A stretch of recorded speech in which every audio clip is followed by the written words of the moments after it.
We have returned. What's going on, everybody? Long time no see. Why are you laughing? His spinner belt. Oh. He would be the one to do that. Well, I in all fairness, I did ask him to bring it. Man. I wasn't expecting that. That was funny. Welcome, everybody. If this is your first time tuning in, this is the Going Broadway podcast.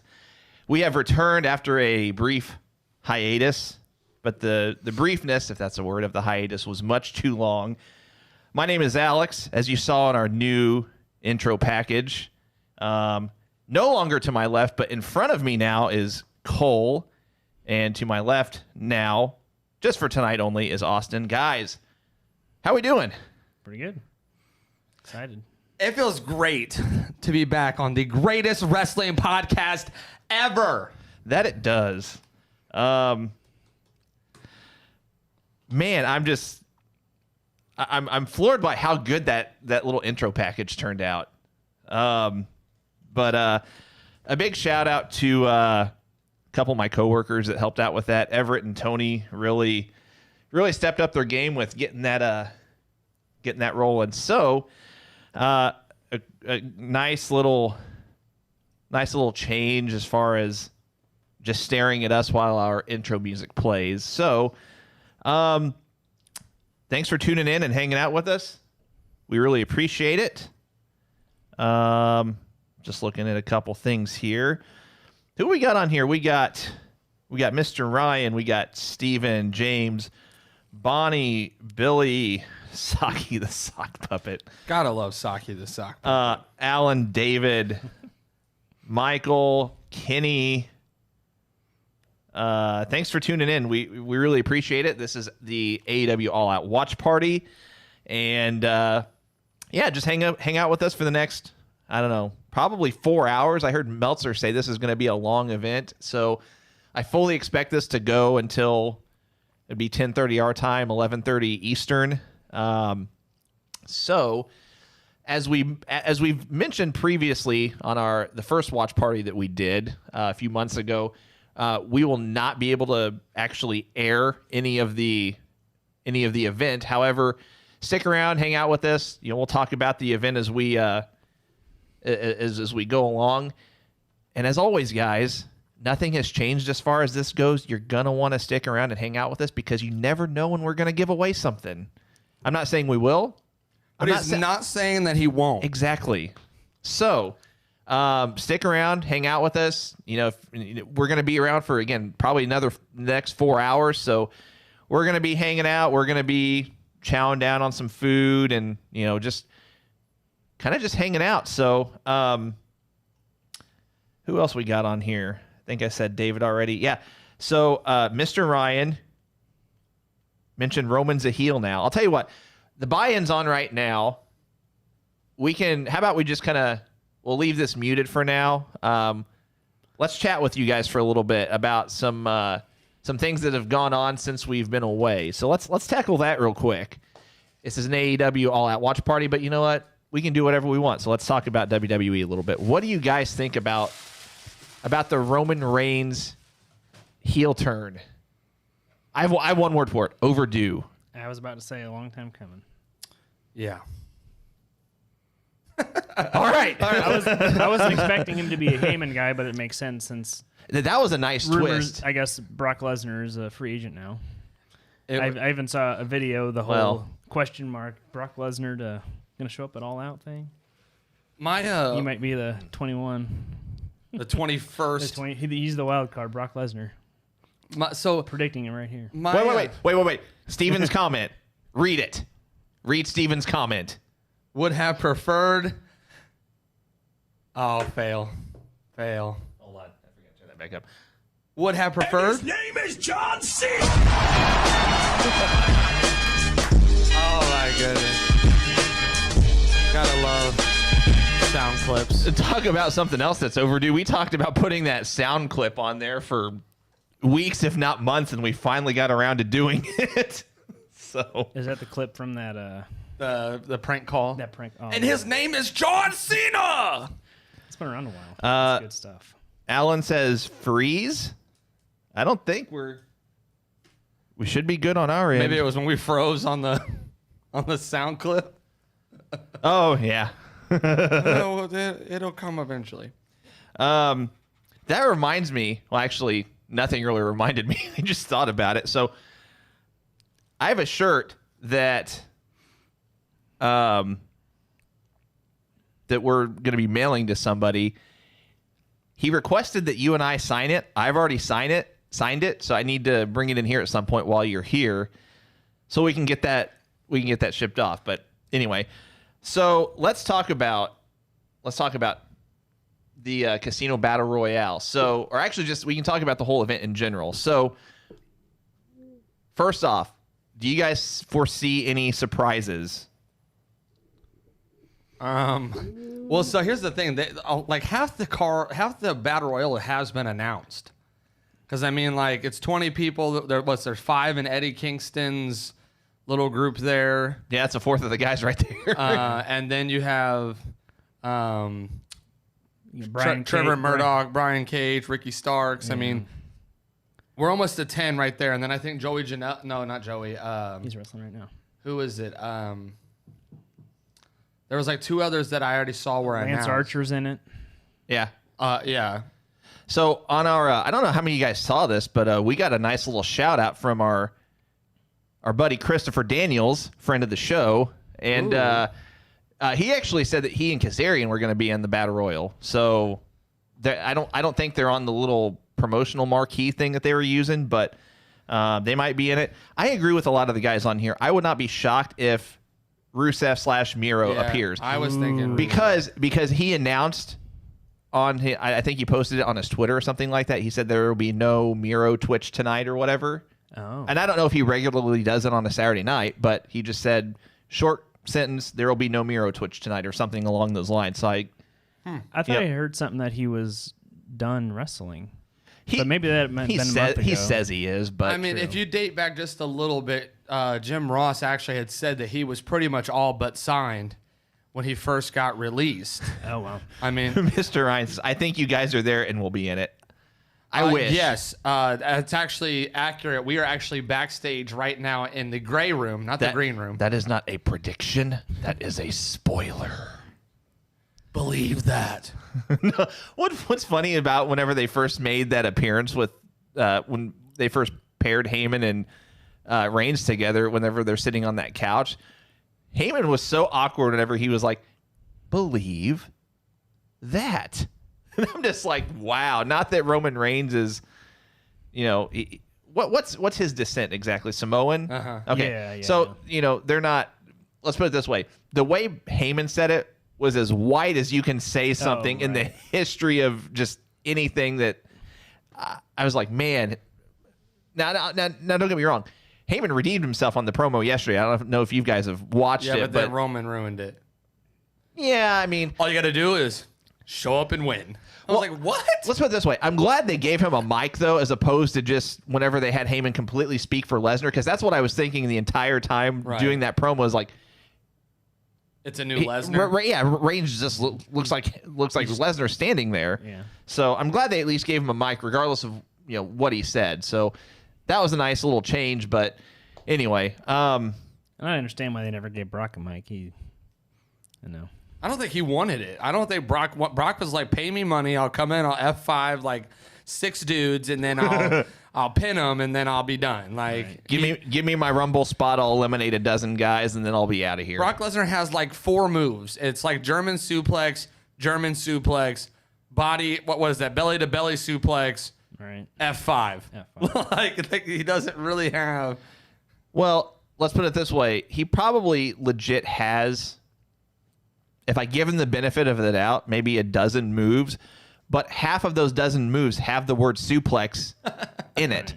And I'm not even trying to make a joke, because you've got a German suplex, you've got a belly to belly suplex. He might do a normal suplex every now and then. I think I've probably seen. No, he did a normal suplex on I think he had whenever he had that match with Daniel Bryan a couple years ago at Survivor Series. But it was like a throwing suplex. He kind of just tossed him. He's got a shooting star press. No, he had a shooting star. He no longer has a shooting star press. No, that was a long time ago. I was kidding. That was a joke. What? That was WrestleMania 17, maybe. I don't remember. Let's look at the Google machine. But I remember seeing him in what was that? Was it FCW? FCW. I remember seeing him when he was like right out of college, and I saw him do a shooting star press, and that was impressive. Yeah, he's executed it well, a few times. I think I'm off. I think it was maybe WrestleMania 19. Hang on, definitely wasn't 17 because that was Rock and Austin. I don't know what I was thinking there. Here's the thing, like going kind of back to the Reigns thing when you looked that up. First off, dude's teeth are white. I mean, when that dude came out, that was 19, and speared the Fiend and Braun. I couldn't pay attention to anything else other than the fact that dude, he had like the Ross Geller white teeth from like Friends. Like, they were whiter than that. Oh my goodness! I was like, dude, you're Samoan and your teeth are like. Well, I enjoyed the little back and forth he and Orton were doing on Twitter, Instagram, one of the two. I mean, white as can be, and then I love the whole show up, wreck havoc, and leave shirt or whatever it was. Show up, wreck everybody, and leave, or whatever it is. I was like, okay, I like that. And then he came out this past Friday with a show up and win T-shirt, and then Heyman cuts this dope promo, and then you have Roman who goes, all I got to do is show up and win. See you later. I was like, what? And then like the whole night he's acting like the Godfather, like sitting on a couch. And like Uso comes up and he's like, "You come to me with a little request," like I don't know. He just has this like Godfather vibe. Here are the stars of BTE right here. I know you guys can't see what I'm talking about, but Silver and Reynolds. Silver and Reynolds are the stars of BTE. Whenever at one point I thought they're still technically jobbers, but nonetheless, they are they are a must watch on BTE every week. Real quick, back to the chat. By the way, if you're joining us and this is your first time tuning in, let us know so we can give you a nice little shout out. We will normally be live every Thursday morning, starting this upcoming week at 10 a.m. Eastern, 9 a.m. Central. So we will be at our normal time, but we're only going to be once a week instead of twice. So our Monday shows, we will no longer be doing those, but we'll still be once a week. Again, that's Thursday morning, live at 10 a.m. Eastern, 9 a.m. Central. So tune in this Thursday. We'll kind of give you a little insight as to what our shows are going to look like going forward. We're going to have some cool segments to bust out for you. Thanks to Cole, who came up with probably 95% of that. Let's see. Let's shift gears back to AEW though. Well, hang on. I wanted to do something on the chat real quick. I can't find where I was going to read something. Hang on. Okay. So John asks who our pick is for the AEW Women's title match. Here in about 5 minutes, I think we should do a quick rapid fire predictions for the pay-per-view. So we'll do that shortly. Lemuel Escobar says, you guys are going to broadcast the pay-per-view. No, we are not, just for copyright, trademark, whatever reasons, we're not able to do that. So we've done watch parties previously, and we basically we watch the pay-per-view on our end, but we just kind of talk about it. Steven says, too bad I can't hear it live. That's because it's muted. We've got it muted right now. Just the pre-show. Thomas, Jerry, we appreciate it. We're glad to be back. So thanks again. We appreciate it. Lee Watson, first time. Thanks for tuning in. Hope you hang with us every week. We have a good time doing the podcast. That's why we came back. So I'll tell you what. Let's Cole, what were you going to say? You said you wanted to switch back to AEW. I was actually going to talk about the AEW Women's title, but since we're going to rapid fire here. Oh, I misunderstood Steven. He says he can't hear our podcasts live. No, that's fine. If you can't hear us live, all of our shows are on Facebook and YouTube. They're archived, so you can go back and watch them. Hopefully soon we'll get caught up on Apple Podcasts and Google Podcasts as well, so you can download those and subscribe to those so they automatically download to your device. Okay, I tell you what. Let's do rapid fire real quick. So, Cole, go for it. You want me to take it away? I got the card pulled up here. Okay. Well, I'm going to get it pulled up myself because I need to do my picks. Let's start from the bottom here. Well, we already saw, if you didn't watch the buy-in, we already saw the winner of the Joey Janela Serpentico match. And sorry, guys, if you're watching this, we are going to be spoiling matches. So if you are not watching it now and you plan on watching it, love you, but this is not the show to watch. Real quick, Joe Thompson says, when does the show start? If you're referring to the actual All Out pay-per-view, the actual pay-per-view starts in about 15 minutes. If you're talking about our weekly podcasts, those start at 10 a.m. Eastern, 9 a.m. Central every Thursday morning. Take it away. All right, so currently we'll go ahead and cover this one while this match is going on. The other buy-in match right now that's happening is Private Party versus the Dark Order, and I'll start with Austin over here. Who you got in this match? I really like Alex. I know I do. I'm sorry, just these guys crack me up. Yeah, Reynolds and Silver. I want them to win. They're not going to win. I say Private Party. I feel like they're a glorified squash match, at least on TV. And I wish they wouldn't wear their masks. Yeah, I agree. I kind of feel they come out without them and then they put them on to wrestle. Well, I mean, I think that's part of trying to maybe for it to be funny, but that part I don't find comedic because they're so funny on BTE that whenever they put the masks on, it's like it kind of takes away from it. Yeah, I mean because they have goofy. Stu Grayson doesn't wear a mask. So. Well, and they do goofy facial expressions too. It's like leave the masks off. But anyway, I digress. I agree. I got Private Party in this one. Yeah, I think it's clear Private Party can't afford to take this loss if they plan on continuing to use them. So we'll jump up into the next match. We'll go into the Dr. Britt Baker versus Big Swole in a tooth and nail match. Which I don't think anyone still knows what that means. No one knows what it is. I'm going to have to go with Britt Baker. Ooh. But I'm torn on this one. I'm a big fan of Britt Baker. I think I am going to go with Britt Baker also because if she's back from injury, I think they're going to push her to the women's title. Yeah, it's in her dentist's office. I mean, she has home field advantage, right? That's kind of where I'm at too. Is that I really feel like if she is fully ready to jump back in, Britt Baker, they were already getting ready to push her anyways, and that kind of got derailed.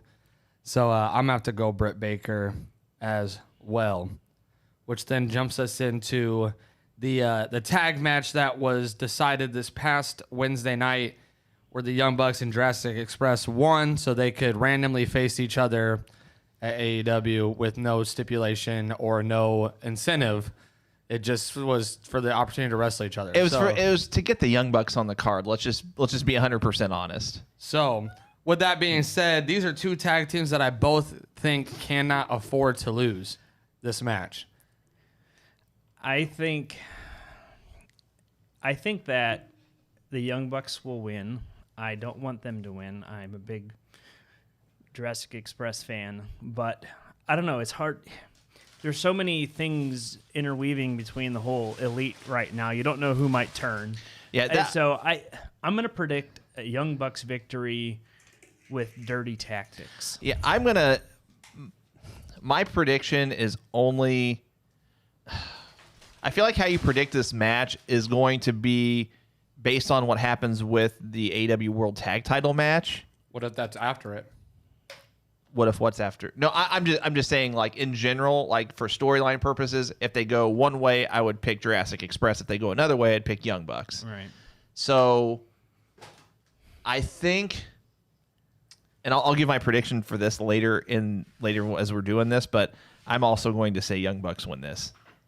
I would love to see Jurassic Express win, but I'm going to be that guy, and I'm going to go Jurassic Express. Yeah. I mean, for me, it's a toss-up. Just, again, how it all depends on. You can even throw a third factor into this, not to get off on a tangent, but it depends on what happens with the tag title picture in terms of storylines, how they're going to progress with that. I think that it also depends on if AEW brings in AOP. That's probably not. It's probably not in the forefront of their minds right now. But again, that's anytime. If you're AEW, anytime someone gets released or whatever, you're always kind of thinking. You're forward thinking that okay, this individual is available or this tag team is available. So let's maybe keep our storylines open as much as possible, so that when we bring somebody in, we can throw them in. Kind of what they did with FTR. Yeah, I mean, as far as where you're going with AOP, I don't know if AOP ends up in AEW. I don't think they do, just for clarification. I see them more in Impact right now. They didn't really impress me. They were just two really big dudes. Yeah. So I feel like they really need to fine-tune some things. But as far as this match goes, I just really feel like the Young Bucks are. You don't want to put them up with FTR too quick because you don't want that storyline to go stale. It's Griff Garrison. And you don't want it to go stale too quick. So I think they're gonna kind of hold off till we get closer to another pay-per-view to kind of get that Young Bucks FTR match going. If in fact FTR even wins this tag match tonight. So you're right. It does have some weighing factors, but I think Jurassic Express needs the win more than the Young Bucks do, which is why I'm going Jurassic Express. Which brings us to the next match, the Matt Hardy versus Sammy Guevara, and what can only be described as a broken rules match. Well, Tony Schiavone said during the pre-show it's pretty much a Falls Count Anywhere match. So, Alex, let's start with you. Who you got in the Matt Hardy, Sammy Guevara? I mean, well, okay. And keep in mind, if Matt Hardy loses, he's out of AEW. We all know that even if he loses, that they could do the whole he's a different gimmick, so he's not the same Matt Hardy. So that's kind of where I was going to go with that. So I still say I'm going to go Matt Hardy. Just not because it's the easy pick, because it's not. Are we going to see a Dark Order win here? We might see Okay. Ooh. Wow. Okay. That was a big move. Well, I don't know if you guys want, not to get off topic. On AEW Dark, they pulled off a sick looking. It was like a double. So they got him in like a DDT suplex position. Silver and Reynolds did. So it's like Silver on one side, Reynolds on the other, and they pretty much did the equivalent of a Canadian Destroyer, but in a DDT form, and they did it in tandem. Wow, it was really cool. Anyway, I'm just gonna go Matt Hardy because it just. I don't know how you progress with Sammy Guevara winning.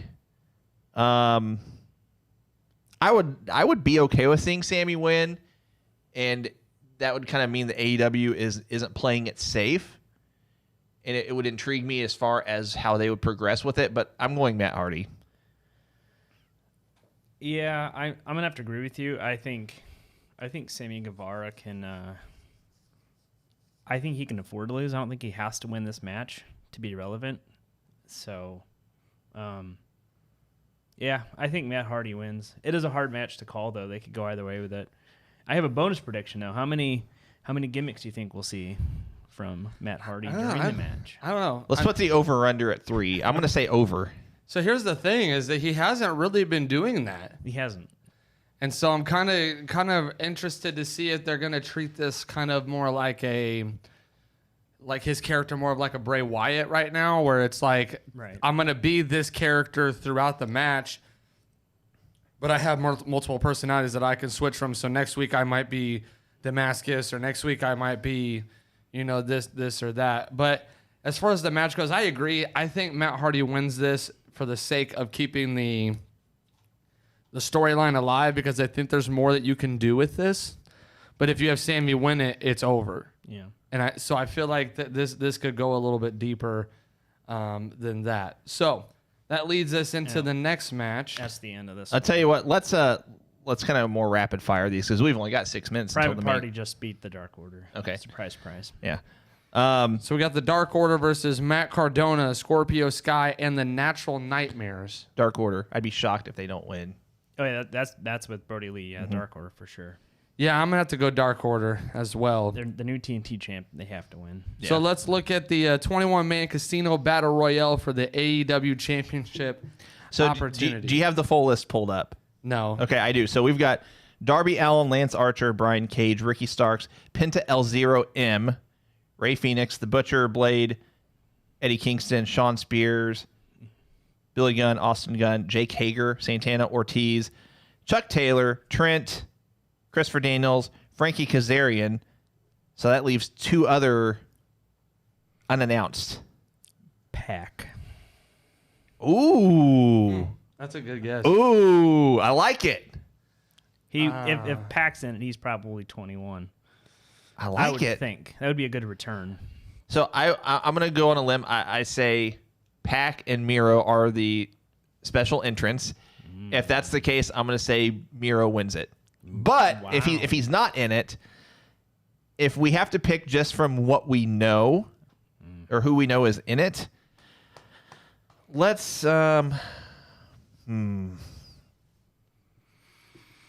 I think this is going to be a blow off. Like whoever wins this isn't going to get like a.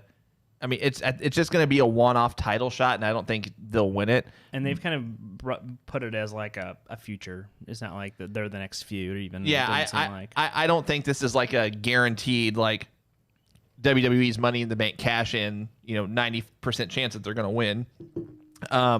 If we go off just who's in it, I'm going to say Darby Allin. That's a good pick. We got 4 minutes. So here's the thing. When we did the ladder match, did Pat clear customs? I actually went off on a limb and I predicted Brian Cage and predicted him to win. Yeah, right there. And I got that right. I'm not really feeling a whole surprised entrance is gonna win kind of mentality here. So I am actually gonna go with Lance Archer. Okay. I wouldn't be shocked if we get some mystery entrance. But I feel like it's almost predictable if they come in as a mystery this time, because the last time it was a mystery and it was right. For the sake of switching it up, I'm going to say Lance Archer. Okay. On that one. So that brings us to the AEW's Women's Championship, Shida versus Thunder Rosa. Now let's just base this off who's walking out as champion, regardless of outcome. Like if Thunder Rosa wins by DQ or count out, then this isn't title versus title, is it? No, it's just AEW Women's title. So I'm going to say Shida is still champion after this. I'd have to agree. I think Shida wins it. It's going to be a good match, though. Unless Thunder Rosa has some kind of agreement that allows her to work AEW long term, I do not see Thunder Rosa winning this match. The match will be great, but I think I have to go Shida for the sake of I don't think Thunder Rosa has a long-term deal. Well, they're not going to put it. They're not going to put their belt on someone that doesn't have a contract. Right. That's what I'm saying. I just don't see that happening. Which brings us to AEW Tag Team Championship match: Kenny Omega versus Adam Page, or Kenny Omega and Adam Page versus FTR. Because basically that's what it is. Yeah. I'm going to say FTR wins the belts. FTR. Yeah. For the sake of the storylines, I think FTR is going to win because Kenny and Adam are going to turn on each other, which then leads us to the Chris Jericho versus Orange Cassidy in what can only be described as one of the weirdest matches I think I've ever heard, and that is including a Firefly Funhouse match. Match can be won by pinfall submission or throwing the opponent into a tank of mimosa. Well, we know how this match is going to end regardless who the winner is. Yeah. I'm going orange. I'm going orange. This is going to be the best 2 out of 3 here, too. This is my bravery. Is the deciding match of their feud. Rubber match. I can't go against my buddy Orange Cassidy. I love Orange Cassidy. As much as I love a half thumbs up, I'm going to have to go Chris Jericho. Okay. That's a tough one. All right. We got last one. And last but not least, the AEW Championship, Jon Moxley. Versus you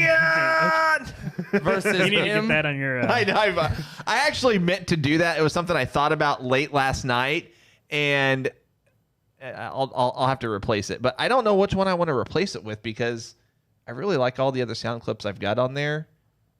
That goes back to what we were talking about the other day. I need an iPad that I can actually have a bigger bank of sound bites. But anyway, Mr. Ryan, his new YouTube name is Fear the Effing Beard. What if Bully Ray shows up? Oh, that's an interesting prediction. I like it. That could be a good prediction of someone who won't win, but would be exciting to see. I like it. Because, he's been involved. Like, he was in All In. And yeah, he's ROH now, isn't he? Is he in ROH? Been in ROH, yeah. Is he signed right now? But ROH people have been working somewhat with Impact some, especially those who are teetering on maybe leaving. Yeah. There's a lot of guys out there that we could see. I mean, that are available. But regardless, so we got Jon Moxley versus MJF for the belt. I'm going MJF. MJF wins the belt tonight. You guys are making this difficult because I feel like I keep going against the grain, but I have to go with Jon Moxley. All right. I don't think MJF is what I would consider ready at the moment. Yeah. All right. I like him. Yeah. But I don't know if I could say, man, you're ready. I think there are other people that I see on the roster that I'm like, okay, yeah, you. But here's the other thing, and no one said this, but in that 21-man battle royale, no one said Cody Rhodes. Yeah, I don't think technically can't fight for the belt, but was that just why Jericho was it, or? I mean, unless he comes out and pulls a heel and say, "Well, I'm a executive VP, I can do whatever I want," kind of thing. Oh, I heard they wrote him off for a while though. Yeah, I think they did. But anyway, all right. Well, the main card has started, so we gave our predictions. Once again, thanks everyone for tuning in. We'll still hang with you guys for another. Again, I think this is probably going to go to every bit of 11:30 Eastern, 10:30 our time. So we'll hang out for another 3.5 hours probably. I'm actually going to switch some headphones so I can have one ear in, so I can hear us talk, and then one ear with the TV. Christopher Michael says Rowan.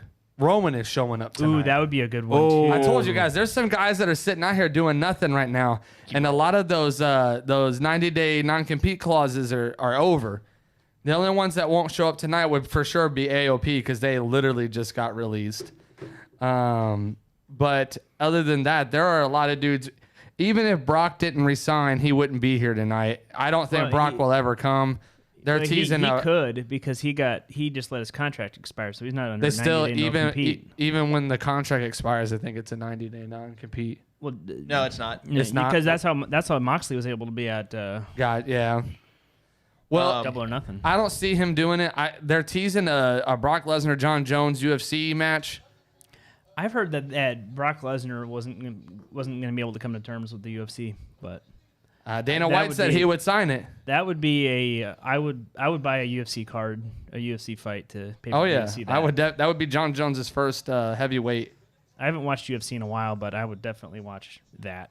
I'm trying to think if there's any other people we haven't talked about that could potentially be in that 21-man battle royale slot, because there are a ton of people that technically could fall into that category. Well, let's put it this way. You could look at NWA too. I mean, that's true. Ooh, Jeff Cobb technically is out there too.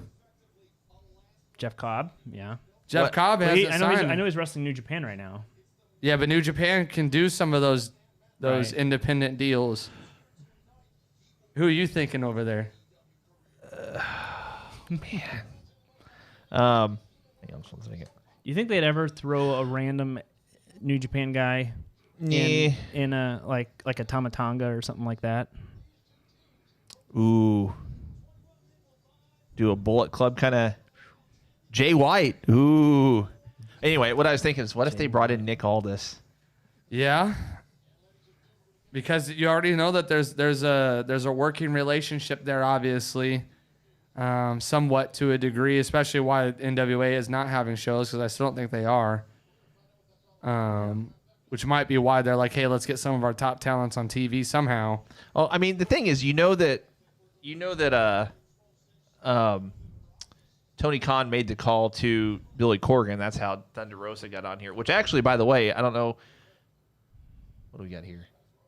I don't know how many know this, but it was actually Kenny Omega's idea to bring in Thunder Rosa. Oh, it's just Big Swole. Oh, this is Big Swole. Is this the match here? Yeah, they're kicking off with this. So Big Swole showed up in a fancy car to, I'm assuming, Britt Baker's dental office with a referee. It is definitely a taped match. Yeah, this is cinematic. And what's her name? Who? Big Swole? No. Britt Baker? No, her helper there. Renee, or not Renee? Starts with an R, doesn't it? Remy? Rebel. Yeah. So she calls her like Reba or something like that. Oh, she was the attendant or the.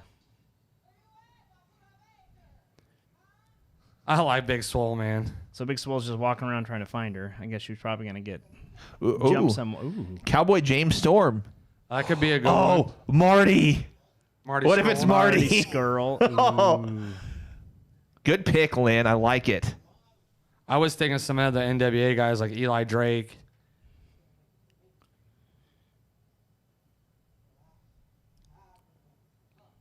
Definitely gonna get jumped. I'm not a big swole person. I can't get into her for whatever reason. I think she's just too over the top with like how her. She's good in the ring, but like whenever it comes to, I don't know. Whenever it comes to just this kind of thing, whenever she's doing promos, it's just what in the world? Little like laughing jaw things. Kind of wish Britt Baker was in her doctor outfit. Oh, that was kind of fake. What's it, right? Oh, I thought he was ringing it for a DQ. Ring the bell in the dental office. She's like, "Yeah, I got one. Oh, I got this." And the sound made it sound like a bell in the theater. Now she's gonna drill some cavities in Big Swole's mouth. Mr. Ryan says, "I'm thinking they announced the AEW video game." Oh, tonight. the bedpan to the head. Love the bedpan to the head. Kind of love the bedpan to the head. Why is there a bedpan in a dentist office? That wasn't as good as McMahon and. That's not a bedpan. That's just a little tray for the dental equipment. This is a 2-on-1 match. Wait, Rebel can just. Where this is not at her dental office. clearly not. Oh, Reba. I love it. They call her Reba. Hold on just 1 second. Oh my goodness.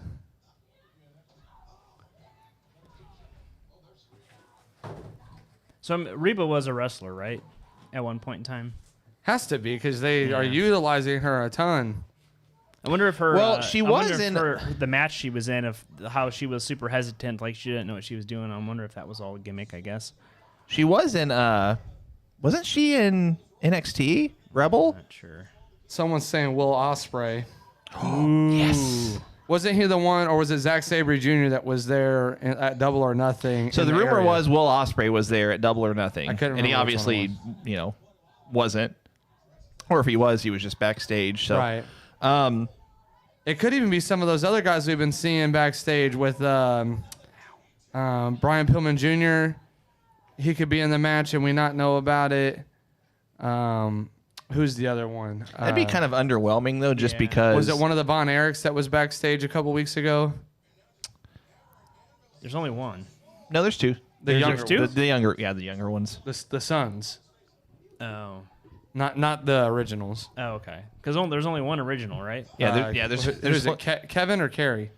Carrie. Yeah, Carrie died a long time ago. It's Kevin. It's Kevin. Yeah. Was he the one that was in the dark side of the ring? Uh-huh. Ow.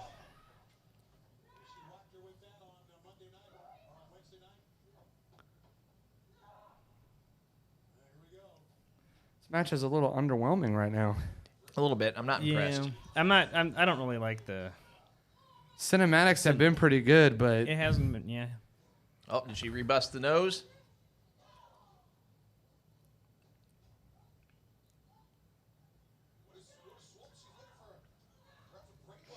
Jimmy says she was in TNA. I forgot what her name was. As I say, she looked like she. Ooh, a dragon screw onto the hard floor. Billy, when will we see the Going Broadway podcast title? You will see it probably. Give it 4 or 5 weeks. It is in the works right now. It's actually so. Wildcat Belts, the belt maker that actually makes the belts for WWE or has made some for WWE and Ring of Honor, they're making it for us as we speak. So, wow, give it 4 or 5 weeks. It's going to turn out. It's going to turn out real nice.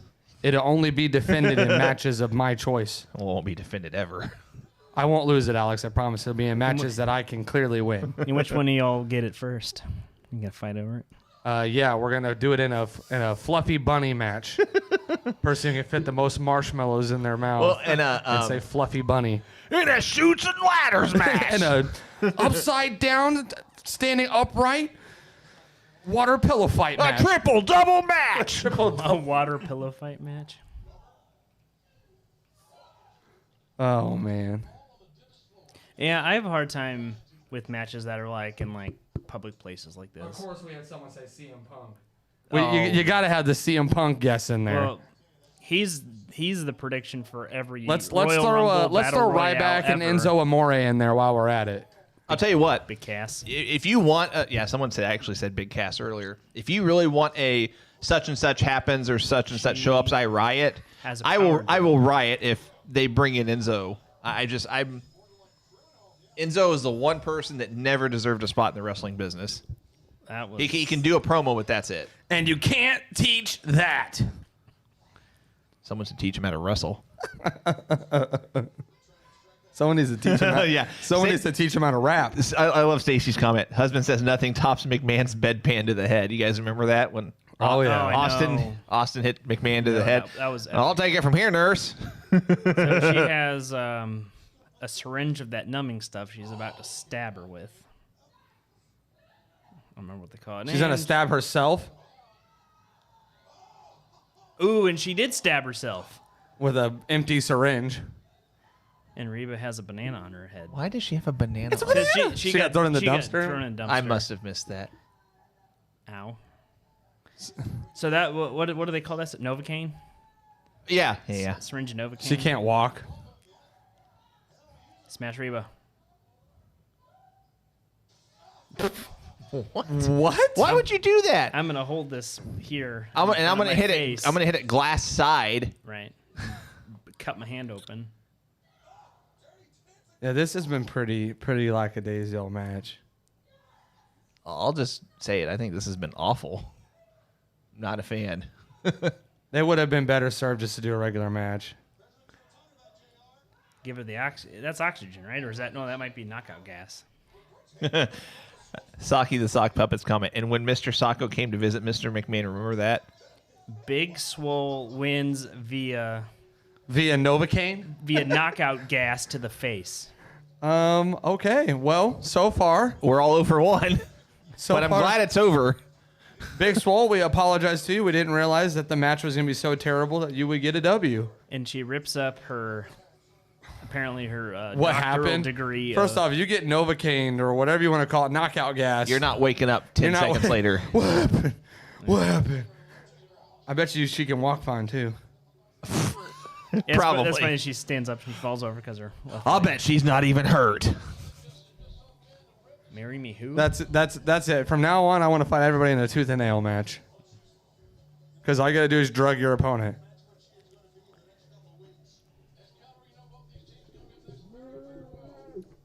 We said this before we went on, but I am glad Excalibur's back.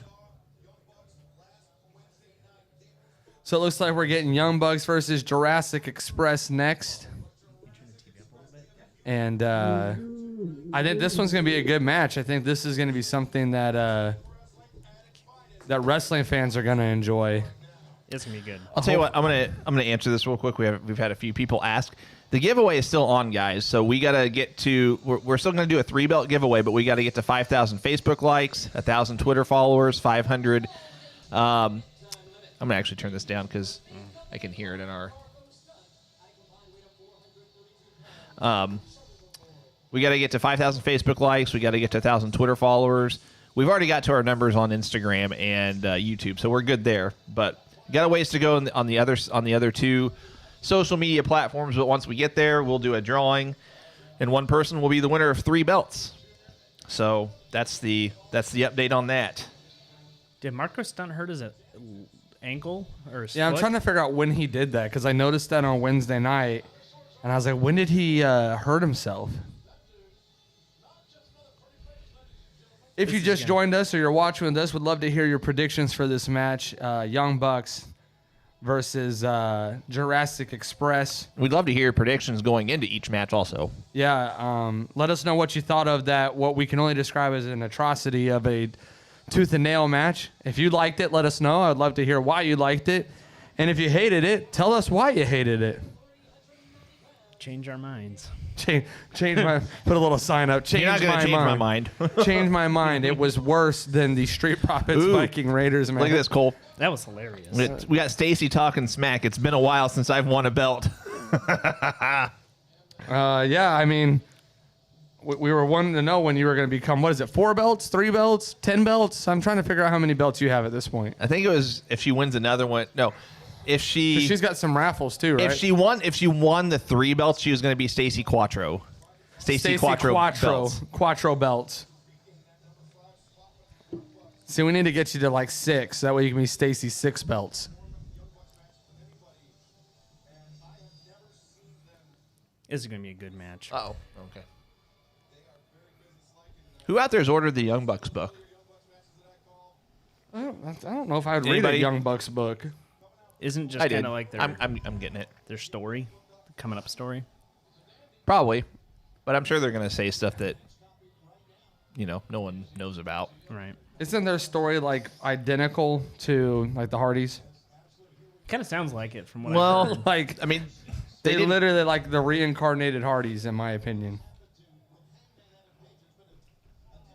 I don't know if someone said this on the chat thread, but did anyone say anything about Jay Lethal in the Battle Royal? Jay Lethal. I thought Jay Lethal, but I didn't say it.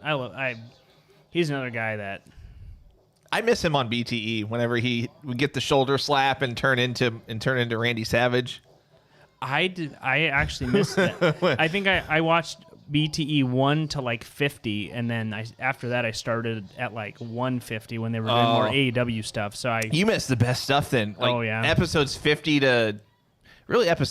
until 8. I mean, they're good now, but they only kept getting better. Right. But those are some of the good episodes. One of the last things I saw is when they killed Adam Cole. Yeah.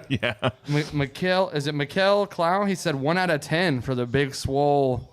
I don't disagree with that. I mean, I'd give that a 1-star match. I'd give it a 0. Half a star. Half a star. If you had to give it a rating, I'd probably say half a star. Well, Meltzer gave out negative stars, so I'll give it a negative. Yeah, I'll give it a negative. Okay. I'll give it a negative 2 stars. I didn't know we could hand out negatives. Yeah, he's given negative 5-star matches before. Were they Santino Marella matches? I don't know. Hey, don't diss Santino Marella, man. Not the character, the match. Yeah. True. What I was gonna say though is on BTE back in the day, like he would get a shoulder slap and then he would become Black Machismo, but it would be like back in the day of whenever Randy Savage was around and like. Isn't his Black Machismo gimmick? Wasn't that his Randy Savage gimmick? Yeah. But he got slapped by one of these guys, and I don't know if you guys remember this, but he gets slapped on the shoulder, and he goes, "Hey, the Rockers, what's up, brothers?" And then it's just like Matt or Nick's just like, "Oh yeah, good one. We've never heard that one before." But I think one of my favorite promos of all time was when Jay Lethal as Ric Flair was arguing with Ric Flair. The woo! That was. Woo! I'll watch that on YouTube over and over again. I mean, probably. I mean, it's got over a few million views. I mean, that's. Victor Nash says negative 3 stars. Yeah. Yeah, I with my negative 2 stars, I think I'm being pretty generous with that. That was really just kind of. That was a turn. That should have stayed on the buy-in. Should have stayed in the buy-in. And should have put. They could have put the Private Party Dark Order match because it looked like it was a little bit more exciting. Yeah. What else did like? So he'd be in the dressing room with Cody and. Like this, going back to BTE, Cody'd be in the dressing room with Jay Lethal, and like he would ask him for, he was asking him to put on like baby oil or something like that, and then he gets slapped on the shoulder, and then he becomes Black Machismo, Randy Savage, whatever, and then he said something along the lines of, "Well, don't use that with the boss. He hates it." Because back in the day, Andre the Giant didn't like whenever people put on baby oil. Oh. And then he goes, "Dream, is that you?" You think Cody Rhodes is dusty? And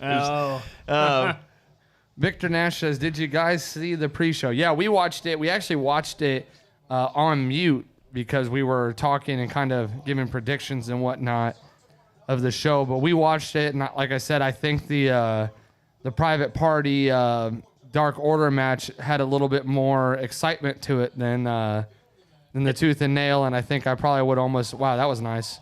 They should have left the Tooth and Nail on the pre-show. And absolutely. I mean, even the Joey Janela Serpentico match was probably the same. It was a little dry, but they should have just put those matches on Dark and then just.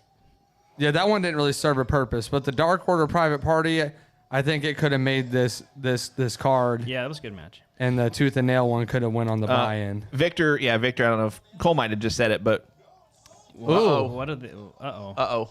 Botch. You think? That's gotta hurt. No, that was definitely a botch. They were supposed to go over the ropes. Matt got a little ticked off too. Whether that was reality or storyline, I don't know. You guys just botched the last one. Oh, okay. Ow. You don't see a botch in a Young Bucks match very often. It was his fault. Oh, I know. Botchamania. Anyway, Victor, to answer your question, Joey Janela and Private Party were the winners of the pre-show / buy-in matches. So, have Reynolds and Silver ever won a tag team match by themselves? On Dark, I think. well, it said they went into that match 3-6. Oh, okay. Yeah, they've won some Dark matches early on in 2020. I'm waiting for the payoff between Brandon Cutler and I know, I am too. Peter Avalon. They're gonna win a match at some point, and when they do, it's gonna be like they're gonna do like confetti and fireworks. You know something like that's gonna happen. I want them to break up, and I want them to be a worst wrestler in AEW match against each other. It has to be a winner, and that would be a pay-per-view match too. I would say. I think they'd have a good match. Another quick BTE story. Whenever they were signing guys for AEW, do you remember whenever they were handing out $1 million contracts to everybody they talked to, and they told Peter Avalon they're giving him $1 million contract, and no, I don't remember that. Okay. No. I can't remember when I started watching it. Might have been maybe like May of 2019. So it was shortly before they signed Orange Cassidy, because I remember him being signed to AEW was a bit on BTE. Yeah, and that took a minute too, because like they announced the major signings, and it was like a couple weeks later that Orange actually signed. I will say in general, AEW has done a really good job of making. I don't want to say nobodies, but guys that pre-AEW you had never heard of, and making them pretty well. I don't want to say household names necessarily, but making them relevant. Yeah, it's a good word. It's a good word for it. Like Sammy Guevara's a good one. Yeah, Sammy Guevara, Orange Cassidy, Luchasaurus. I mean, when I saw Luchasaurus at Double or Nothing, I had no idea who he was. I hadn't even seen him in any indie shows. I'd seen Orange Cassidy on some indie shows on YouTube, but I mean, they made Jungle Boy look like $1 million during that TNT title match. Oh yeah. Even to this day, I still think that's been his best match. So, well, I don't know. He had a good match with MJF. What was that? Was that the last pay-per-view? Was that Double or Nothing? I don't remember. I'm not sure. Yeah, Lucha Underground was a good breeding spot too. Abraham Ramirez was saying a lot of those guys were on Lucha, and a lot of those guys that were on Lucha now are on Impact or AEW. For the most part. Yeah, that was my problem. I never watched Lucha Underground. So if you ever get time, I think it's still on Netflix. The first 2 seasons. Headphone just popped and out. Like Brian Cage was on there, Phoenix, Pentagon. I'll tell you the one that Impact has that I'd really like to see go further is Willie Mack. Yeah, Willie Mack is really good, and I enjoy his stuff, and I think he could be something cool going forward as well. But I'll tell you what, man, a lot of these rosters here recently have been putting together some good... Impact has kind of refreshed their roster, and it's starting to look like they have something that's equivalent to what AEW's got going right now roster-wise. Scott says, as much as I don't want to say this, Jurassic Express has the win. I would love for Jurassic Express to win, actually, but I bet Young Bucks get the win. I got Jurassic Express. Yeah, Cole's got Jurassic Express. Austin and I have got Young Bucks. I say Young Bucks via Dirty Tactics. They are kind of showing some heelistic moves in this match. Heelistic. I don't know if heelistic is a word. Heelistic. Guys, you'll learn that I make up words and we make a dictionary out of it, and then you can read it. I mean, Jabroni's now in the dictionary. Did you see that? Jabroni. No, I didn't. Jabroni is now in the dictionary. Took him long enough. Eric Rowan debuts. Got a lot of Eric Rowan predictions for the Battle Royale. Oh, man, those kicks are nasty from him, That's like the same thing as a Black Mass, isn't it? Kind of. So good. It's not as quick. Oh, right. Well, he's also... Who's got the better kick in your guys' opinion, Luchasaurus or Aleister Black? Aleister Black's kicks, look real. Every time he's done the Black Mass, I've always wondered how they sold that and not got hurt. I agree. Sometimes I feel like there's just you take it. Take it, right? Like I agree, but I think I like Luchasaurus's little pause kick or whatever you want to call it, his little snap kick. You fake low and go high. Yeah, those are nasty too. Because they're impressive looking. He does them so flawlessly. This is a big man though that can really move. Him and Luchasaurus. He can move better than some cruiserweights. Luchasaurus and Brian Cage are two guys that are just massive to me. I love the headbutt he does. That can just really move. You'd assume those horns are rubber or something, right? They gotta be. Okay. Whoa. Okay, Jungle Boy. Nice. I like Jungle Boy, man. Ooh. Oh, he's got a nasty cut on the back. Luchasaurus is opened up on the back. I missed it. Back of his head, you mean? No, on his actual back. On his right shoulder blade. Come on, Marco. Polo. Marco's like AEW's like Hornswoggle. I know. That's funny. You were 2 seconds before me. I was literally going to say the exact same thing. I want to see this cut. It's actually on his lower back there. Yeah, below. That's a nice mid back blade. there. That's a nice little gash. Wonder what he hit it on. No.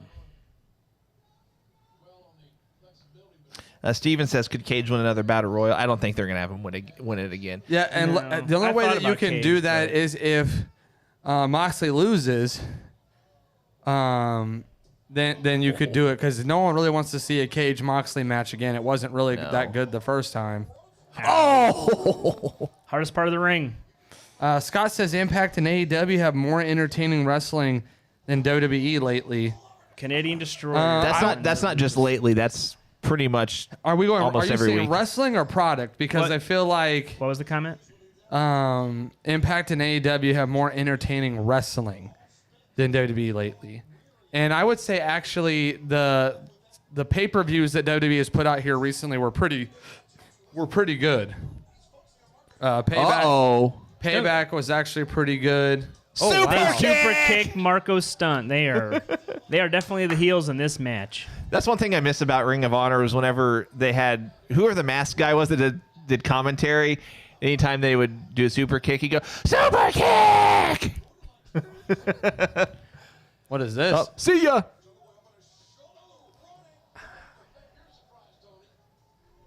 I feel like the Young Bucks might be close to winning this match. Scott said Cage versus Lesnar would be awesome. Oh no. Lesnar, maybe 10 years ago. Lesnar wouldn't let Cage do anything to him. 10 years ago when Lesnar actually could do more than the 4 or 5 moves that he signs on to do, I would say yeah, but I would much rather see Brian Cage versus some other athletic type monsters that are out there. Like Cage versus Roman Reigns to me would interest me. Cage versus Keith Lee. Cage versus Keith Lee would be sick. Okay, at the risk of this being picked up by our microphones, I'm going to have to turn this up. You're not going to get. They're not going to ping you for audio, are they? Just video. We actually did get pinged for audio last time. I thought that was for video. No. No. That was on Facebook, wasn't it? For audio. Yeah.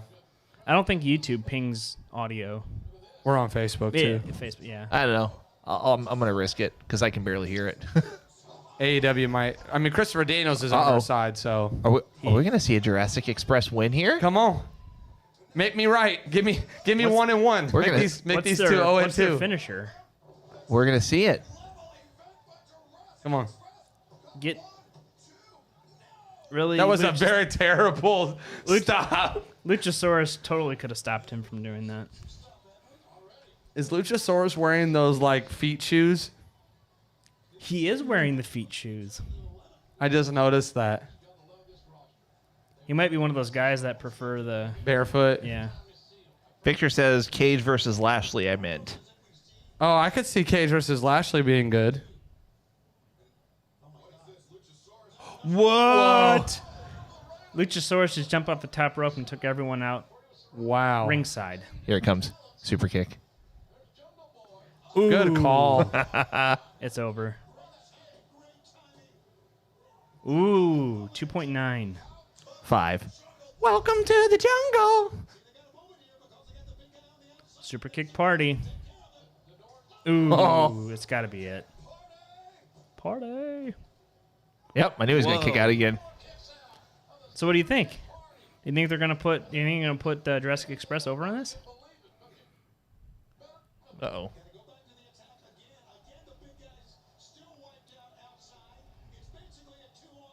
The needs. Oh, the BTE needs to trigger. defeat. BTE trigger. He's in a duck. They're gonna hit knees. Ooh. That's over. No, that's It's gotta done. Be it. Well, I'm 0-2, guys. 1 for 1. Not a good start. I guess if you count Private Party over the Dark Order, I'm 2 for 1. I can see Cage versus Lashley just because they have similar physiques. But as far as like to see who the best big guy is, I don't think I would consider Lashley even in that conversation. I think for me it would be Cage versus Keith Lee, and I would even throw Big E in that conversation. Or even Dijakovic. Dijakovic is a little rough for me. I like Dijakovic, but I could watch him and Keith Lee have a match every week. he's only good with Keith though, and I found out because him and Keith have fought for years. That's true. They're on PWG. on independent scenes together. He's sloppy with guys he hasn't really been with. Victor, to answer your question, I think Alex and I both think that AOP is not going to AEW. If I had to guess, I'm thinking Impact. I think for me, AOP is actually not very good. I think they would just be lost in the crowd of the tag division AEW already has. AEW doesn't really need to be signing tag teams. No. We got plenty of tag teams in AEW. AEW needs to be signing main event talents and women's wrestling. Right. To me, you sign a main event name, somebody who can really sell tickets, or you sign women that can help elevate your women's division. You have plenty of tag teams. Yeah, I couldn't see AOP versus the Young Bucks. And again, AOP like doesn't that. really fit the mold. Again, they were really just two big guys who were good at being big guys, but they have no mic skills really. I was enjoying the whole like Aztec thing they were doing there at the end before they joined the Monday Night Messiah. Is that when they were just talking in their native language? Yeah, and I actually did like that, and I would like to see them revitalize something like that in Impact and really build off that. Yeah. Because that actually was helping them. But yeah, I think AOP to Impact would make a lot of sense to me. Maybe NWA. You could have some really good matches with AOP and the Good Brothers. The Good Brothers, Ooh, yeah. AOP, and the North. Yeah. Is that If Motor next? City Machine Guns are still there, they would make AOP look good. I think Motor City Machine Guns, they're tag champions? Might be. I don't know if they won or not. I honestly wasn't paying attention. Google machine. Let's see what you have to say. Victor says AEW needs a women tag titles. No, they don't. So my thing about that is that you get too many titles in the mix, and then the whole card gets clustered. I think you And need a stronger women's division before you introduce tag titles. I think if you look at how WWE has booked, and I know we're talking about WWE, but That's all right. when you look at how WWE has booked the women tag titles, cross brand, with as many talented women that they have, and it's still been done and booked poorly. I have a hard time believing that with a smaller women's division, you will be able to book it successfully. Especially when you only have like 6 women on the roster that really have any prominence. I think the tournament that they did was something good that they could do maybe once a year, twice a year, Right. just to give a couple women wrestlers. I do a like push. I but like Allie, and I would love to see Allie get a singles push. She did not have a very good match on AEW Dark last night. Yeah, she's been kind of lackluster compared to her Impact days, but I liked her in Impact, and I wouldn't mind actually seeing Brandy kind of get in there. And I mean, we squint our faces because they don't really have anybody else though, and that's what I'm saying. Hey, it's our buddy. Christopher Daniels. If you didn't see, go check out our Facebook page. Christopher Daniels gave us a little shout out about tonight's pay-per-view watch party, and we appreciate you, Christopher Daniels. I almost picked you to win just for the shout out, but I actually almost wore my SCU shirt, but I didn't. Actually, we forgot. appreciate you though.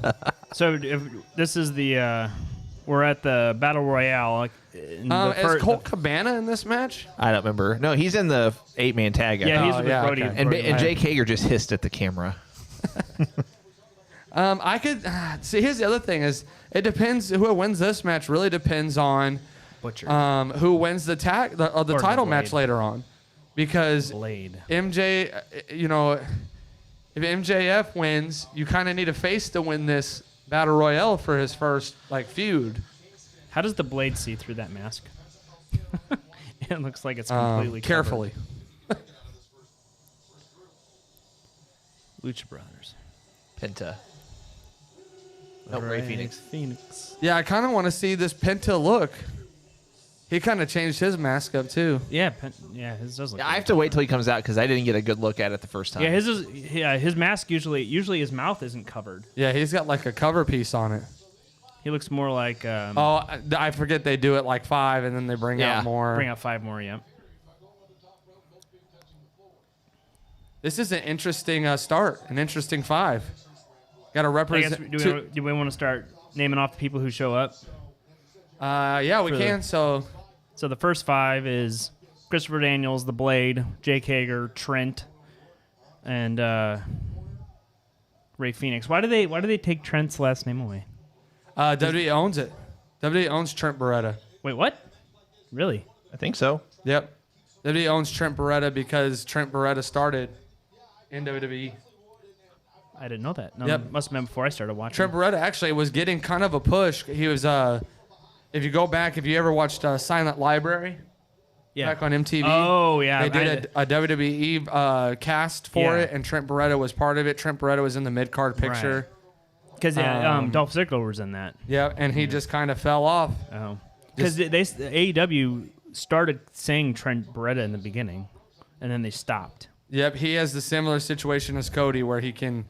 But they actually said Trent Beretta at first, I think, AEW And they were saying Cody Rhodes at first, too. Oh, were they? Yeah. Okay. I heard Cody Rhodes is going to get his name back. Not yet. Not yet, no. I think he might have lost that battle because that was a month and a half ago that we read that he applied for it. But I wonder if WWE bought it out again. Last I heard, he applied for it, but it got rejected or something like that. I read something about WWE getting rights to people's actual names. They have technically what Vince is saying right now with that thing he sent out to them about not using third-party stuff is that he actually has rights to your real name right now. When you are contracted with them, he has rights to your real name, to your stage name, to your persona as in general, which I guess makes sense. Which is why they try to keep everything kayfabe over the years, because if Mark Calloway is going around as Mark Calloway outside of the ring, doing twitches and stuff like that, it ruins the essence of the Undertaker. So The essence. Sorry. It's good. Okay, Essence. so I'm intrigued to see what one of these groups is going to look like because you've got 5, 5, 5, and 5, and then you've got the one at the end. There was only 19 that were revealed, so and that I wonder means what it's going to happen when you have all of Eddie Kingston guy. Are we going to see a bunch of people helping each other in this? Because we have all these factions that are going to be all together. yeah.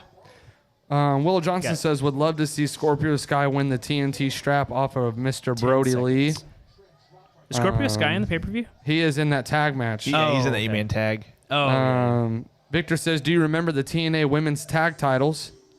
Kazarian. With hair. Yeah. Do ya? And he's back to his normal gimmick again in BTE. Steven, to answer your question, there is not a guaranteed giveaway tonight. You just have to stay watching with us. Okay, so he was the one that was not announced. Will Hobbs. So he was a dark guy. Will Hobbs. I have no idea who. So we got a dark guy in here. He hasn't won a match yet. As one of those 20. He's a big dude, though. Yeah, he's a big dude. He's And kind of then got we had Chucky T, Santana and Ortiz. So that's 4, right? They both got to come in? Apparently. Oh, so that was 5. Was Both it of five? them So got to Santana, come in. Ortiz, Chucky T, Will Hobbs. and then Frankie Kazarian. Yeah. Well, okay. We're only going to get one surprise entrance as of right now. If one's even going to happen. I think if they did smart booking, they would make 21 a surprise. That almost seems like a giveaway, a given. I don't know if it has to be 21, but I mean, yeah. definitely a surprise entrance would be nice. Well, you got to remember, Orange Cassidy was the 22nd entrant whenever they did their first AEW pay-per-view. Very true. Wait, he wasn't actually in the match?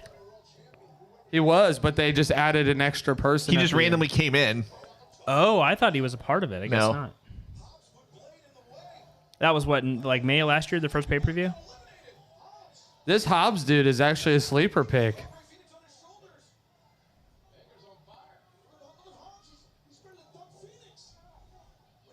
He's a stout looking dude, man. He's got the build. You know who Will Hobbs reminds me of? You guys remember Monty Brown? Yeah, for sure. Football player. He did that. He did his small TNA run, and then he went to WWE as Marcus Corvon. Marcus Corvon and ECW. He was part of the ECW reboot. Santana E. Ortiz. I love it. Speaking Spanglish. Hola. Why speak I am Spanish? Alex Abrahantes, and welcome to Speaking Spanglish. AJ Styles actually does not own his name now. Technically, by law, WWE owns rights to the AJ Styles name right now. And when we were talking about winners of the Battle Royale, no one actually mentioned Jake Hager. He's a good pick, too.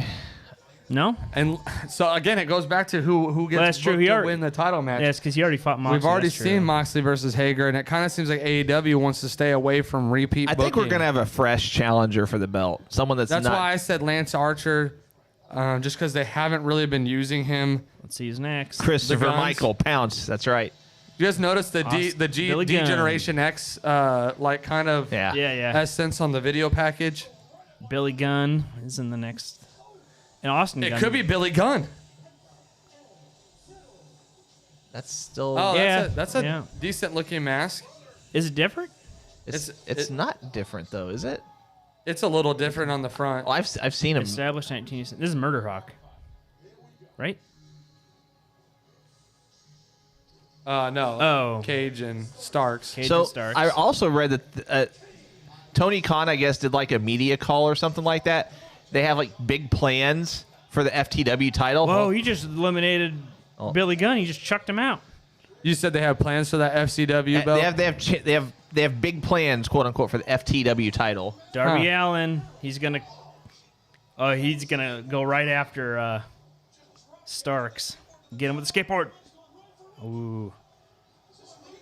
Hey, guys, we appreciate you guys trying to help people out with sharing links and stuff, but we actually ask that you do not share any links Yeah, on our feed. I got rid of that. I appreciate that going forward, guys. Just remember that we are a PG show as well, so we just ask that all vulgar language be kept off the chat, and we appreciate your guys' compliance with that. It means a lot to us that you guys are watching with us. And if you could, go ahead and let us know who you guys got picked for this Casino Battle Royal winner. I'm going to add to Ray that. Phoenix just got eliminated. There it is. Best There's the friends. hug.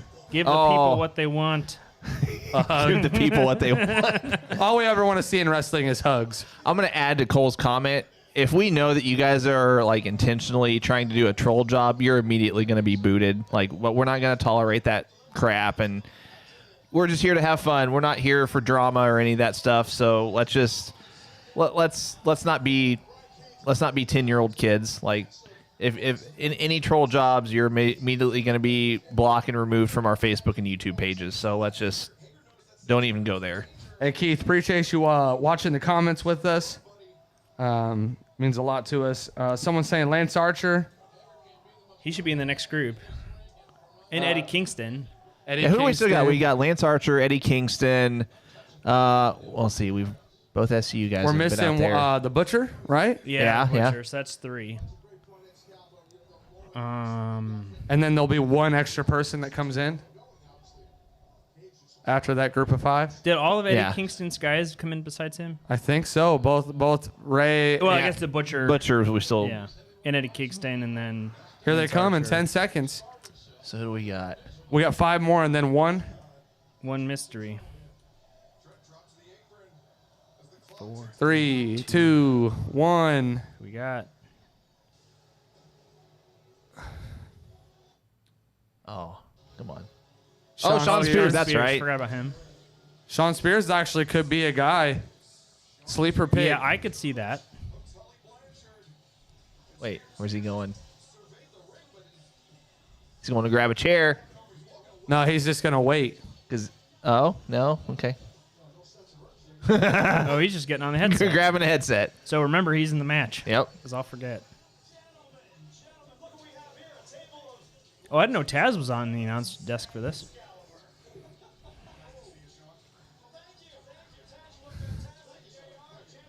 Yeah, Sean Spears is a sleeper pick. I could see them putting him in the... Is this Eddie? Kingston. Eddie Kingston and Butcher. And Butcher, so that's 3. Do you guys think Eddie Kingston could be a sleeper guy? Especially if we're talking about a one-off appearance in the title picture. Is Wardlow in this? Oh, Sunny Kiss. Sunny Kiss. there's Did we talk about that one? No. Nope, she's the other. I always messes up. I don't know if it's she or he. So I think it's technically he. But. So in the Talk is Jericho, I think Sunny said that he doesn't care actually. Murder Hawk Monster. So who are we missing anyone that we thought of? Well, I tried to pull up the list that I had earlier. No pun intended. The list. And hang on a second. I'm trying to find the link I was on earlier. Sunny Kiss just eliminated Jake Hager. What?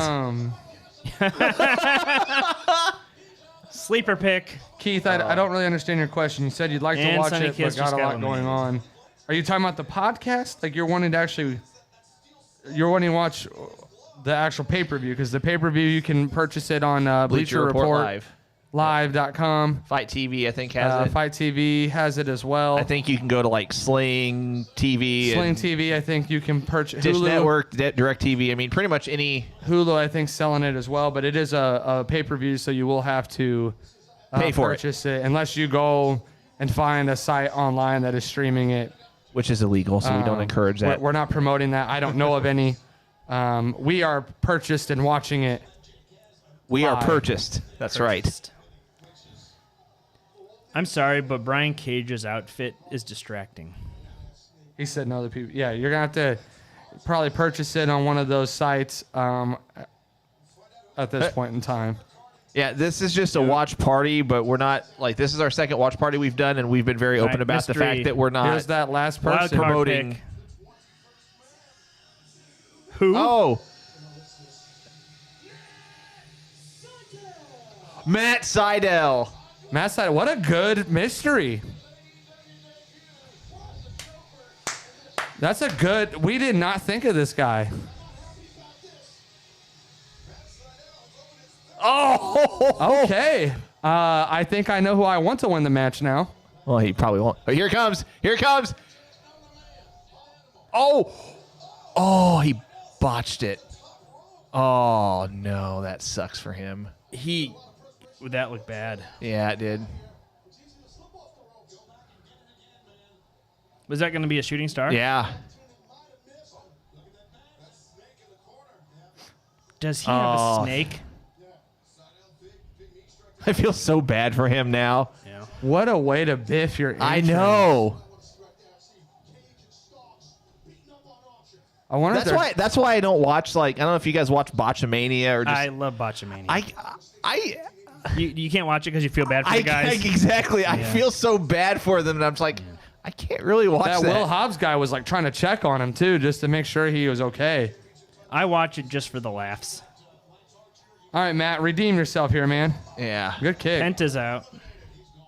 Is Hobbs is still in. So who out of the guys we were talking about, who's still in, like, big picks? So Darby's still in. Lance Archer's still in. Brian Cage is still in. Brian Cage. There goes Starks? Frankie. Oh, Kazarian. Okay. Couldn't tell if that was. Darby. So Darby, I'm going to say Matt Sydal is a good pick.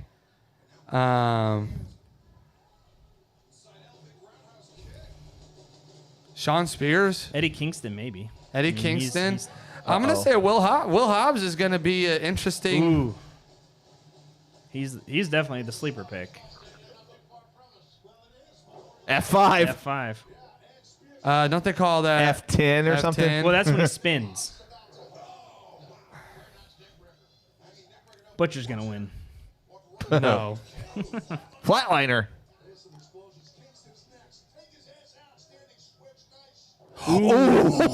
Eddie Kingston landed on the side of his head.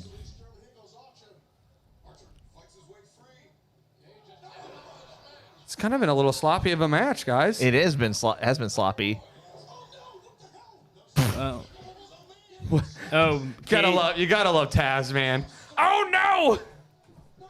Oh, Darby Allin just took out Stark, so that feud's still going. And now Darby Allin's going to be eliminated. Maybe. Nope. Oh, that was nasty. Ugh. Is Spears still with Tully? Yes, he is. Tully's doing double duty. And yeah, that's what I was saying, is that it's a very Speaking of Tully.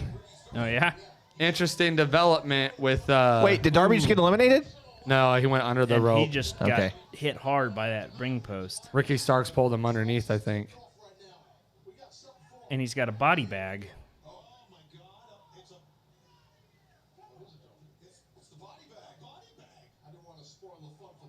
Are they going to put him in it and then eliminate him? Darby would definitely do that. Darby's crazy. Didn't he do something like that with Chris Jericho back in the day? Are those tax? Oh. Putting tax in a body bag, and they're going to put him in the body bag Put and him then in the do body something. bag. Yeah. I bet you this is Darby's idea. Ooh, he just rolled in it. That sucks for everyone else because now there's all these thumbtacks over the ring for everyone else in the rest of the match. Yeah, they'll go off camera, though, and try to sweep some of those out. Hobbs is bleeding. Ah, that looks so bad. Except you got a bunch of the tacks falling out. Yeah, they're all falling out.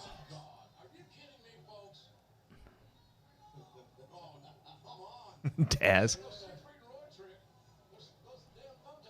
Watch him eliminate him. Oh, no. Ooh. Oh. And then Starks is all excited.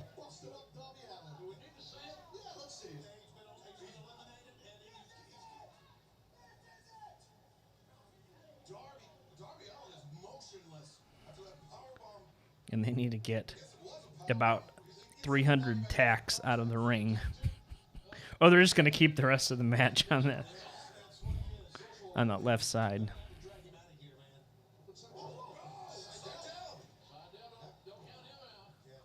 Gotta love the Michael Jackson glove. I still feel bad for Matt Sydal. Matt Sydal. Oh. There he goes. John Spears. Nope. Still in. And he's going to suplex him. Oh, be careful with those tacks there. He's going to eliminate himself. Ooh. And Sean Spears is gone. And just like that, he rolled out of the tacks that were on the floor. back to Ty Dillinger status.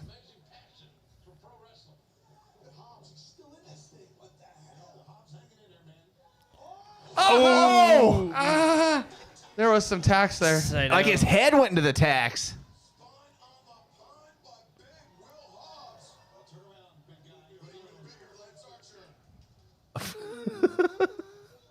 Gosh. Oh, onto the tacks. Did you see his head bounce off the rope? Yeah. Oh, my God. Victor Nash, was there a mystery opponent? I took a bathroom break. Yes, it was Matt Sydal, and he botched a shooting star press. Right off the bat, he botched that shooting star press.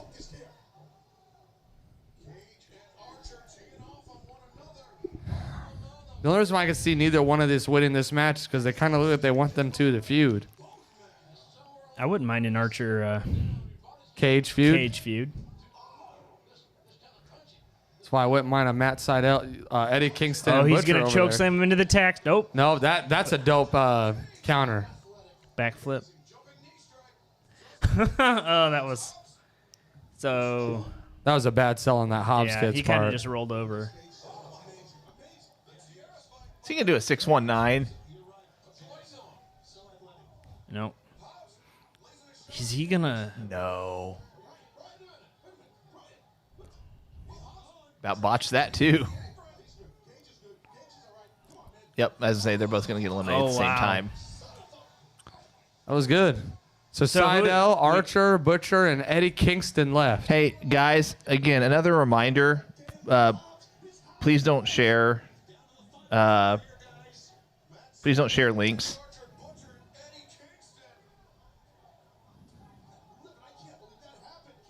I agree. Eugene said that was a deep way to eliminate Darby.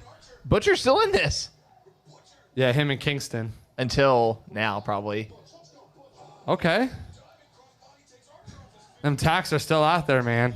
You know Eddie's gonna do a bump into the tax. Eddie Kingston has that yeah. background. Yeah, you know he's sitting there saying, "I know it's there." There goes Butcher's Butcher. out.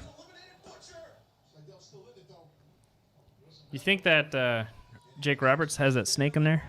Oh yeah. I'll flip him out. Okay. Oh, that was a good counter. Come on, Seidel. So Seidel. Archer was my Archer pick, but and I would be all Kingston. right being wrong if Seidel wins. Is he gonna? Oh, I thought he was gonna do it in the tax. Ooh.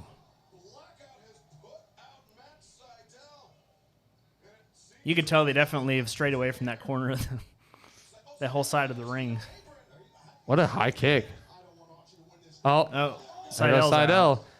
Kingston and Archer.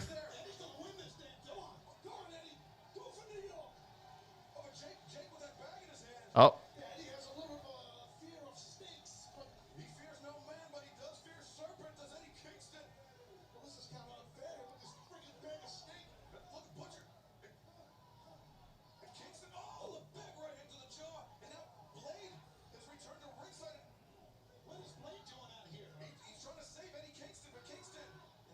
Biting his ear.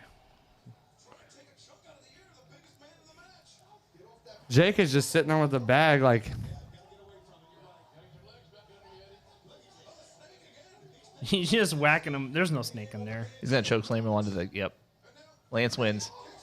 Lance Archer. I got one right. I think I picked Lance Archer. You get the one right that the odds are not with you at all. I know. I go for the big wins and on the other ones, and Did I pick Lance Archer? I don't think so. What did I pick? I think Cole did. I think Cole was the only one that picked Lance Archer. You went. With I don't a think you mystery had a pick. He went with a mystery pick. You guys might have skipped me on that one. No, because you guys both picked Rusev. Well, I Miro. don't think he actually did an official pick. I think we were just talking at that point. All right. You got me real excited though when you said Miro. Yeah. Joe, I agree. The ending was kind of cool. I do feel like a lot of aspects of this match were very messy, and I mean, there were a few botches and stuff just felt out of place. So far, I've kind of been disappointed with this pay-per-view. Now, can you see this versus or Archer versus MJF? Because I can't. I really see Moxley getting this dub now tonight. Hasn't Lance Archer already? Just Cody. Oh, Cody, No you're Moxley. right. That's right. So it looks like we're leading into the Sammy Guevara Matt Hardy match with the broken rules stipulation.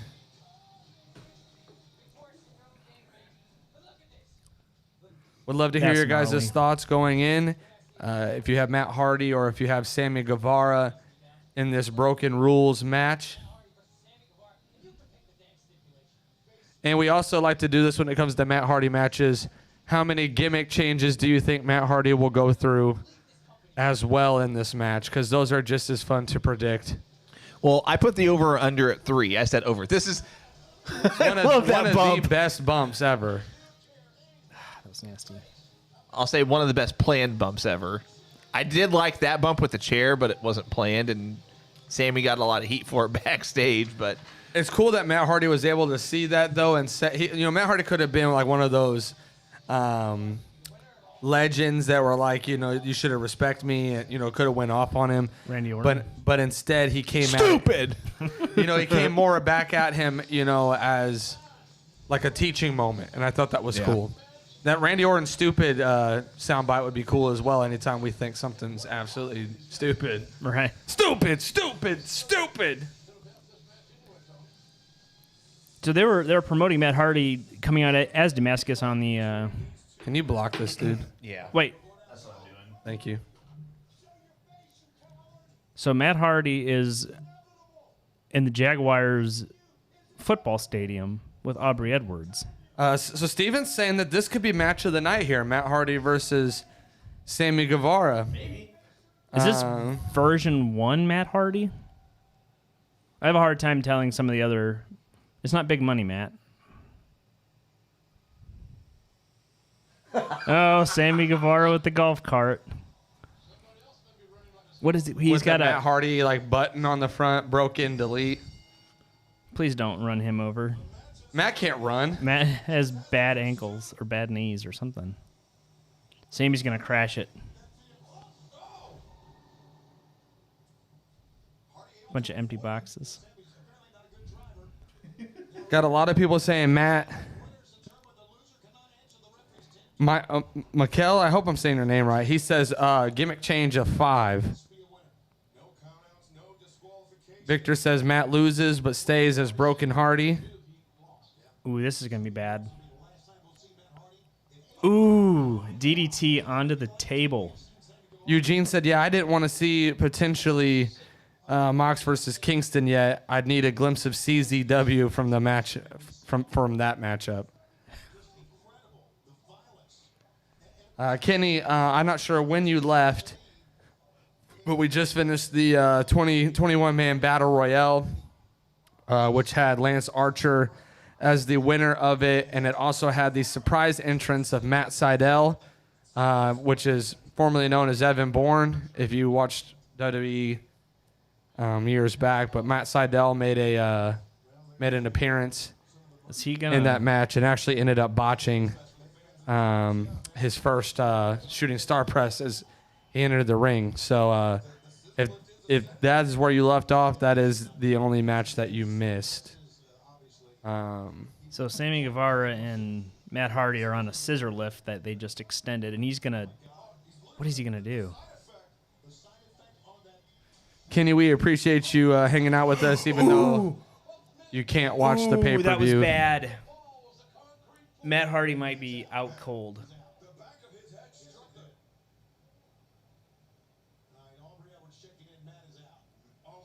This was bad. Oh. That was bad. He's out cold. No, this is a gimmick change. There's no way.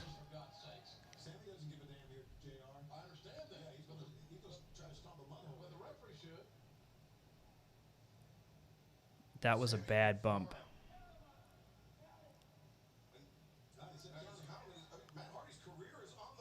Maybe it was. That was bad. That did look nasty. His head looked like it went straight off the concrete.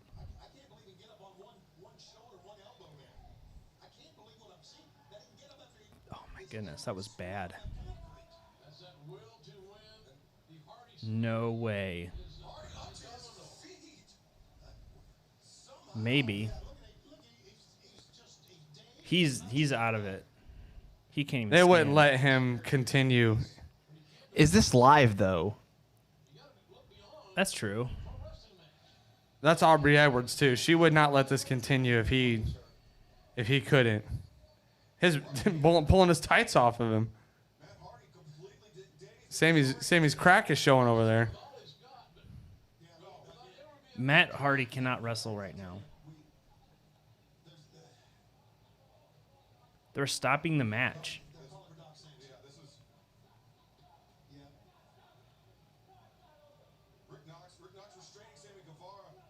Huh.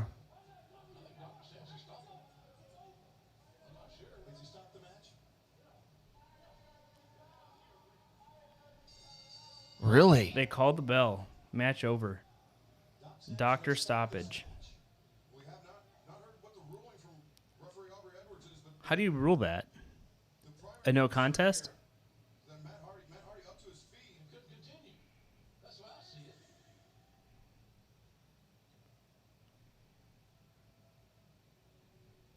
What is?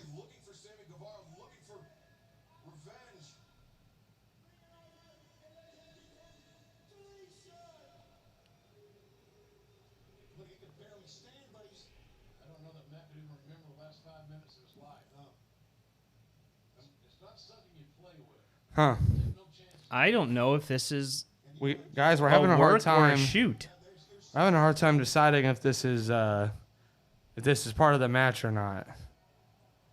For those of you who may or may not be watching, Matt Hardy they just cut away from it, so.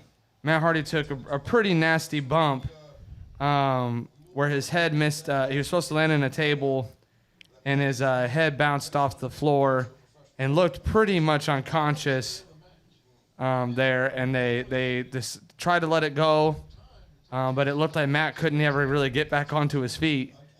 And I don't know if it's just Matt Hardy being a good actor and selling it, but it looks like they've cut away finally. And it was ruled as a doctor stoppage. Man, this has not been AEW's best pay-per-view so far. Especially first one with fans back.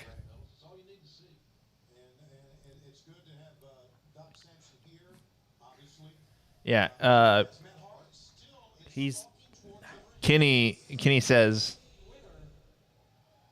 they're still fighting?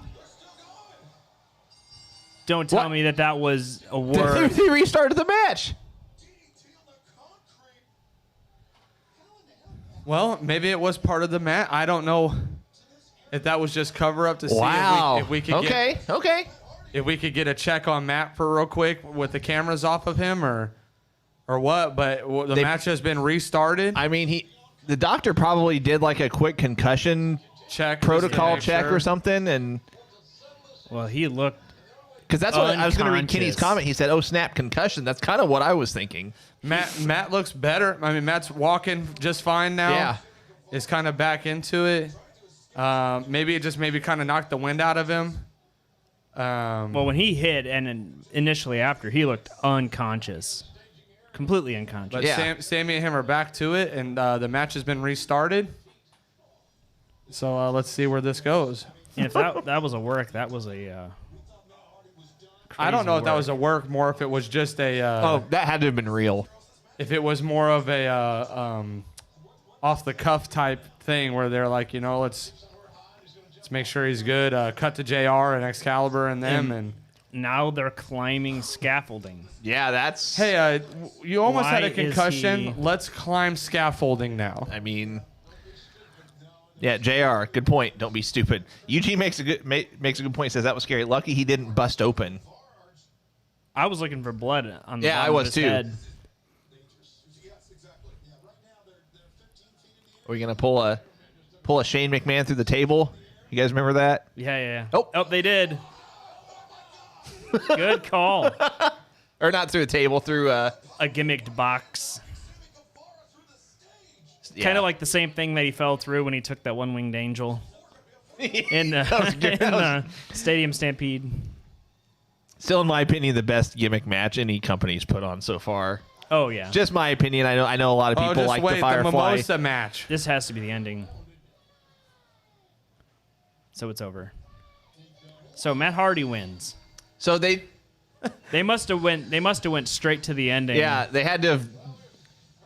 They must have decided, okay, we'll go to the ending and.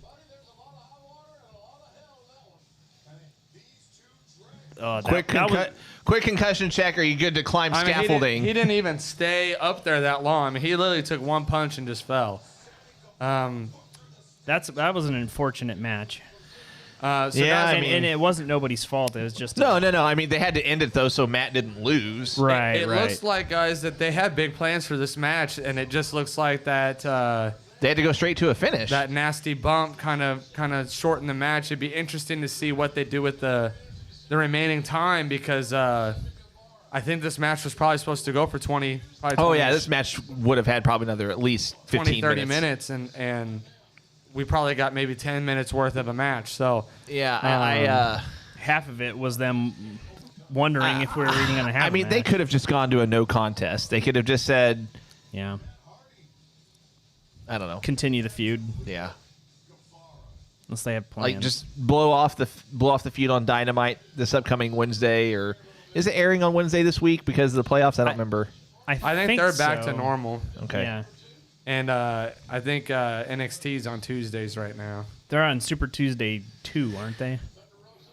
I'm actually excited about this match. So for those of you not able to watch, we got Sheeta and Thunder Rosa next for the AEW Women's Title. I'm actually, that's not the right way to phrase it. This match gives me the most intrigue because of the styles and because I've seen Thunder Rosa on in NWA. She was on Dynamite this past week too, and she's really good. So this match is interesting because we haven't seen a whole lot of Sheeta as far as AEW goes, especially as the champion. I think she's only defended twice, maybe. Because she defended. No, I mean no more than 3 times. I don't think. So with all that being said, you know, Thunder Rosa is probably, in my opinion, one of the hottest wrestling women talents that are out there right now, as far as talent goes. Well, she's an MMA fighter too. She Thunder is. Rosa? Yeah. She is probably one of the more flawless when it comes to being accurate in the ring, and so seeing Sheeta wrestle and being pretty flawless as well from what we've seen.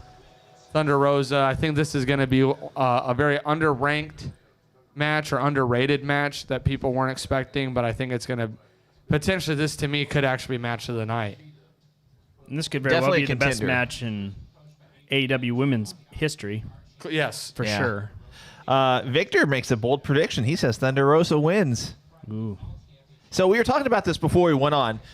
There's no way Thunder Rosa wins the AEW Women's title if she's not under an AEW contract of some kind. So if she wins the title, then I think it's pretty evident that Thunder Rosa has signed some sort of agreement with AEW to where she'll compete for dates with AEW. If that's the case, that also means that AEW and NWA would have kind of a working relationship. Right. Which Cole and I have talked about this on prior shows. I'm all for some kind of a talent sharing between brands. It's just, we've talked about it before. It doesn't happen that often because of, let's say Thunder Rosa, knock on wood, thus far in the pay-per-view, gets injured on an AEW card. What does that, if you're NWA, what do you do? Right, right. So I do find it interesting that they gave her an AEW record, though. They just showed her record as 1-0 in AEW. Yeah. Which is interesting, though, because I kind of feel like they didn't really... I know Jeff Cobb's only had 1 appearance so far as a match. But I don't feel like they did that with Jeff Cobb, really, where they... He only had 1 match, didn't he? Just the one with Moxley, right? Yeah. Wasn't that like Chris Jericho bringing him in to... Jimmy England also says Thunder Rosa wins double champ. Victor Nash, she's not better than Tessa Blanchard. So here's my thing about Tessa. I don't know. Here's my thing about Tessa. Tessa looked good for who she was going up against. You got to remember, Tessa was not fighting a bunch of no-namers that had a lot of skill. Like, go look at Impact's women roster, and they have like 2 or 3 that are really good, and the rest are still kind of making the come up and kind of being so-so. Thunder Rosa. Yes! The streamers. Yes! I love it! They need more streamers. I know. I love the Ring of Honor streamers. So I don't know. I don't know if I could clearly say that Tessa's better. I think Tessa definitely was given the matches and the platform to look that way. That's a big thing over in Japan too. Yeah, with women's wrestling. And it makes sense that they do it here because, like, Cody's done interviews before saying that they won't do streamers because if you have tens of thousands of fans throwing streamers, but if you've only got a few hundred, go for it. Is that the same thing like someone asking for a chair, and then you see that ECW clip back in the day? Oh yeah, who was that? I don't remember. Mick Foley asked for a chair, and everybody threw chairs. Yeah. My favorite part of the night right there was the streamers. Yeah, I've always thought that for a while now that I wish they would come back. Yeah, I mean, they're not going to unless they just do arenas like Ring of Honor does where you can only fit 2,000 or 3,000 max. Because if you've got triple or quadruple that, then you're going to have a lot of streamers to clean up. But it would have a cool effect, though. I agree, but I want to address Victor's comment. He says, title for title, why not? I don't know. I mean, I would have been okay with a title for title match. Probably too soon with talent sharing to do a title for title when you haven't really seen it work yet. But I mean, what danger does it have to put both titles on the line versus just the AEW? I guess is kind of where my logic is. Again, it goes back to do I know enough? Do we have a good enough working relationship to get that title back for whoever's losing it? For instance, if Shida was to win and retain and then take control of the NWA Women's Championship, how do we get that back if they decide not to? You just have a dusty finish. Either do a count out or DQ and both keep the belts. I mean, yeah, I don't think the fan base wants that. No, but we might still get that anyway. Right. I think it's better just to do the one title offer right now. Until we can kind of see what that talent sharing would kind of look like. Once again, we appreciate you guys hanging out with us. We'll be on here as long as the pay-per-view is. We don't have any of the pay-per-view actually showing. I don't know if any of the audio is coming through. Hopefully not. I say that because if it is, hopefully we don't get kicked off by Facebook or YouTube again. However, I will say whenever we got kicked off during our first watch party, WWE submitted to us. Because we submitted that. You remember that we submitted that claim about WWE said something like we violated such and such. So I filed a dispute, and we beat WWE. So we did. Stuck it to the man. Just stuck it to Vince McMahon. Yeah. Just commenting back to some of you guys. You guys gotta understand that Tessa was booked that way. As far as talking about the women's talents that are out here right now. Tessa was booked to be kind of a Becky Lynch of the independent scene, and Alex and I have talked about this before. We didn't really think that she necessarily deserved that kind of booking.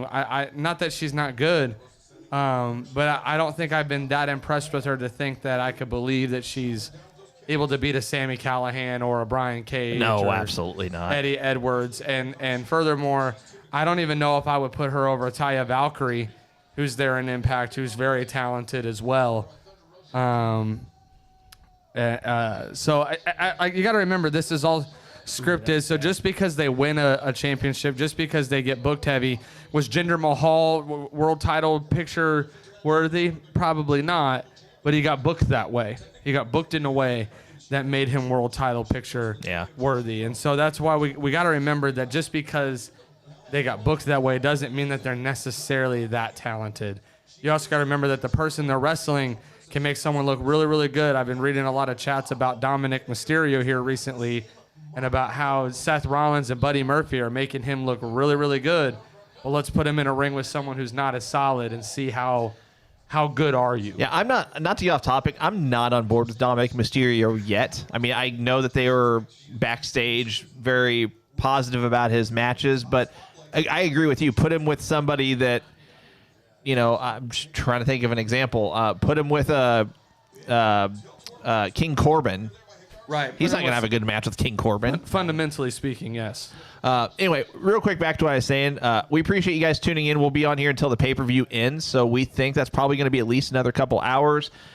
So give us your thoughts on what you've seen so far. If you are watching it, give us your predictions. If you have any questions for us, this is the first time we've been on for a good, month and a half, 2 months. If you have any questions for us, anything at all, just feel free to ask.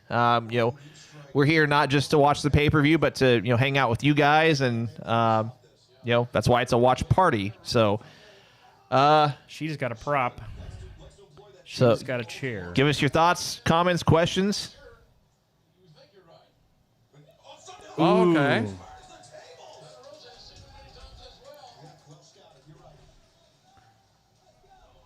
Michael says thoughts on the Archer win. I'm okay with it. I mean, I think it's a fresh challenger for the AEW belt. I think we talked about before we went on that at least I think that it's just going to be a one-off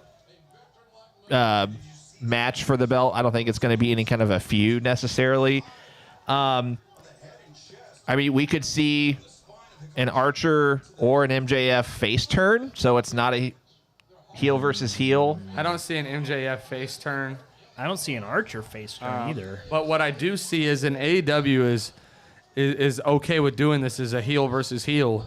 Yeah. And I wouldn't mind seeing a Jake Roberts versus MJF promo. Oh, yeah. That'd be good. Which could be something that they're looking at. I wouldn't be against a John Moxley Jake Roberts promo. Kick off the head. And her head bounced off the post. Did it? But ultimately, I think Archer's a good pick. Going forward, again, I agree with Alex. It's probably just a one-off. But it gives Archer something to do than just to sit there and run roughshod on the mid-card division. The thing I do like about the Casino Battle Royale matches is that it doesn't have that Money in the Bank feel that, they're going to get a title shot, so they're going to win. Like, that they're a guaranteed title win. Because it's not like a cash-in at any time situation, I don't think. Kenny asked who was the Final Four in the Battle Royale. I believe it was Archer, Eddie Kingston, Butcher, and Seidel, right? Yeah. Yep, those were the four. Victor says, by Archer winning means Moxley retains. I agree with you. I'm inclined to agree with you. I went with Moxley as well. But I don't know if it means that because, again, AEW is very prominent on keeping us on our toes. And they did say a future title match. They didn't necessarily it could be make it seem like it's the next feud or could be 6 months away. Right. For sure. I mean, they kind of did Brian Cage, for instance. He won that ladder match, but he was not necessarily the next contender. It was like several, like 2 or 3 contenders after him or before him. Styles 002323. Prediction for the whole pay-per-view. Pain. That's an interesting move. I will say this has been a good match so far. Yeah. I've never seen that before. She's gonna bonk her head on it. Nick, the surprise entrance that we did not really know about was Matt Seidel. And again, he botched the shooting star press right after coming in. It was a very sad. I felt so bad. I'm really hoping he can redeem himself on upcoming shows, because would love to see him get a big role. Okay, good little switch up here. Back to this Shida Thunder Rosa match. Ooh, right in the bicep. So far, so good. It's been a good match. Probably one of the better ones of the night. I think it's been the match of the night so far. Michael said, in all fairness, there hasn't been really much competition. No. Michael said Seidel was just excited. You could tell he slipped. I mean, you could tell that the ring rope had some moisture on it. Sweat on it. I mean, you got to think they are in Florida. I mean, it's humid. I'm sure it's super hot. Victor Nash says Moxley retains by disqualification. Then there's a fatal 3-way. Triple threat. The fatal 3-way for the title. Yeah, we hope Matt Hardy's okay. And Matt Seidel. Well, we hope Matt Seidel's pride is okay, and we hope Matt Hardy is actually okay. Is actually okay. Well, we were all wrong as far as how many versions of Matt Hardy we were going to see. Just 2, concussed and unconcussed. Yeah, exactly. Good call. Well, he's going to definitely Wonder how they're gonna play that out in BTE. What's with Sheeta's shoes? It actually they would have be a split in them. It actually like would the be a toe has unique. like a- Is it in both of them? Yeah, it's like.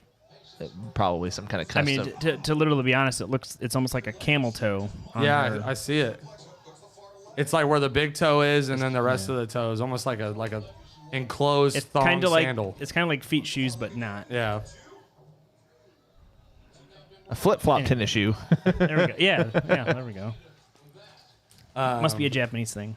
I will say they could play off this Matt Hardy concussion by giving him even another persona. Right. You know, play off of Concussion Matt. Concussed Matt. I still feel bad for him. That could have been match of the night too. Michael says, as someone who lives in Florida, it is miserable down here. He said, I think Paige and Kenny lose tonight. Victor said, yeah, it's extremely hot here in Florida. And Victor called them ninja shoes. Ninja, yeah, that's a good call. That's a good word for it. Tourette's, Matt. Tourette's. Psych ward, Matt. That would be a Matt reserved strictly for BTE. Then that would not be suitable for TNT. I don't believe. No. Tourette's, Matt. I'd have to give it another name, but. Ooh, that looked bad. Isn't that kind of like what they did with Gold Dust back in the day? Yeah, I know what you're talking about. So far, guys, they're really making Thunder Rosa look really good in this match. Yeah, she's been pretty dominant. They both look good. Uh-oh.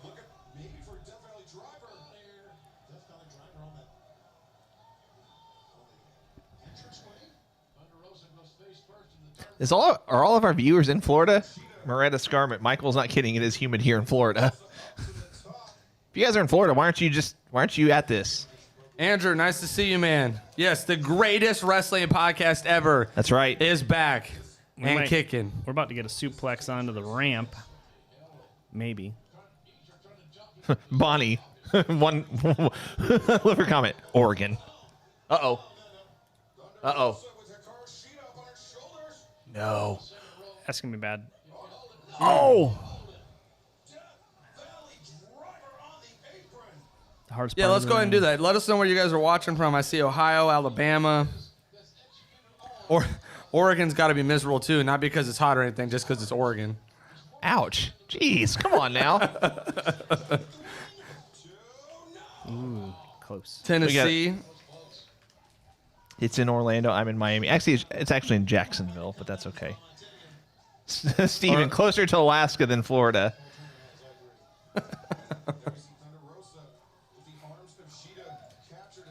Well, Morant, thoughts and prayers to you, sincerely. Hopefully that heart condition improves and improves quickly. That's right. Steven, you're in Canada. I knew that. We've had that discussion.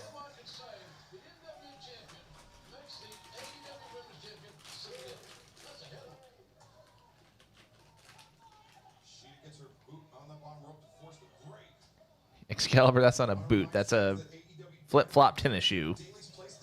I'm sorry, ninja shoe. Steven said, but no COVID cases. Kentucky, I see you. Alberta, Canada, Joe Thompson. Andrew said it's okay. We're all thinking what Cole is saying. I'm sorry. Oregon probably is a really nice place. Oregon's probably pretty nice. I mean, Northern California is nice, so I never hear any problems about Oregon. Oregon's just right on the other side. You guys stay out of my news feed a lot. Ooh, Meteora. New Jersey. Ooh. Okay. Onto the ramp. Don't tell me we're going to get a double count out.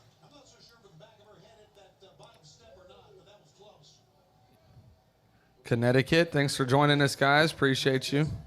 Oh, yeah, she was 6 inches away from hitting her head off of that step. That reminds me of the bump that Brody Lee took from Moxley, where his head just about hit the. Oh, yeah, through the gimmick. Yeah, that was scary. Yeah.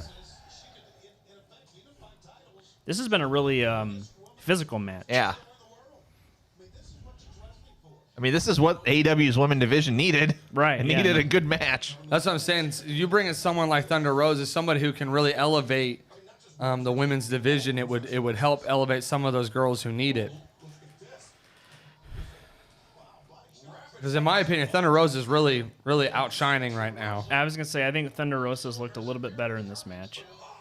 Not that Sheeta's bad, but Thunder Rosa is just flawlessly executing.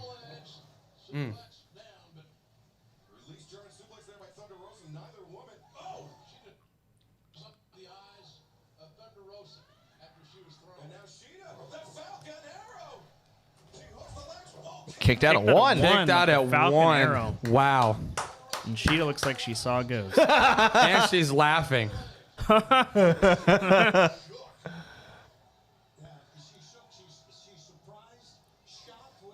Again? Oh yeah, I knew that was happening. Surprise roll up.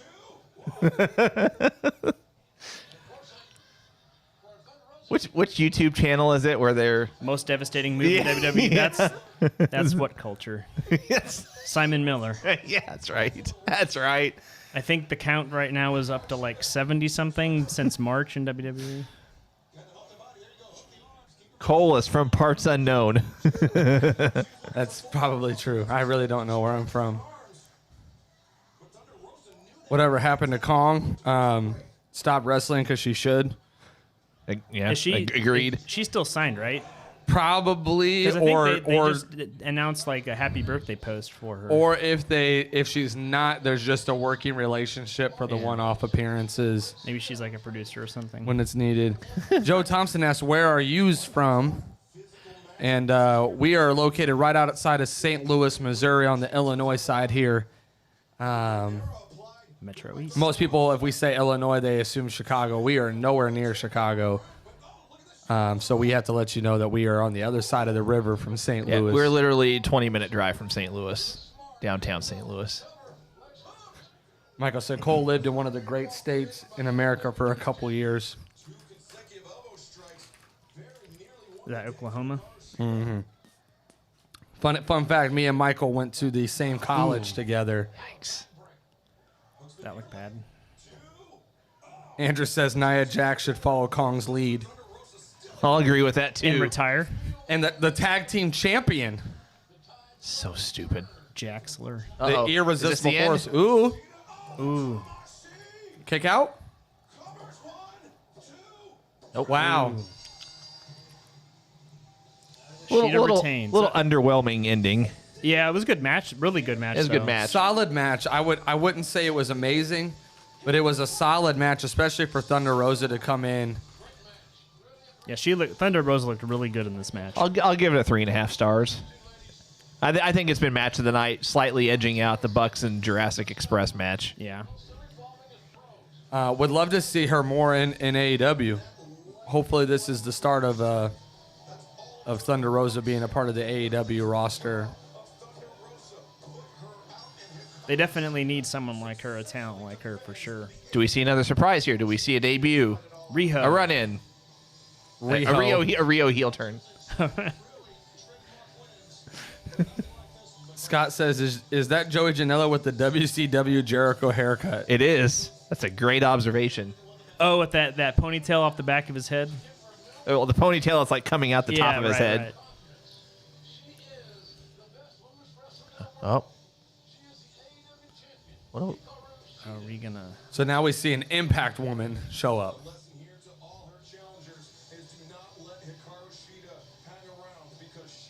Or not. Would be interested to see who they go with next because they're trying to find challenges for Sheeta. Kip Sabian? He just called him super bad. I think they've been saying that. Super bad. Let's call him super bad.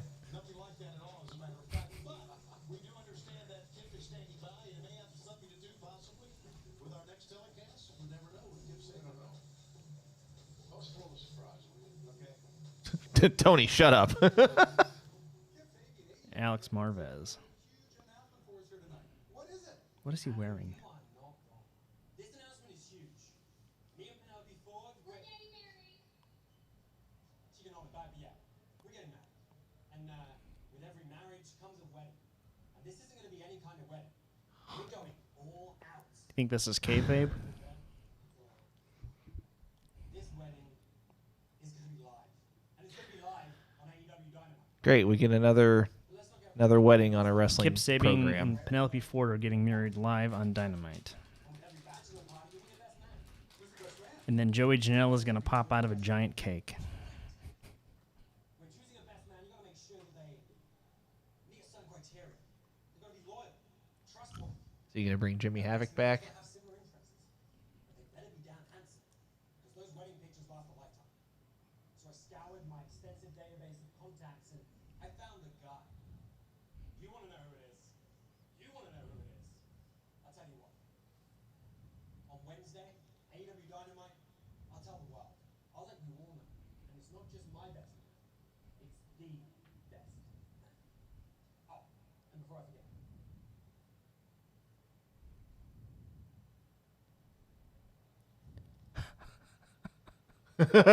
Oh, that's a shot at WWE. Man. They're promoting Kip Sabian's Twitch account. And then for those of you not watching it, they brought a little poster board in it, promoted Kip Sabian's Twitch account, and then it said at the bottom, this message was supported by All Elite Wrestling. Scott says, I'm calling Adam Rose. Interesting pick. Style 002323. The title of the pay-per-view, Super Bad. It's not been great so far, unfortunately. Andrew, what could possibly go right about a wrestling wedding? If this is a perfect wedding, that would be the first ever. Eugene says, you think Tay Conti will join the Dark Order? I don't know if they really need another girl, but No, I like what they're doing, Anna Jay, and would like to see them progress her and not add too many women to that mix. So what is Anna Jay, 11? Or did she not get a number? She doesn't get a number. And I'm really confused because I don't think we've seen, like, have we seen 7, 8, or 9? I think technically Silver and all them count in those numbers. Well, Silver's 3 and 4. Yeah, they're 3. So you've got Evil Grayson Uno. and Evil Uno are 1 and 2 technically. You've got Reynolds and Silver 3 and 4. 5 is what's his face? Redbeard. Oh man.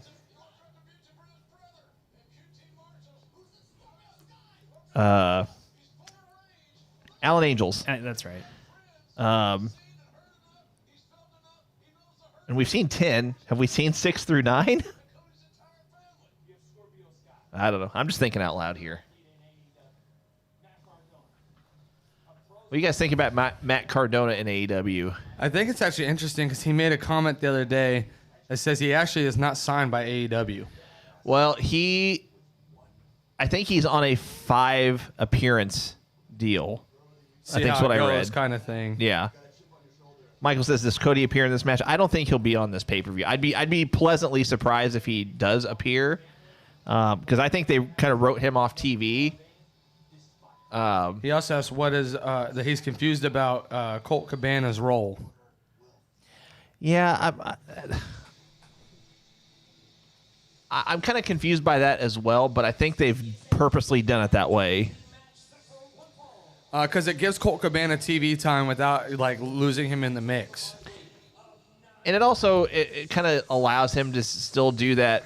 I don't know how many of you guys watch BTE, but he's doing this like thing where he's got like gold stuck on his face or something like that, which I think that plays into like a prior gimmick he had. But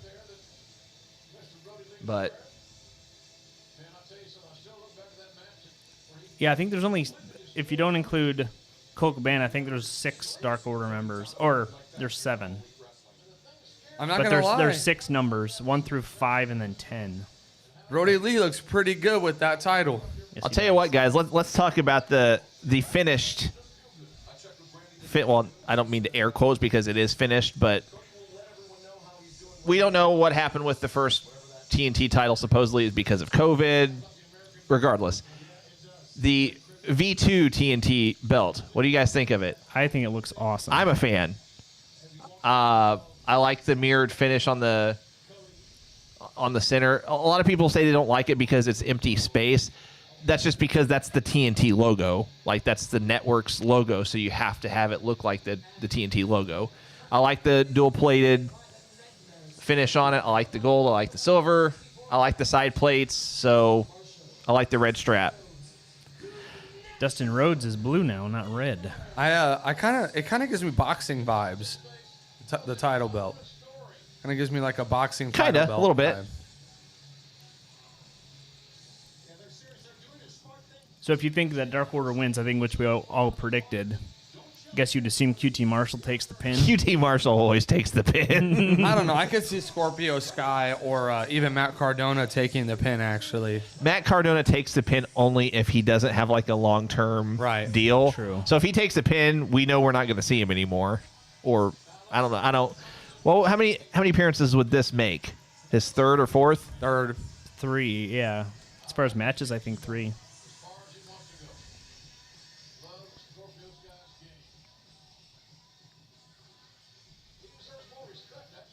Is Scorpio Sky still part of SCU? Uh-huh. Because they kind of almost haven't... Kind of riding him... Almost have written him off. Like, every SCU official match has always been... Look at that jacket.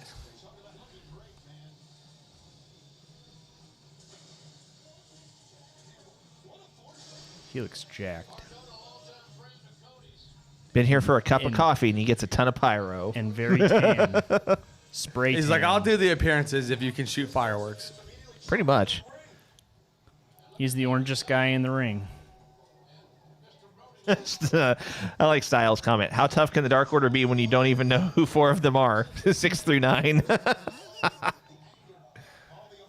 I don't know, man. We talked about this through Facebook Messenger, the 3 of us, and I told these 2 guys that I like how AEW has turned the Dark Order, which was something I had like 0 interest in the beginning. I thought it was going to flop, and now I'm like all over it. The BTE stuff does help because they're serious on TV and on pay-per-views, but then on BTE it's very comedic and yeah, they've been bit of the day every time they've come on for the last few weeks. Travis Bird, thanks for tuning in, man. Good How's to see going, you. Travis?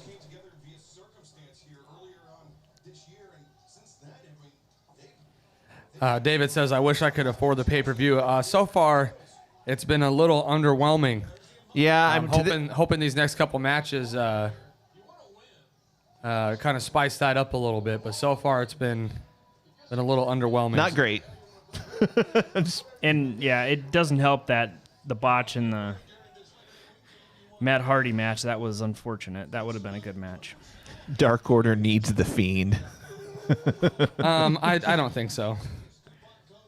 I mean, I like the Dark Order as is. I agree. I don't think they need to add anybody. If anything, they really could, they don't even need Colt Cabana. I get for storyline reasons what they're doing, but... No, I would rather them take on a lot more of the no-name guys and kind of elevate them a little bit. Yeah. I'll tell you what, if this is really going to go till 10:30, they got a lot of time to fill because if you include this match, they've only got 4 more total. Well, it might go a little short now because of the Matt Hardy Yeah. Guevara match went 20 minutes short. It is interesting that Colt Cabana's wearing Dark Order gear. Yeah. And they haven't really officially announced that he's part of it. I know Wikipedia says he is, but that doesn't mean anything. Wikipedia. David, to answer your question, Matt Hardy took a pretty nasty bump. He felt what was supposed to fall into some tables and looked like he bumped his head pretty hard. I mean, he fell probably 15, would you say 10, 15 feet from like a scaffolding lift kind of thing? It was a scissor lift. And his head was yeah. supposed to go with the table, and then he actually landed more with his butt on the end of the table and smacked his head pretty hard. They tried to let the match continue, and they ended up calling it and stalling for about 5-10 minutes, went back to JR and Excalibur and them, and then ended up restarting the match. And what we can only assume is they jumped straight to the end, and him and Sammy climbed up some scaffolding, and he just punched Sammy out the scaffolding into a into a planned area box pretty much to go through and pretty much a gimmick stage area. Counted him out, and that was the end. And it went pretty quick, about a 5-10 minute match in total. So, yeah, there's a lot of time to fill in. If you go from bell to bell, so first bell to second bell, and then third bell to fourth bell, it may have gone 6 or 7 minutes. And most of that was just procrastinating to see if they could even restart the match or not. Yeah.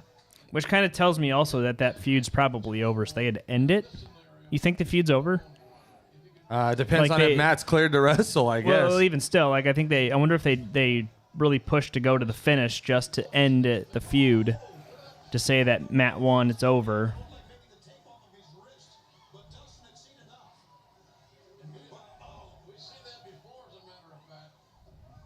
I have another question. Over under, how many lawnmowers do you think we see on the pay-per-view? Oh, yeah. How many did he buy? 6 with his $1 million? That Chili's money? Guys, seriously, if you watch AEW but you don't watch Being the Elite, you are missing out. I promise. It definitely adds to... And they even carry over some of the stuff from BTE onto AEW. Yeah, it's one of the things where you don't have to follow BTE to get AEW storylines. It's more like the other way around. You need to watch AEW to get BTE storylines. But still, I mean, just the comedic aspect and just it's funny. That's all I'm going to say. If you don't watch Being the Elite, watch it.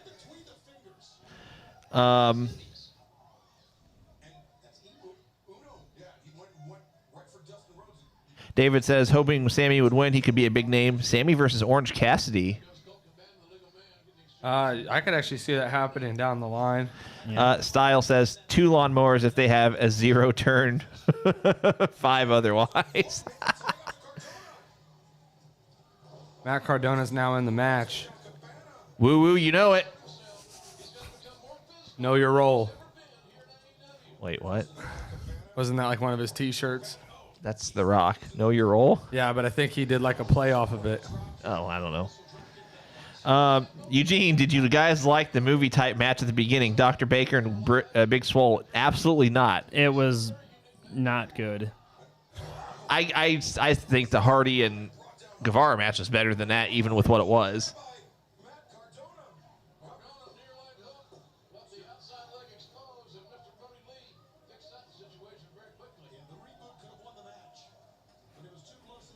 Yeah, we get down to the tooth and nail of the match. It wasn't very good. Yeah, I gave, what did I say, a -2 stars. I think someone else that was watching it. -3 -3. Yeah, Again, I thought I was being generous with the -2 stars. But Victor, when you ask who won the first match, do you mean the buy-in or do you mean the actual card? I wonder if they went with a cinematic match like that because Britt Baker probably isn't cleared yet to take bumps in a ring. That's a good point. It was a pretty safe match, which might have been why they had Rebel involved as much as they did with her too. And why the finish involved Novocaine. Yes. Just getting passed up by Novocaine. Yeah, there was no finishing move. There really was no good move to begin with. I think there was one dragon screw onto the floor. That was the only high impact move, and that was Britt doing it to Swole. No pun intended. Victor says actual card match. That's what we're talking about. Big Swole, Britt Baker match. Big Swole won it by laughing gas, knockout gassing Britt Baker on a chair and pretty much submitting her. So we've talked about this a little bit already. Travis's comment: Eric Rowan maybe joins Dark Order. He's the only exception I would make with not changing up Dark Order. He's the one. If he debuts, I mean. If he comes to AEW, do you see him not joining Dark Order? I would much rather see him feuding against Dark Order. You really? Ooh. I would much rather see Eric Rowan come in and everybody think that he's just with Brody Lee because that's how it's always been. Right. And then Eric Rowan just comes in and wrecks havoc. So have him be like a monster heel, but have him as a face run. Yeah. Okay. Definitely could see him kind of playing a act like what Braun Strowman is supposed to be. Very monstrous. Very monstrous. No real talking, but doesn't need a manager. Just let him come in and just wreck shop every time. Did you guys see the interview with Yeah. Chris Van Vliet? And it's good. Man, they're really picking at Dustin. They keep going over there and just hitting Dustin. You think they'll give Dustin a run with the TNT title before he retires? You know he doesn't have that many years left. I was just gonna ask, how long do you think he lasts? He's 50. Is he in his 50s? I mean, Yeah. I'd be shocked if he wrestles in more than another 2 years. I mean, he's got to be winding down. So here's the thing about those guys who At least full time, that is. the guys that value the business. I don't think he wants a run. Probably not, but I mean, just out of respect. I mean, would the guys behind the scenes, Cody and the Bucks, just convince him, hey, because there was the big rumor that his match with Cody that got the 5-star rating was going to be his last match, and I mean, several matches after that even have been rumored to be. Yeah, the tag match he and Cody had with the Bucks, and his match against Shawn Spears. Yeah. There's been a lot, but I'm saying my thing is still. If Dustin says he doesn't want it, I think the respect factor has to be for the fact that Dustin doesn't want it, and probably not. I think Dustin's more interested, and if you've noticed, the matches that Dustin take are usually to elevate somebody else, and somebody that almost deserves it. Reversal. Yeah. Has Scorpio Sky been in this match yet? I don't know. For 10 Bam Bam minutes Thompson, thanks for joining us. I don't recognize Bam Bam Thompson's name. If this is your first time tuning in, let us know. We appreciate you tuning in. David says, kind of like when you thought DDP was joining NWO, Rowan shakes Brody Lee's hand, then does not let go and clotheslines him. I could see that. It would actually be cool to see Rowan take on a new gimmick too. So what's his name now? He's got a pro wrestling. Eric Redbeard. That's right. I know he's got a pro wrestling tee shop. I just couldn't remember. It'd be really cool to see him because Eric Redbeard, whatever you want to call him, he's actually very intelligent, super smart guy. So wouldn't mind seeing him take on a more sophisticated role than just being a Vince McMahon monster. I love Colt Cabana's expressions. Okay. Oh! Dustin showing us that he still has some moves left. Well, there's Scorpio. I think just as impressive as Colt Cabana taking the Canadian Destroyer. Yeah. We should have started a Canadian Destroyer counter. I think we're probably up to like 3 or 4 for the night. Uh-oh. Oh, there's Allie. Or not Allie. Anna J. Give her a smooch. Oh, yeah. Oh, okay. I thought that was one of the guys coming in at first. So Brandy Rhodes just took out Anna J. I wonder if they're going to feud now. Okay. What if Scorpio Sky gets a pin on Brody Lee and then that sets up a TNT title match? That could be. Could be a roll up.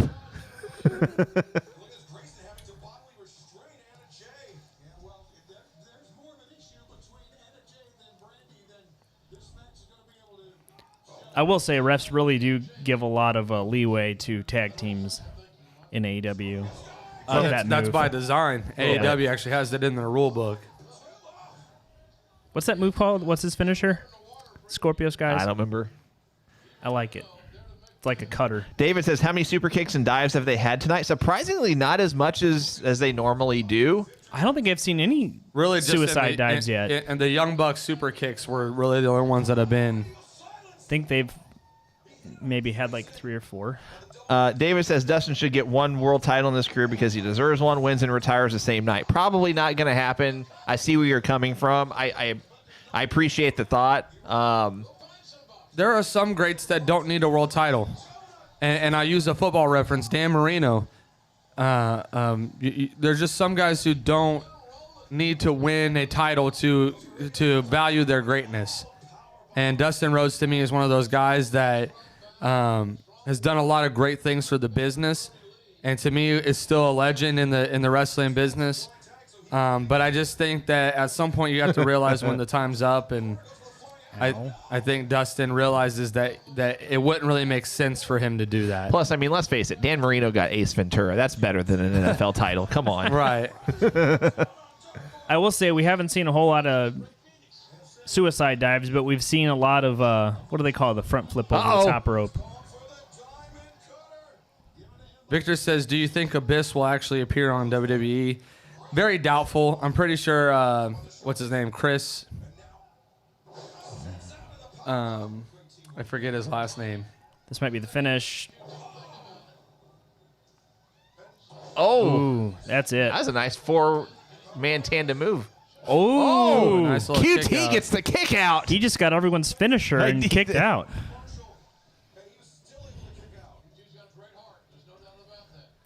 If you haven't given us your predictions yet for this match, we'd love to hear your guys' thoughts. Dark Order versus Dustin Rhodes. Natural Nightmares. Really. Scorpio Sky.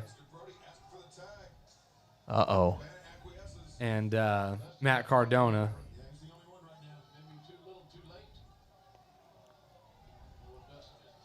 They're really teasing like Dustin hard. Yeah, Dustin, a feud between Dustin and Cody, or Dustin and Brody. He even let QT tag Dustin in. They've been teasing this hard all match. They've been really going hard at Dustin. Switch Scorpio Sky out in my, not a prediction, but just like my thought process. Dustin gets a pin over Brody Lee and sets up a TNT title match. Dustin's looking good, though, I will say. And that would make that. Oh. That wasn't the lariat, though, was it? It was kind. I mean, essentially, it Usually was. he usually spins. He's gonna give Colt the pin.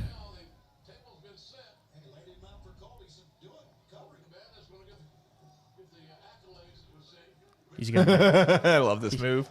Oh, that's not what I thought he was going to do. Oh, Brody's mad about it, too. The roll up. Schoolboy! Wow. Oh, are they going to turn on Colt here? Is Brody going to turn on Colt here? Well, for those Dustin of you... Rhodes got the roll up on QT Marshall, or not on QT. Sile just said earlier, the schoolboy, deadliest move in wrestling. Yep. Dustin Rhodes pins Colt Cabana. The Bucks did win, David. And he's about to get Dustin Rhodes, executed. Matt Cardona, Not executed, but Scorpio Sky. Yeah, Bam Bam, I agree. This match wasn't too bad. I don't think Scorpio Sky really did much in it. He didn't. I'm kind of... Just kind of a filler. Oh. It's a big dude to lift up. Now they're hinting at turning on Colt. on Colt Cabana here. They're gonna kick him out. Oh, he did spin. It was just right before it. That always looks like it hurts landing right on your belly. Missing a backflip.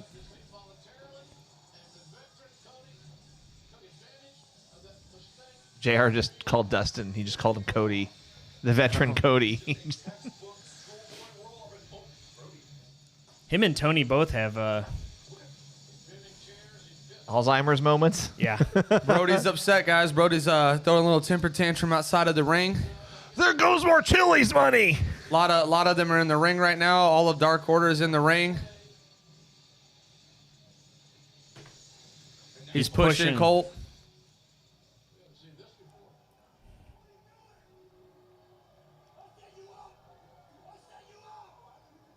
Is this where we see Eric Rowan come out Ooh.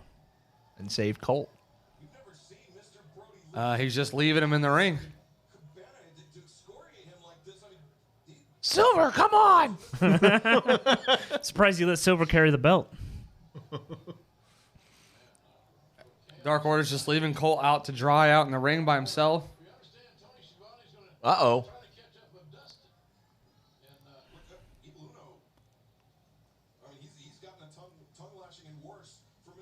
Uno's gonna do something. Or not. Wow. That was kind of weird.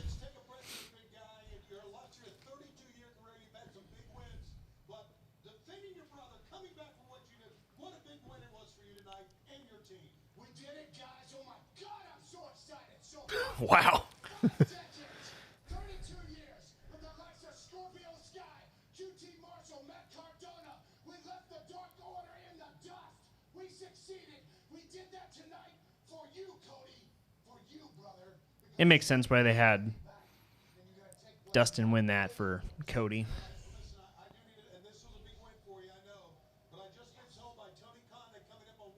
TNT. Yep.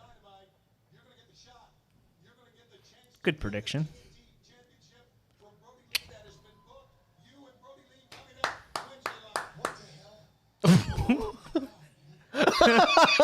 Are you shocked or something? Crap, man, it's been a long time. I've had a chance to put gold around my waist. Holy crap. What's the last title he's won? Huh? What's the last title he's The won? WWE tag titles? Yeah, with him and Cody. Him and Stardust. Oh. In the dust because Brody Wednesday night for the TNT title. God damn it, boy. I kind of hope he wins it, For your blood and hell. even if it is just like a quick like Right. hold it for a week and then drop it. I definitely think that's going to be a great match. They're going to let those two guys go. Oh yeah. Here we go. This is the match I'm excited about. Cole's not on board with FTR. I'll just put that out there. What matches do we have left? 3 more. We got tag title, world title, and Mimosa. Yeah. All right, so let me. It just sounds funny in context. Tag title, world title, Mimosa. Let me speak on what Alex just shared. I'm not a fan of FTR and AEW so far. I think they're been very underwhelming. I do like the Tully Blanchard team up and hoping that starts to escalate into something better. But so far, I feel like they've been very underwhelming. I feel like they do not mesh with most of the tag division that is there, and would like to see more exciting matches. And I just don't feel like the matches I've watched with them have been that exciting. And I feel like their promo cutting has even been lackluster. Their promos have been awkward. I'll give you that. And I expected more out of a team that is being booked to me as being the best tag team in the world. And like the guys personally, I think I watched the Jericho podcast with them and really enjoyed a lot of what they brought to the table as far as their heart for the tag division and whatnot. But I feel like, again, their AEW debut has been very underwhelming, in my opinion, compared to what it should have been, could have been, and would like to see more from them than what we've gotten so far. But I did pick FTR to win tonight, as I believe Kenny Omega and Adam Page, you're going to see them finally have that long-awaited split that we have seen. Victor Nash says FTR have been wrestling better in AEW than in WWE. So I said this before we went on, I actually liked FTR/Revival. I liked their matches better when they were in NXT in its entirety as a whole, however you want to phrase it. I agree with Cole. I like the pairing with Tully Blanchard. I think it's really akin to the fact that they're very much an old school feel as far as tag team wrestling. I mean, they're a modern version of Arn Anderson and Tully Blanchard. So, I agree though. I hope this match that we're about to watch is one that they give us that match that we've been expecting, like matches that we watched them have in NXT. Austin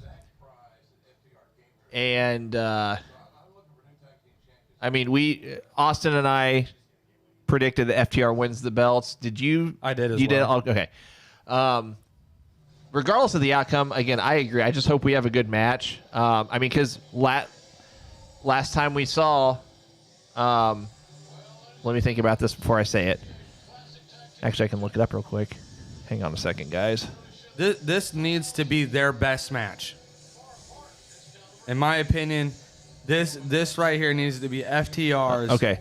Yeah, this is what I was going to say. Last time we saw a tag title match on an AEW pay-per-view was Revolution, and I've said this before. I had the privilege of being there live. It was a 6-star match. Dave Meltzer said it's possibly the best tag match he's ever seen. Was that Young Bucks? Yeah. I'm not saying this is going to be up to that caliber. I'm not even saying it has to be a 5-star match, but if this takes match of the night honors, then I'll be satisfied with the outcome no matter who wins. I agree. I feel like this needs to be FTR's best match to date, including their NXT run. But as well as that, FTR to me just seems like, I know AEW has the biggest platform outside of WWE right now, but their style to me just seems more like it fits in NWA better, or even Impact. And I don't know why. I just haven't felt like they've been. I agree with people that they are doing better than WWE, but all that goes to booking. Yeah. WWE wasn't booking them to look good. Hangman's got some new gear. And that's the issue I think we saw with WWE. Shiny. They're getting booked to look good in this tag division, but I feel like it's been underwhelming because I expect more when you're booked that good. So I'm hoping to see a really great match, and I'm interested to see what they do with storylines here. Best entrance music in AEW. Kenny's? My personal opinion. I think I agree. I'd give a close second to Darby. I like his little. Yeah. I don't know. Sammy Guevara's. I know he's not technically. He doesn't have the whole best bout machine gimmick. And I want to see the cleaner. I want to see the cleaner. Chris Jericho's music. I'm not a big fan of Fozzy, but Chris Jericho's music's really good too. It's got a sing along. Yeah. I want to see the Aviators. Come on. I want to see the cleaner. They've been they've been teasing both Kenny and Hangman Page on different turns, and so we were kind of discussing earlier. It's kind of weird because they both have been kind of giving heel like mentalities out there. Kenny with the cleaner stuff, and Hangman Page with kind of screwing the Young Bucks here past couple weeks, and just the dissension between him and Kenny alone. And you can even go as far as having the Young Bucks come out here and turn on them. I mean, there's a lot of strings here that can go multiple ways with this. I mean, it could shift the Elite upside down here. Absolutely. I think that's the biggest intrigue in this match for me. Not even the match itself, but what they do at the ending. And they might just troll us and have no turns. I mean, they've been doing that for a while too. But they're really good at. AEW has been really good at planting seeds. A lot of people are saying they like Mox's music. This contest is for one fall with a 60-minute time limit. It's for the A. David, I agree with you. David says, I just wish they do more to build non-ex-WWE people, do more with like Jurassic Express. And I think a lot of AEW fans are expecting that as well. I think a lot of them are hoping to see more, maybe homegrown is the better word. Lucha Bros. I agree. Lucha Bros to me is probably one of the better tag teams that are underutilized. Jurassic Express, I agree, would be in that conversation as well. And I would love to see a Young Bucks title run. I mean, I think we all expected that to happen very early on in AEW's. And they've really withheld that from us. Yeah. Which is probably for the best, but I would like to see that at some point as well. I don't care what the graphic says anymore. That's what his graphic said. What? His little graphic title says, I don't care what the graphic says anymore. Page is going to join the Prestige. What is that? Rick Grover, is that your guess of what they're going to call that faction? With Tully FTR and Tully. FTR. And I'm assuming Sean Spears as well would be in that conversation. It's almost like Tully's kind of got like two completely separate jobs because of all heels though. Again, they're kind of trying to push Sean Spears back into that TV role. Rick says yes, so he's predicting that they're calling them the Prestige. And that Adam Heyman Page would be, I guess, kind of the leader of that group with FTR and Sean Spears with Tully as the manager. It's a very, very interesting take. I like it.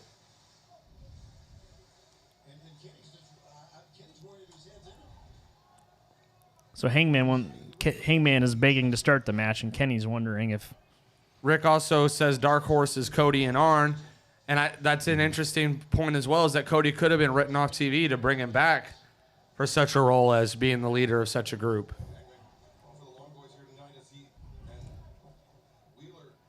He said in the interview they planted that name, and that Paige would be Barry Windham. It's an interesting take, Rick. I really like where you're going with that. So then, help me out here. If Paige would be their version of Barry Windham, then who's the Flair of the group? Cody? I'm assuming he was kind of saying the dark horse would be Cody. Shawn Spears would not be a Flair of that group. No, to me, Adam Page would have to be the Flair of the group if he's going. Yeah, if it's Paige and Shawn Spears, absolutely. But I do like the idea of Cody kind of taking this time off and coming back as that. I think we're still a ways away from that. I think they're going to continue to tease it.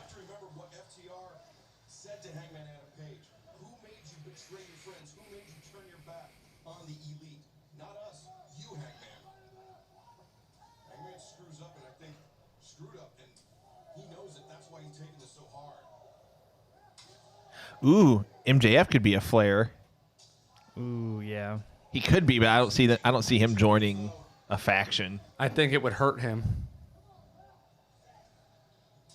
Oh.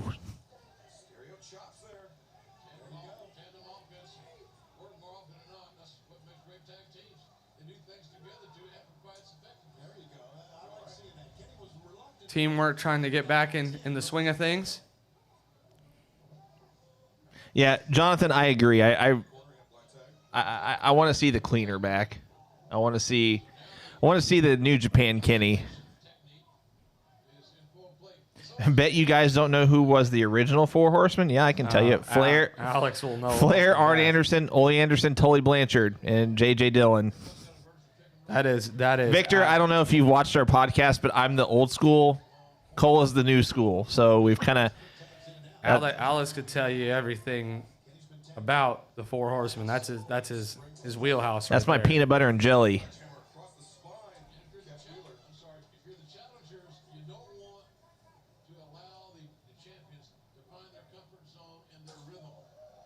Bonnie says, I see Wardlow turning on MJF at some Yes. point. Yeah, it's going to happen. A little bit. If he loses tonight, even I could see that happening. Yeah. Ooh. Rick, you do bring up a good point. He says, I'm just confused with Tully with FTR, yet Arn was with FTR when they signed the contract, which is a good point. I got it in a shock, David says. Marco Stunt is the fourth member. Gosh. And then Jimmy England says MJF would fit better as a Tully.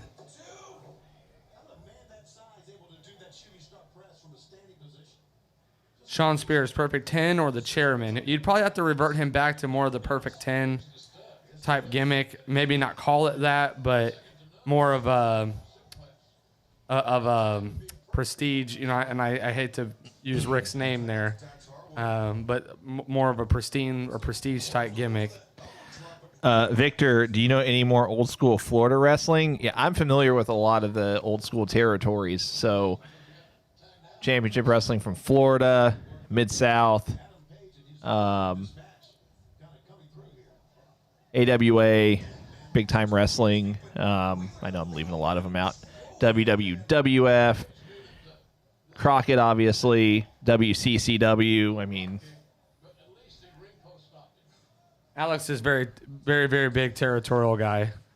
Likes to talk old school stuff. So if you ever want to talk to him about it, you should send him a message because he'll. One of these days we'll do an entire podcast just devoted to old school wrestling. Like if I know that Cole's going to be out for whatever reason, I'll just MC it.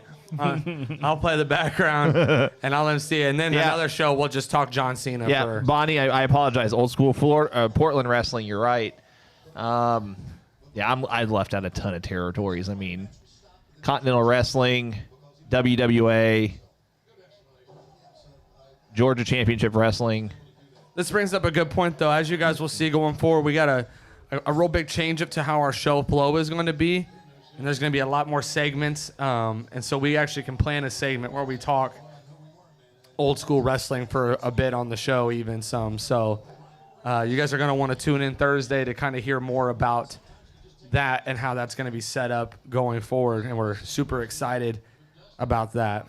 Agreed. Yeah, like I said earlier, we're going to be once a week now instead of twice. It's going to be every Thursday at 10 a.m. Eastern, 9 a.m. Central. Every so often, we'll do more like high-level recaps. We're not going to do recaps anymore of, show to show. Yeah, we're not going to do that. We're going to keep that for pay-per-views for the most part. Yeah, so this upcoming Thursday, we might do a 10, 15-minute segment on this pay-per-view to give our thoughts on it. But so far, to be quite honest, I mean, up to this point, if you guys had to give this a grade, A through F, what would you give it? Just to this point. The pay-per-view? Probably a C. Yeah, it would be like a D to an F, but the women's match kind of lifted it a little bit. I'm going to give it a... If we're gonna last match was okay. If we're going to throw plus or minuses in it, I'm going to give it a C minus. Yeah. Yeah, I was thinking, and of course we haven't finished it, so there's still time for my opinion to be changed. Agreed. I'm kind of sitting at a C plus with it, just because this match has been decent. The Young Bucks. Sorry, not to interrupt. I like Tully's jacket. it says "Fear the Revelation" on the back of it. I think they've had a lot of acronym names. Sorry, Cole. Continue. I thought the Young Bucks Jurassic Express match was really good. And I thought the women's match was really good. And so far, this tag match has been pretty solid. And if we can get the Orange Cassidy Jericho match to be up to par and the Moxley MJF match to be up to par, I think we could make it a B minus for me. But it's an unfortunate C show because it could have been a lot better without the Matt Hardy accident. Actually, I will say the 8-man tag was really good too. Oh, Dark Order. I'll give them credit where credit was due. I think what would have really helped this if they just would have left the tooth and nail match on the pre-show and put the Private Party and Dark Order tag match to start off to kick off the actual pay-per-view. It would have been the perfect kickoff match for sure. Yeah. And maybe it was just to avoid having too much Dark Order on the card. I don't know. But it's Silver and Reynolds. They're the best part of the Dark Order. I agree with you. Nice little roll up. Schoolboy. The ref is distracted here. For the 6 count.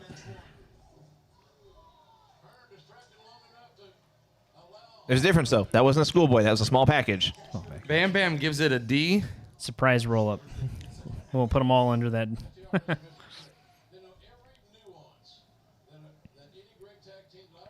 Eugene says AEW coverage started at like 5 p.m. It was a decent night build up between platforms. I don't know. I mean, I'm going to reserve any other comments or ratings as far as my overall thoughts on the show until after it's over. So Joe Thompson gives it a C. Victor Nash, C plus. Schoolboy, nobody gets up from that. Love it.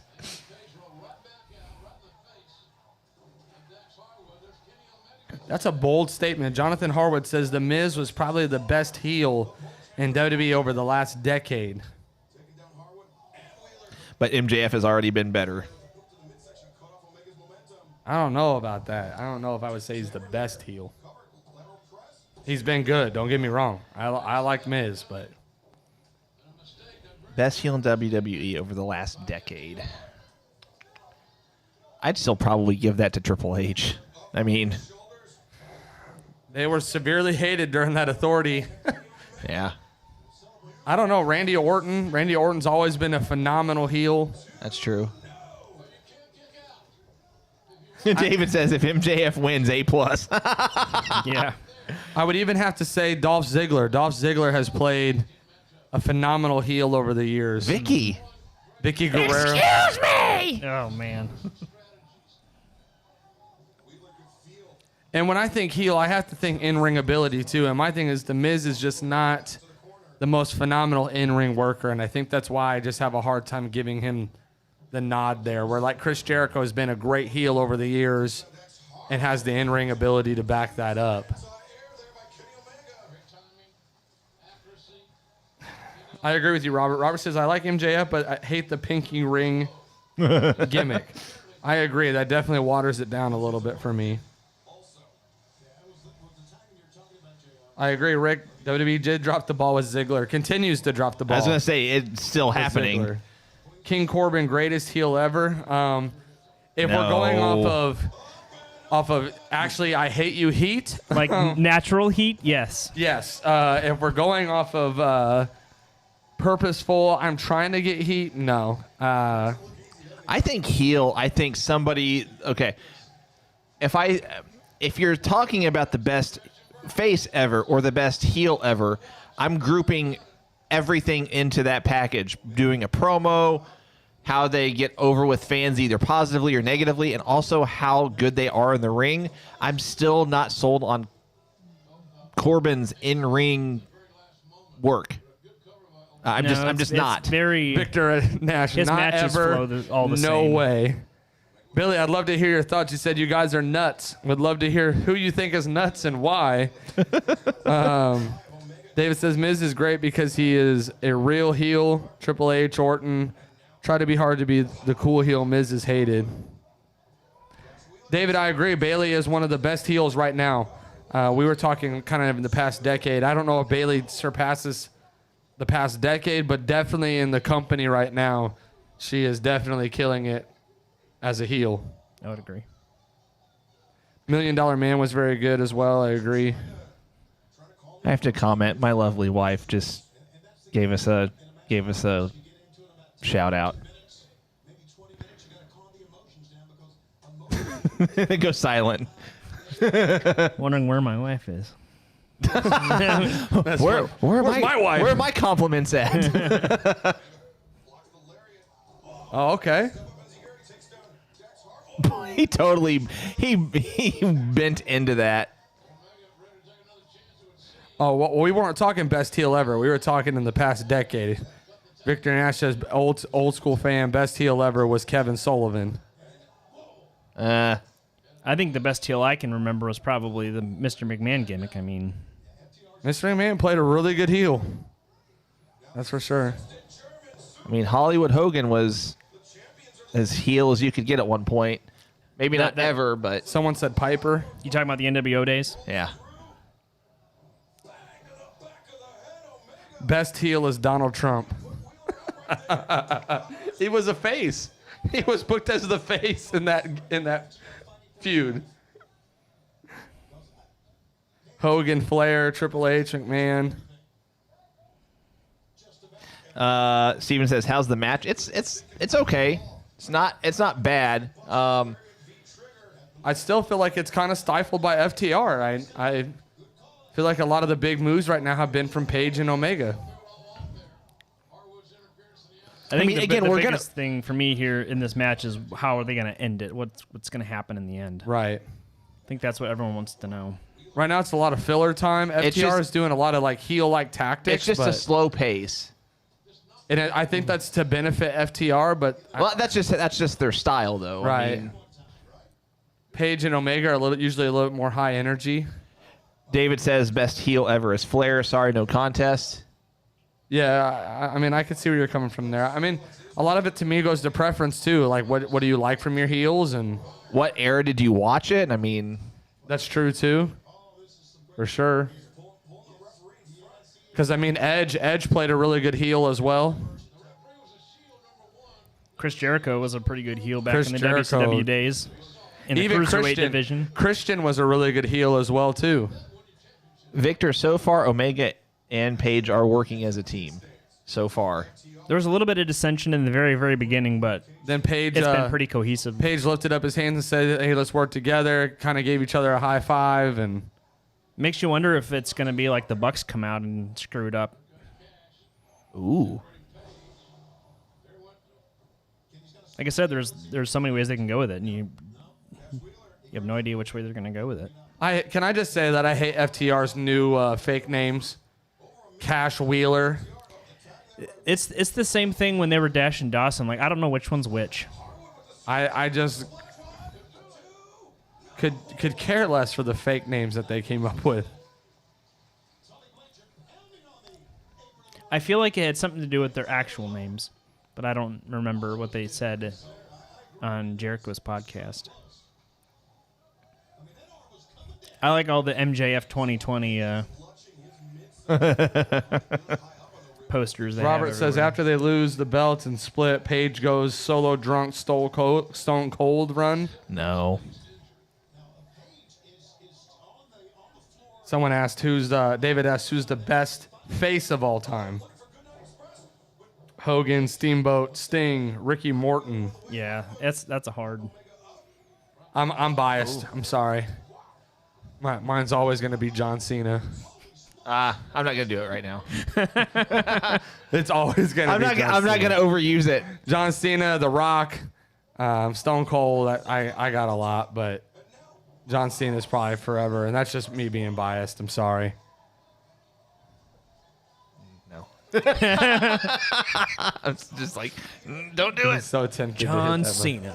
And his name is John Cena. You guys will get plenty of that as the show goes. You'll get plenty of it week by week, I promise. Dusty Rhodes, that's a good one. Dusty Rhodes is a good one. If you guys haven't already, let us know who you think's going to win this match: Hangman Page or Kenny Omega and Kenny Omega and Hangman Page or FTR. We gotta have at least one title change on this card.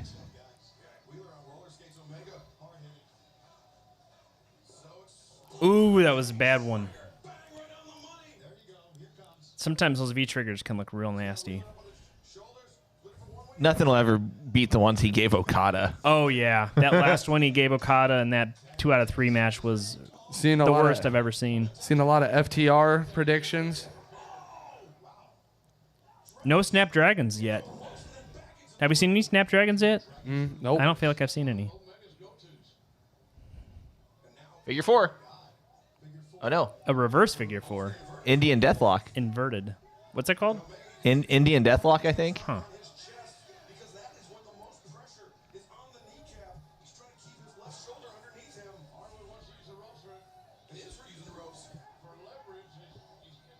Hangman's back up.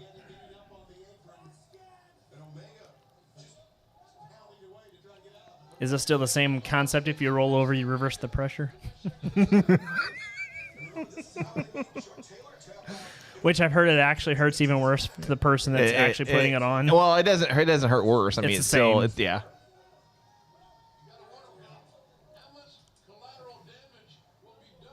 Guess they had to create a way to get out of that hold. Steven asked you if you're an old school wrestling fan, what is the greatest Tully and Arn tag team match? Ooh, that's a good question. Let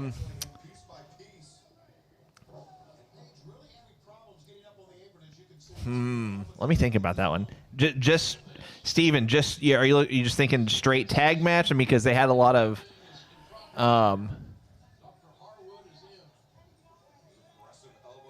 I'll get back to you on that one, Steven. Let me think about that. Yeah, Billy, I said John Cena. I can't help it. I mean, they had some good matches against the Road Warriors, Midnight Express. They had some good matches against Luger and Wyndham back in the day before Wyndham joined the Four Horsemen. They had some good matches in the Crockett Cup tournaments.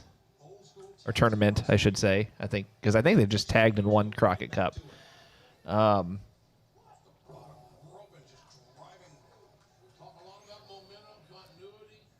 Travis says Marty Scurll shows up. I don't know. That would throw a wrench in it. Some big predictions here. I mean, there's got to be some kind of a surprise tonight. At this point, they need to get somebody on the phone and jet them in at this point and say, they need we're botching hard. Can you come save us? Either that or, maybe backstage, Moxley was supposed to retain the title, but they're just like, you know what? We need some shock value. MJF, you're going over. Yeah, right.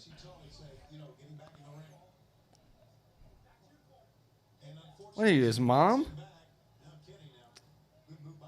The referee, that's the most I've seen the referee be like, back to your corner. Yeah, Travis, that's a good one. Rockers on Saturday night's main event. Against Sting and Nikita.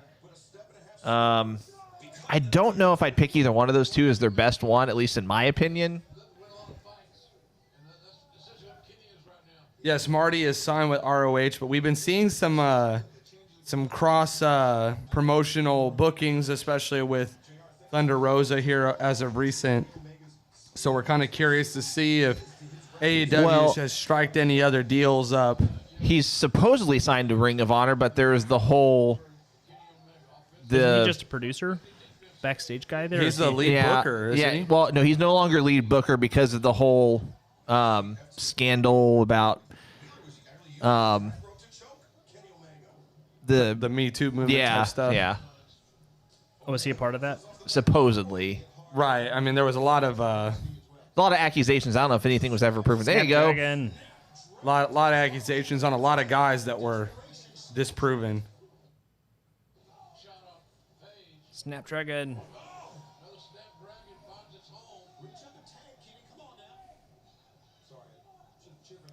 Well, Kenny had to look back.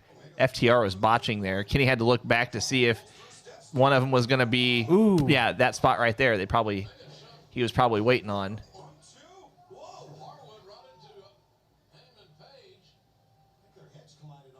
yeah, he looked like he headbutted Hangman on that. Billy says, Cole, do you know where Cena got his start? Pretty sure he was a homegrown talent. Because I remember seeing some of his stuff in Florida Championship Wrestling. I thought it was OVW. Oh, no, it was OVW. You're right. It was OVW. And I remember seeing some of that stuff on the WWE Network, going back and watching some of it. But honestly, to be honest with you, I didn't really get onto John Cena until his Ruthless Aggression promo with Kurt Angle. It was also at a time when I just started watching wrestling again, because there was a series of time where my parents felt like I was too young for it and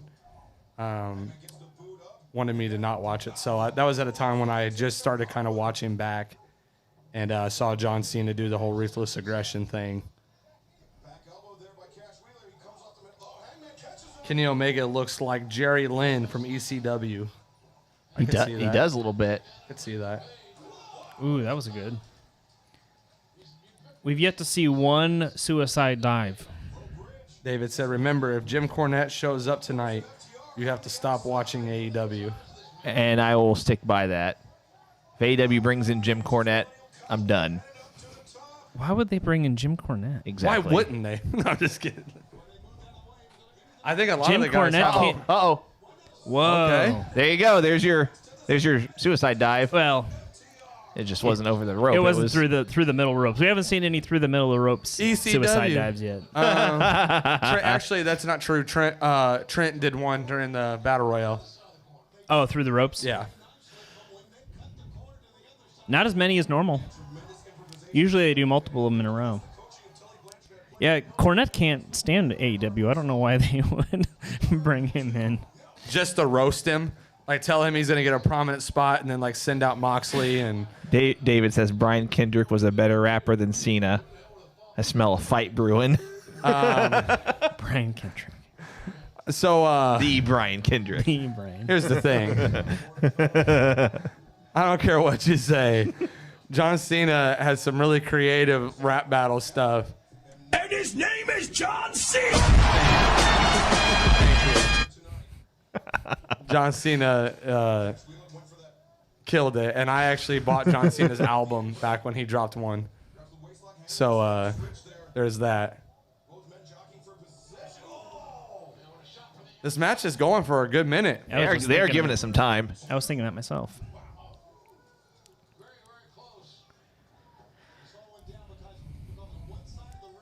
And so far, they haven't really teased any. Do you know if Cena fought in dissension at all. UWF at all? I don't think. Not that I mean, you could be right, Billy. I have no idea. The last time that the only thing that I saw before WWE would have been the OVW stuff, and I had to go back and watch that on the network. I didn't watch it in real time at the moment. So it was Ultimate Pro Wrestling prior to OVW, it looks like. So Victor, you'll have to understand that the Cena stuff will always be a thing because John Cena is my all-time favorite wrestler, and I will debate left and right how that is appropriate. So I have a spinner belt. I have John Cena T-shirts. I am I'm just laughing because you're laughing. I am a true John Cena fan, and I'm still trying to get him inducted into our Going Broadway podcast Hall of Fame. and only like 2 people have joined the petition so far. And you're one of them. Michael Duracet helps me out a lot. I think there's 1 or 2 that every so often will give me a vote, but that's about it. Tully hasn't really done anything in this match. He's kind of just watched it from the outside. That was almost like a... Yeah, that's exactly... Tony Schiavone beat me to it. Wheeler missed, and Hangman up to his feet. I think FTR's approach for this match. David, maybe 10 years ago they were 12 years old. I was like 14. Now they're in their late 20s. I was to say, like, I was around that age when Cena started, so definitely grew up in that era. There it is again. We all have our guys that were pitched heavy to us. Cena was just the guy that was pitched to me as the superhero of the division. So that is John Cena's like my Hulk Hogan. I don't know how else to explain it to people. Like, he's just the guy that we always saw win. Always saw conquer all odds. So I think for me that was Sting. Yeah, I could see that. But I was that. a big WCW guy. I could see that. As a kid, anyways. We all have those guys, you know what I mean? Like, I'm sure Alex has like his guy that was kind of sold to him. Bounced off the corner of the apron. Hardwood, I guess, Dax. Like right now, like they've tried to do that with Seth Rollins and Roman Reigns over the years. Yeah, pull his trunks up there. Come on now. Yeah, they've been doing a lot of cheek showing here. Ooh, okay. Spanish Fly. That was a good move. Victor Nash says, David, not true. My mom is 83 and loves Cena. Billy, I appreciate you. I appreciate you being one to vote Cena in. I love that comment. And Victor, your mom sounds like a very nice lady. Sounds like she has a good head on her shoulders. My mom is 83, and she knows hustle, loyalty, and respect.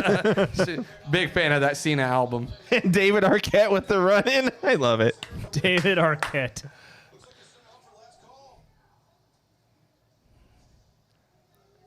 That was a Vince Russo thing, wasn't it, back in the day? Yeah. David Arquette? Yeah, I just watched the Untold Stories about WCW's, like, restart or whatever. Oh, no. V-trigger into Hangman. Oh, no. Don't pull on the tassels. Come on, Kenny. Rip the tassels off, Kenny. That's brand new gear, Kenny. Come on.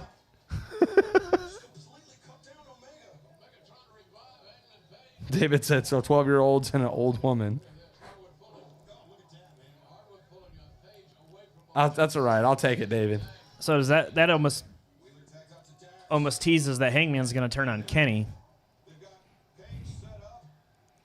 That's it. Oh, Kenny's up. I'll take it. You said Ricky. Oh. You said Ricky Morton is the greatest of all time in your opinion, so I'll take it. Wasn't that their finisher? I think so. The spike pile driver?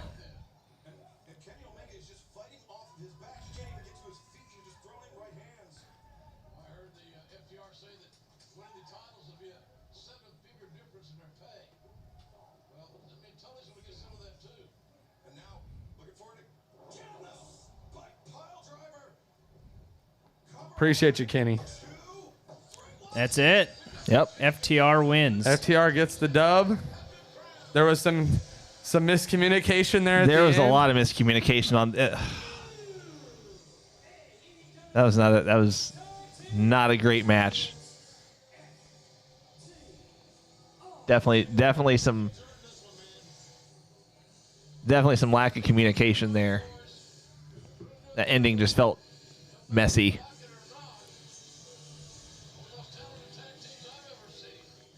And now we see what happens with the Elite.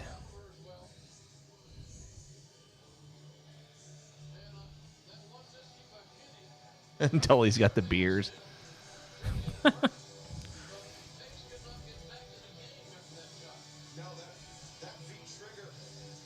Very long match.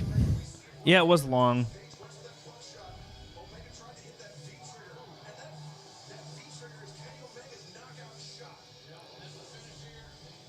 I think for the length of the match, it could have been.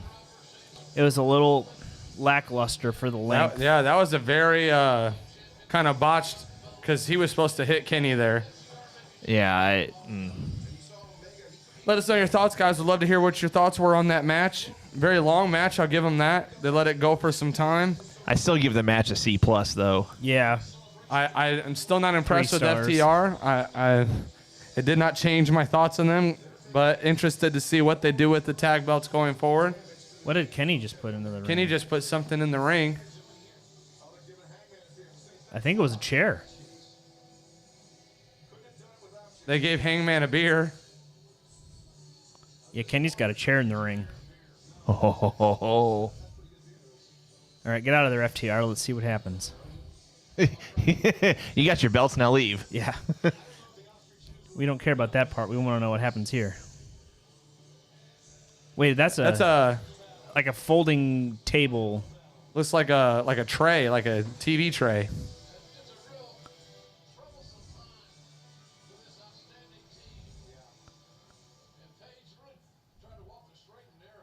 No Young Bucks. So is he going to? Kenny's going to turn. Or they're gonna flip us.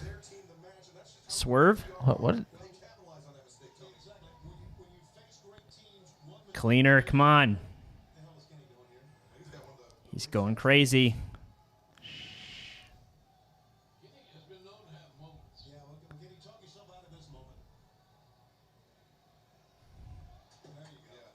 Hangman Nope. Page.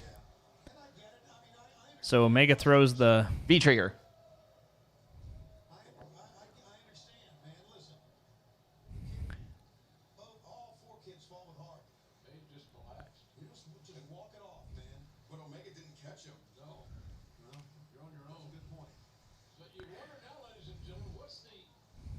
What a good kick.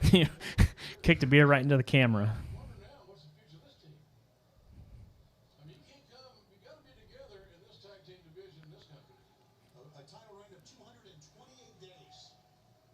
That's it? No turn? That was a huge tease. Come on. Go back. Hold on.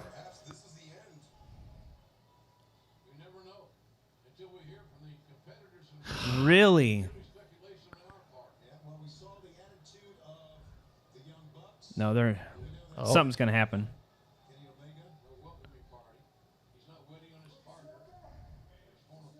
Young Bucks.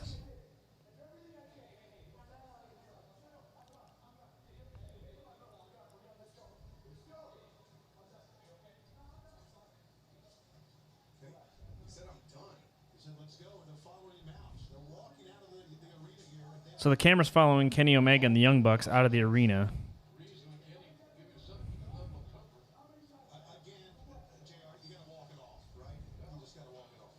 The Young Bucks turn on Kenny? No. No?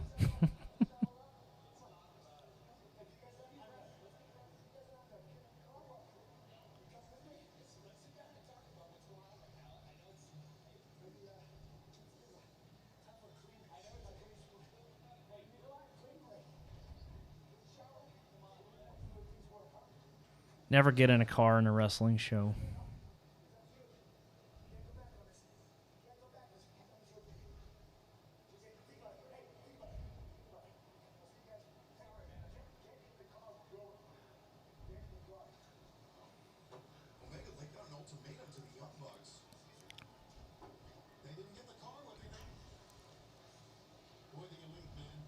What did I miss? What ultimatum? He pretty much just said, you guys can get in the car with me now. He said he's done, though. So there was no turn. There was just A clean split, pretty much. Yeah, sorry for the we kind of laid out for a while because we were trying to figure out what was going on, but inevitably nothing really happened. But sorry for being quiet. There's a kind of a long silence. I apologize, but we were just trying to figure out if Kenny was going to turn on Adam Page or not, and it didn't happen. So as of what they've confirmed now, I guess, is that they're split. And that's about it. Maybe Bonnie's right. Maybe they're teasing Omega leaving AEW. Matt wants to hear some details, so let's just break it down for you. At the end of the match, there was some miscommunication between Hangman and Page, which ended up Kenny hitting Page with a V-trigger that ultimately cost him the match. And then afterwards, Kenny goes and grabs what's like a TV tray kind of thing and looks like he's getting ready to hit Page with it. As Page is kind of recovering from getting pinned and ends up throwing it down. Page kind of starts to kind of stumble towards him to kind of catch him, and Page just lets him fall. Kenny lets Page fall, and then ends up just walking out, and the Bucks are waiting for him, and he just starts telling the Bucks that he's done after everything he's done for him. He's done, and walks straight to a vehicle where he tells the Bucks it's kind of basically him or me. Here's the ultimatum, and that's that. And the Bucks didn't get in. No, Kenny goes to WWE. I doubt it. I don't think they're teasing that. I think it might be like a Kenny teasing his cleaner persona and going back to New Japan. Maybe I don't really know, but maybe we'll just switching to a new role in the company, kind of getting out of being a supporting cast member and kind of taking a role to where you could see Kenny versus MJF or Moxley in the main title picture now that he's kind of helped get the company kind of started and going and whatnot. We're leading into the Mimosa Mayhem match between Orange Cassidy and Chris Jericho. What a name for a match. It can only be described as a Chris Jericho concoction of a match. Would love to hear your guys' thoughts. Let us know who you think is going to win this match. Austin and I said Orange. Cole says Jericho. I think is that right? Did I get that right? Okay. I went with Jericho.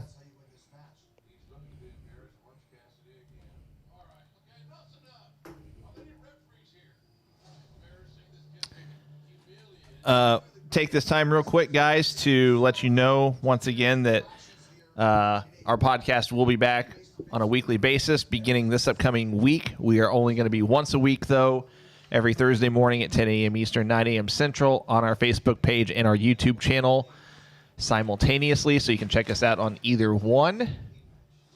And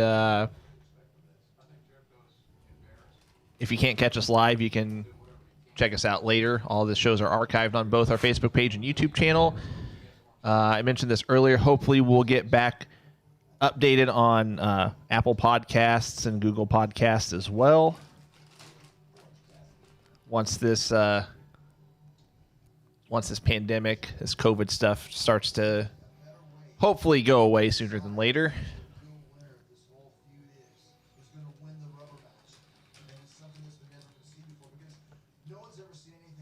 But like Cole said, give us your predictions on this upcoming match. So let's see, we've got a few in. You're always going to be Mr. Ryan to me, but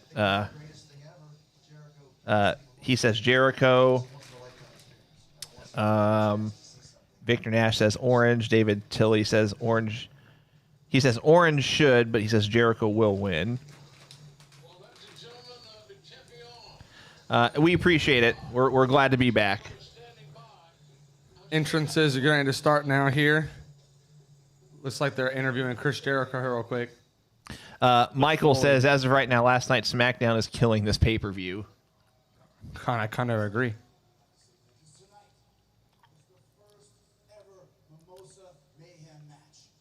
And only.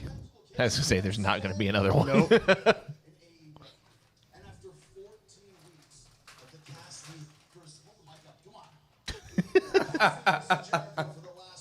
Marvez.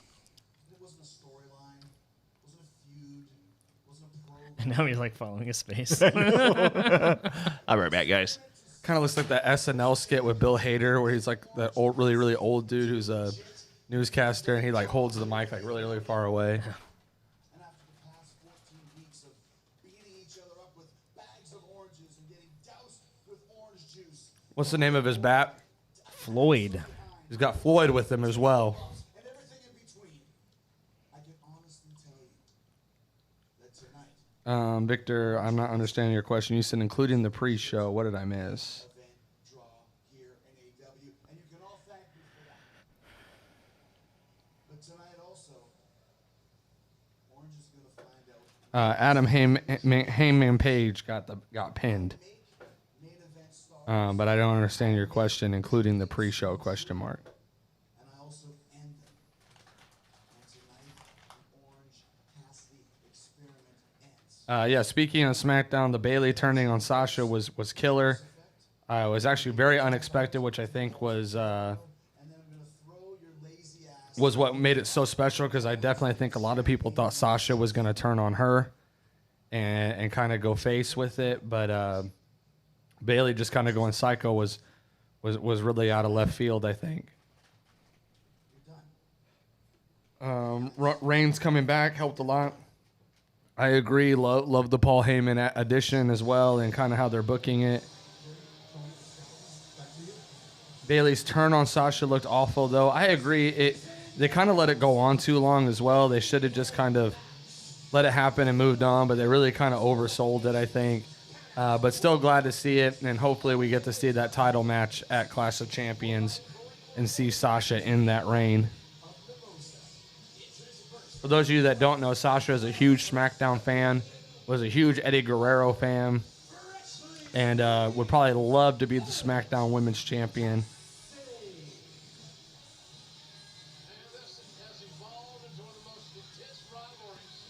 Oh, you said SmackDown was better than this pay-per-view. I don't know if I would say it's better, but I could see the joke being made that this pay-per-view has been very lackluster compared to the It's been awful. to the past AEW. I think the problem is the AEW has put on such good pay-per-views that this one's really falling flat. But we have Orange Cassidy in the ring now. Chris Jericho's on his way out. To describe you guys what it's looking like, on two sides of the ring there are like hot tub, jacuzzi-sized tubs of mimosa And orange juice. and mimosas. I know. It looks. It's probably mostly it orange basically juice. looks just like orange juice, but we can't guarantee that mimosa's in there or not. A lot of pyro for Chris Jericho. Wonder what they have on the trays. Looks like a glass cup and an ice bucket. What it's getting at though is if from a proportion standpoint, if they made mimosas proportionately how like they have them in that hot tub, that's a lot of bubbly. Yeah. I don't know if you guys are seeing this or not, but there's a lot of guys who are not wearing masks out in the crowd. Shooting a lot of shots here, showing people not wearing masks. A lot of them are the talent, but I guess they probably all get tested. Ryan says they legally can't put alcohol in it, so You know, honestly, though, I guess it would be probably cheaper to make it mostly orange juice, but orange juice is also not cheap. I was gonna say that's probably just like a. What if it's like probably colored water? It's Probably is. probably exactly what it is. Homemade orange juice with like very little orange in it. More like high C. Yeah, a bunch of orange ice. High C is definitely not that bright of an orange color though. High C is more like neon, transparent.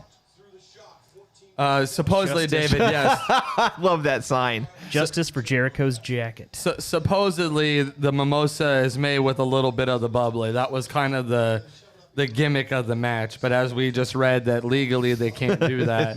Tang or Sunny D. There you go. Sunny D, A definitely. vat full of Tang.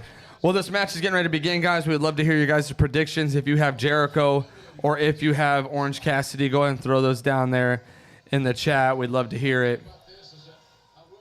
I'll tell you what, they gave a lot of time to that tag match. It's almost 10 o'clock our time already. I wonder if they 11 gave o'clock that Eastern. extra time to them. That extra Matt Hardy time. I wonder if They shouldn't have. No. They said that. Victor Nash has crushed soda drink mix. There you go.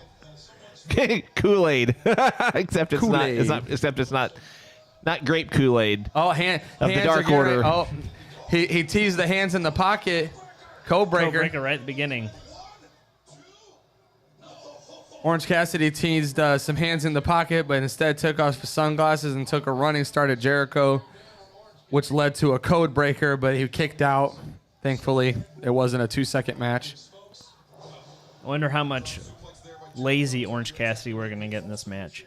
They've kind of been pulling away from lazy Orange Cassidy here in this storyline, which I wonder if it's purposeful to try to get him ready for bigger storylines.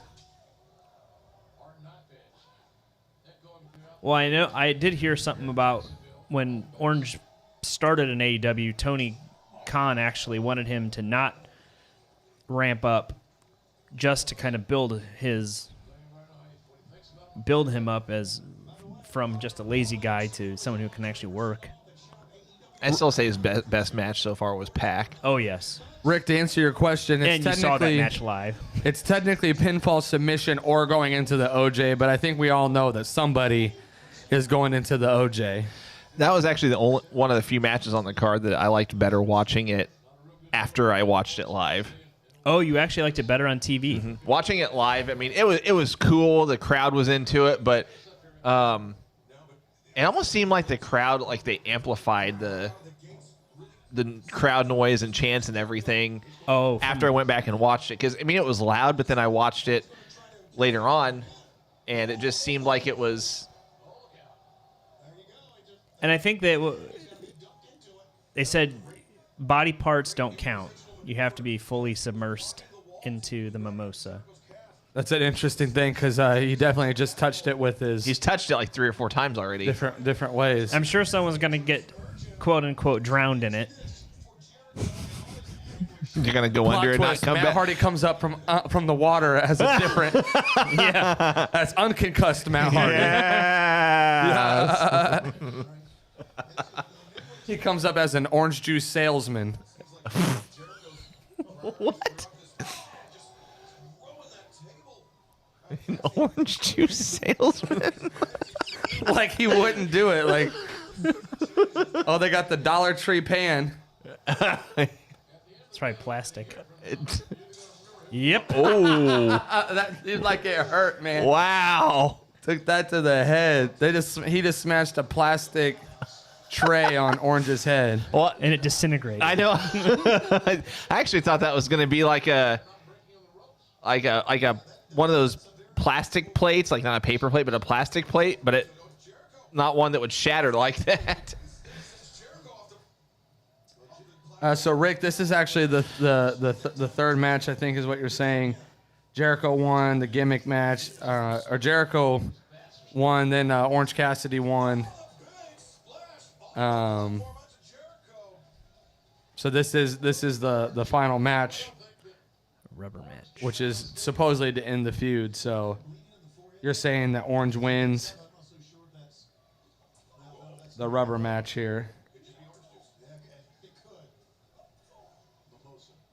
Ooh, Cassidy's back's all ripped up. He turns red pretty quick. Did Jericho give him a bunch of chops? I don't remember seeing that. Because the top of his chest is like bright red. Who? Orange? Orange. Like he got chopped. But I don't remember seeing chops. Might have missed him. He's cut on the back there, too.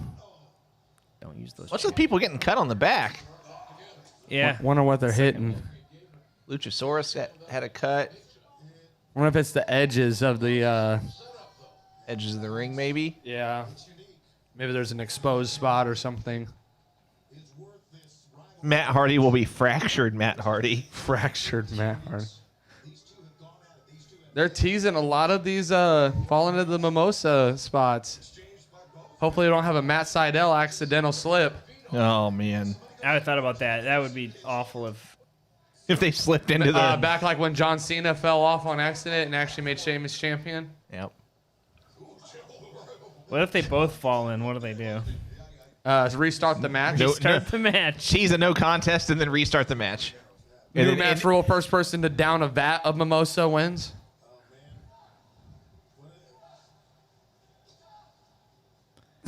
broke, just throwing it on the ground. That plastic champagne glass He just didn't broke. use it because it broke.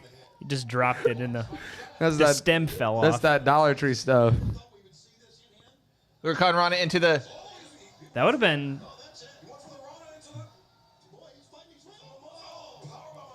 Is Jericho cut? Ooh. Oh.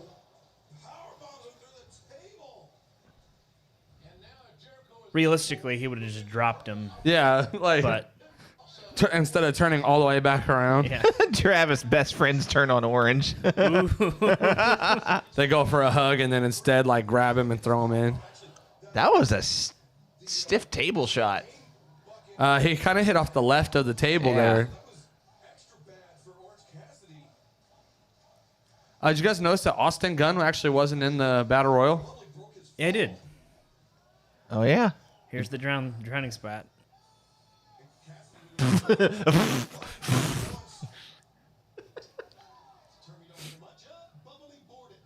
Bubbly boarded. I hope he's got Floyd in hand. Chris Jericho Floyd has Floyd in hand. For those of you that don't know, that is a baseball bat. Surprised it's not a steel bat. I hope there's a super kick. Super kick! I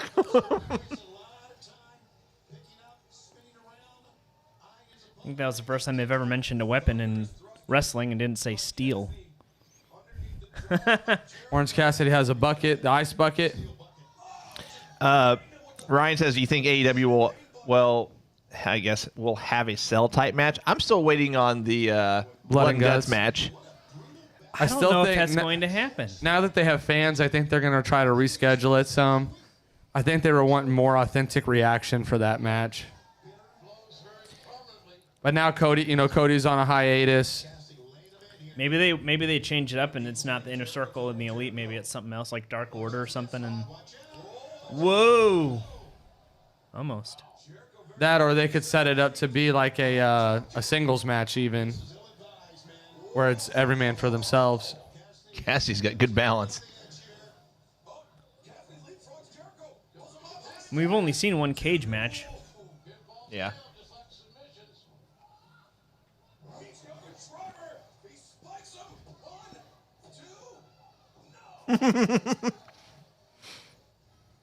I love Travis's comments. Travis Bird, Floyd turns on Jericho. Still haven't seen lazy Orange Cassidy yet. What's Aubrey doing? She just put the stem back onto the cup of that thing. She has OCD. She's like, nope, it's got to be on there. I wonder if if they have to have it for a spot or something. I wonder if that camera was supposed to show her doing that. Wow. Whatever.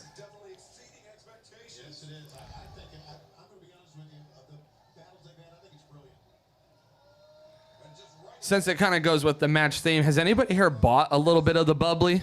Anybody tried it? I know we haven't, but I'm curious to see if any of our fans have bought any of it. If it actually has a good taste, if it's cheap, if it's just to get a sale out of it or what. I would like to know if anybody's bought it or know somebody that's bought it. And a little bit of the bubbly reviews. Anyone? Anybody out there?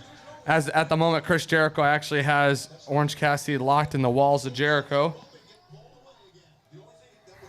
Which I prefer the Lion Tamer. Bam Bam says yes. Travis, I love your comments, man. Aubrey turns heel. Bam Bam, let us know what you think of it. Matt says it's sparkling cider, not alcohol. No alcohol. Oh, that's interesting. Is it really? I didn't know that. Oh, yep. He's going to throw it in his face.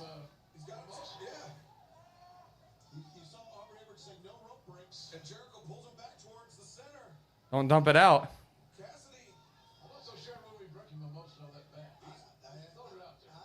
What's he trying to do? He's going to throw it in his face, but he almost dumped it all out.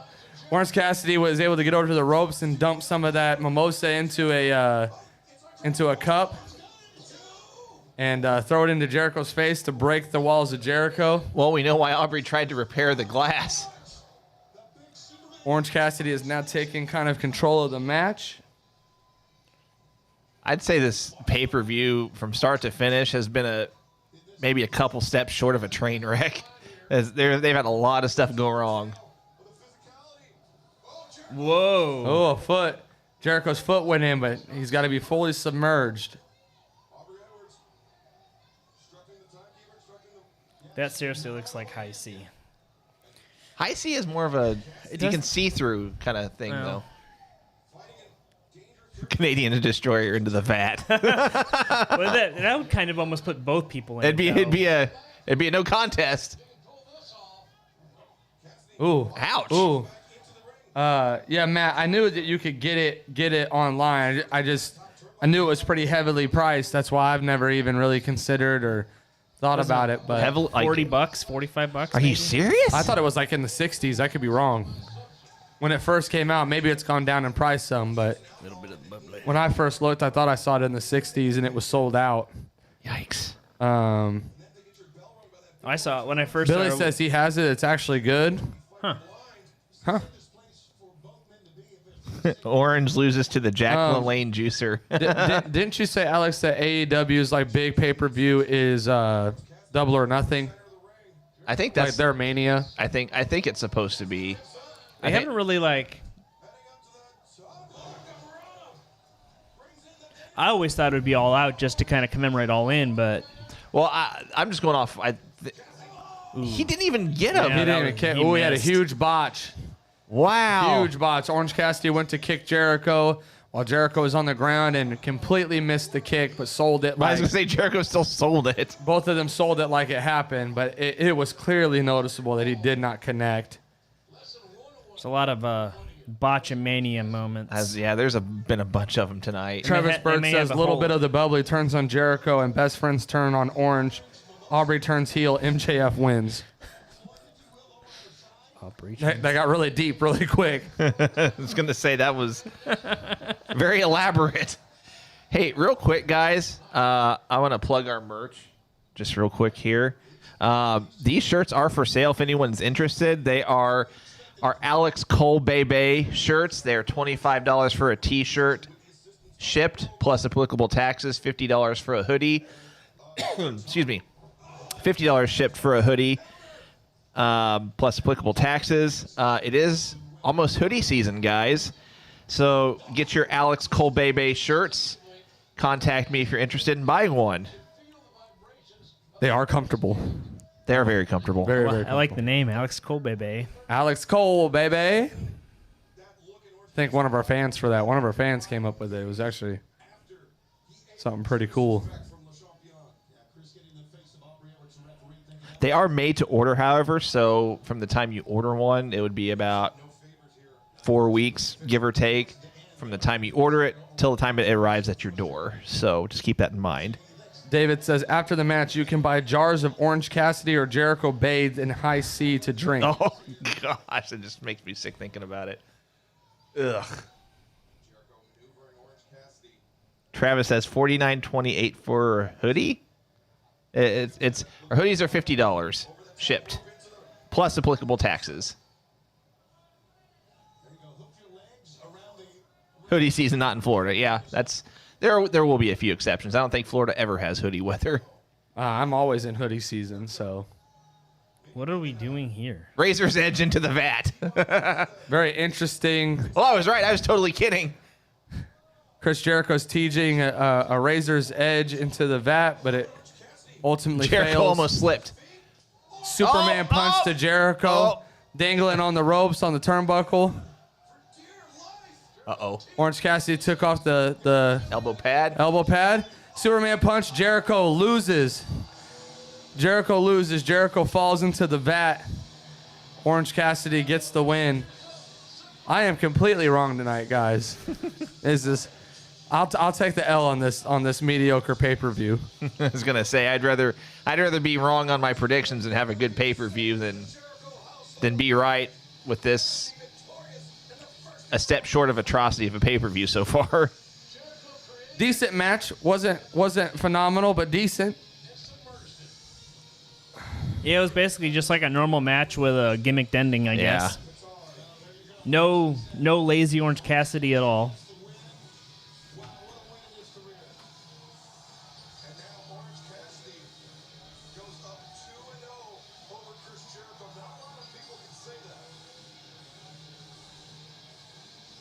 He wasn't 2-0. They just said that Orange Cassidy went up 2-0 on Jericho. What would have been 2-1. Billy says there should be Alex and Cole action figures. I'll tell you what, if you want to fund that project, we would be all about action figures. Yeah, they said 2-0, David, and I was like, no, that's 2-1.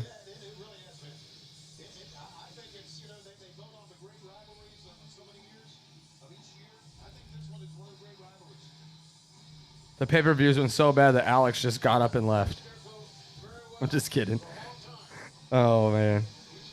All right, guys. Well, we have one match left on the card. Jon Moxley versus MJF. Rick, to answer your question, the match was a Mimosa Mayhem match, which basically the rules were pinfall, submission, or the first person to get submerged into a vat of mimosa, which there was one on each side of the ring. And ultimately it was Orange Cassidy who Superman punched Chris Jericho into a vat of mimosa to get the win. We'd love to hear your guys' thoughts. Getting ready to go into the Moxley MJF match. Would love to hear your guys' thoughts on who's going to win that match. And if there's any other surprise twists to the pay-per-view that you see concluding the night. Again, appreciate you guys joining us tonight and watching with us. Let's see what they're leading to here. Oh, the next pay-per-view, Full Gear. They're talking about the next pay-per-view here, Full Gear. Obviously can't tease too much because not everything has been solidified yet, but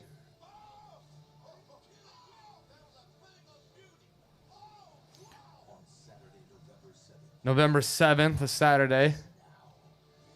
It's going to be Full Gear.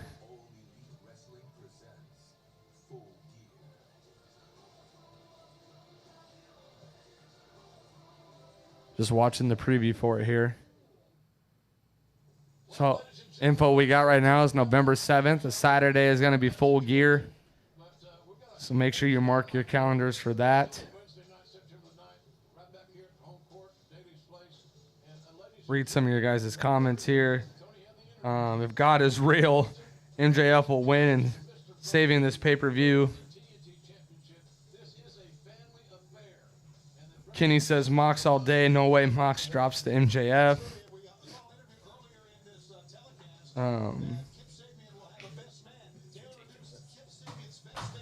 I don't remember what the first match was between them. I think the first match between Orange Cassidy and Jericho was just a regular match, wasn't it?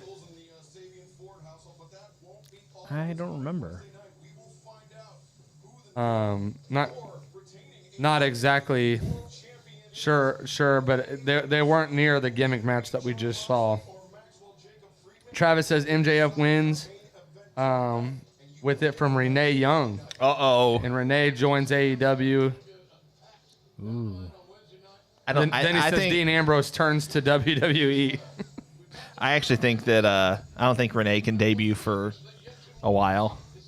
I do think she hasn't. Pretty sure she has a no compete. David says MJF, so at least one homegrown person has a belt. With Archer winning the Royal, if Mox drops the belt, it will be to Archer. Moxley retains by DQ, then leads to a triple threat between Moxley, MJF, and Archer.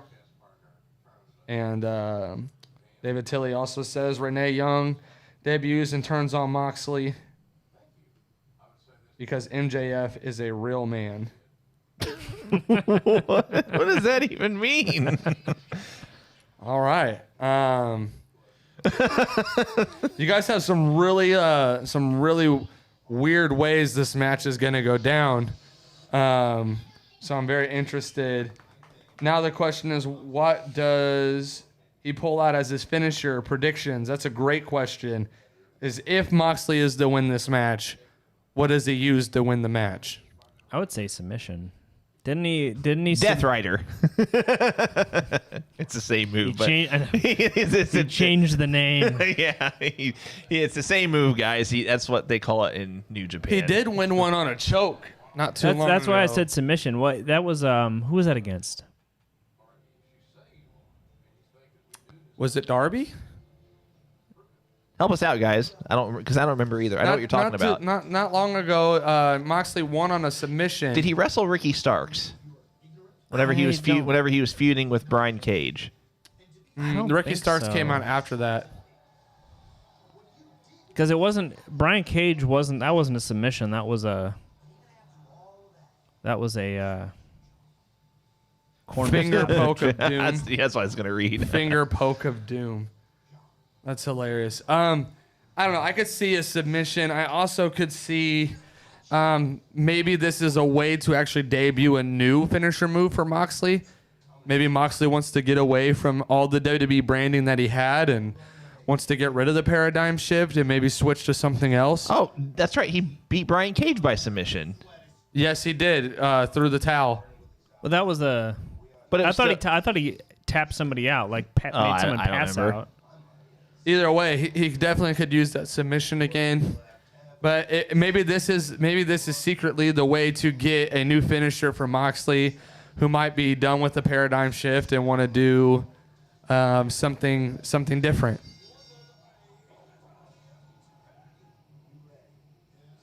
Oh, Wardlow's the one that does the F10, not Brian Cage. Brian Cage does the F5. That's right. Okay.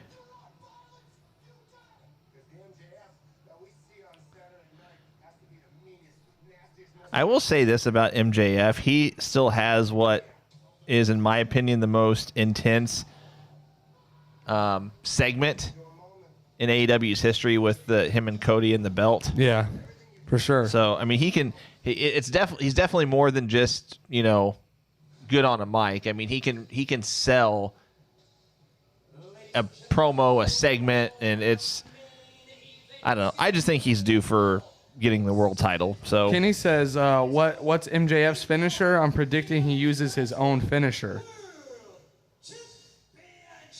What is MJF's finisher? I think it's just been that punch with the pinky ring. So I think I might have been thinking of a dark match because he got a win by submission on a dark match. John Moxley. Might have been. Victor says Moxley wins by DQ. MJF's bodyguard gets involved. Genius never thought of that. Cutting ties to WWE completely. Good one. I appreciate it. Anyone ever seen the clip on a 5-year-old MJF on Rosie O'Donnell? Rosie interviews and goes on to feud with Vicky G on who's more annoying match. We're getting a little too we're getting too elaborate here. Those who we've had a lot predict a Wardlow turn. Those who have predicted that he is out here at ringside, he will play a role in this match. MJF sporting a really unique looking robe. That's a cool robe. MJF stole my lunch money. Did you hear Excalibur? After showing that sign, Excalibur, very much like under his breath, he says, "I believe it." MJF wins. The Haiti kid will cash in on MJF. What are we even talking about now? Long live the Haiti kid. You'd have to explain that one to me. I don't understand it. If we don't even know MJF's finisher, is it too soon for him to hold the world title? It's a great point. It's a great point, Matt. That's actually my point at the beginning of the show when we were kind of talking about our predictions and whatnot. I had shared that I felt like as much as I think everybody likes MJF, I still feel like he's the future and not the present as far as the world title picture goes. Hold on. What would make this pay-per-view the train wreck and put the cherry on top is if Moxley falls down the stairs. Oh, man. The way it's gone so far, anything can happen. Do you guys think the pay-per-view is riding on this match? I mean, do you really guys feel like that this one match could change the tone of the pay-per-view? This has to be an amazing match to change my opinion. This is going to have to be an amazing match to get it out of the C range for me. David Tilley says Wardlow either helps MJF win or causes his loss. Remember, they've teased some Wardlow MJF feuding.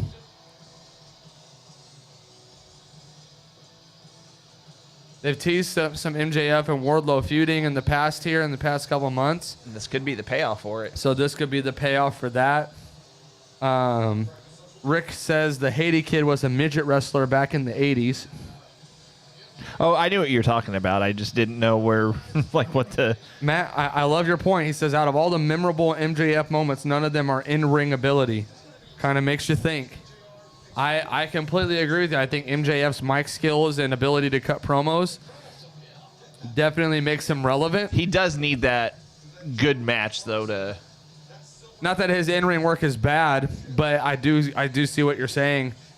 And really appreciate your points, man. It's a great point. His in-ring work does need to step up if he's going to match the promo and mic skills. Now, to be fair, I have actually said this before we kind of went on our hiatus. I kind of feel like Moxley's in-ring work has been lackluster since coming to AEW and kind of taking over the reins as the lead guy. So I don't know if that's a big argument, because if they're making it work with Moxley, they potentially could make it work with MJF. But I also agree that we don't need to necessarily switch champions for a guy who's kind of the same setup.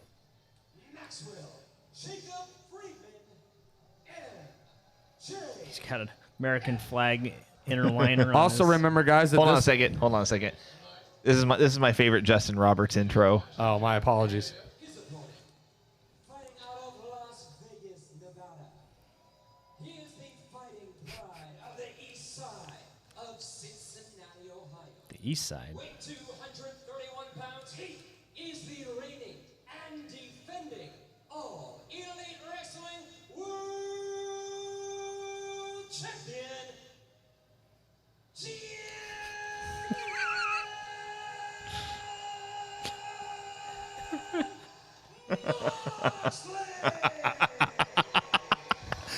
Oh, I love it. Keep in mind, guys, that this is also the battle of the undefeated records. MJF 8-0 here in 2020. John Moxley 16-0. So this is going to play a role as well as who do they want to continue to have that undefeated streak. Is Moxley the guy to end MJF's? Is Bryce Rimsberg's having a little trouble with that belt. Is MJF the guy that defeats Moxley's undefeated record? So, let's see here. Eugene says Mox wins, pulls light tube from under the ring, busts MJF open, gets the 3 count. Light tube. Matt says he hasn't had any memorable matches. Whipping Cody was intense, but it wasn't a match. Matt says a light tube will cement this show as crap. Please no. David Tilley, Marco Stunt comes out and beats them both up. Marco Mania takes over. Victor says it has to be a good match after MJF left Moxley laying in a crimson mask last Wednesday. Matt says they could really use a non-WWE guy to hold the belt. Whose ring announcement is longer, Moxley's or Omega's? Oh, Moxley's. Oh, yeah. Omega's is second, though. But I don't think it's even close. Travis says Renee hits Moxley with MJF ring. MJF wins. Renee feuds with Junior, leading to cowboy hat on pole match. Junior, what are we talking about here? What just happened there?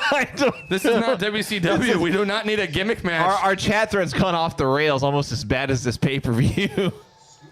Kenny says, but I feel Moxley has been way better since departing from WWE, from his wrestling to his promos. I feel he's been pretty good. MJF's tights are ridiculous. American flags and MJF 2020 on the reader. I don't know. Does MJF get the title if Moxley uses the paradigm shift? Oh, I don't know. So do we even know if disqualifications in AEW constitute title changes or no? No, they don't. I don't think. I think it's still standard count out or DQ. The title doesn't change. Matt says, "Is there any fire WWE guys that could show up and interfere? My money is on No Way Jose." My response to that is with the conga line. No, I'm sorry. If any guy is going to interfere, it would be like Miro. It would still be one of those main talent guys. They wouldn't bring Eric like Redbeard, maybe. If Kurt Hawkins didn't get signed by AEW, No Way Jose is not getting signed by AEW. No Way Jose is going to end up on the indies somewhere to kind of redefine himself and whatnot. Marty Scurll. Marty Scurll would be a good one. Bully Ray, we talked about that.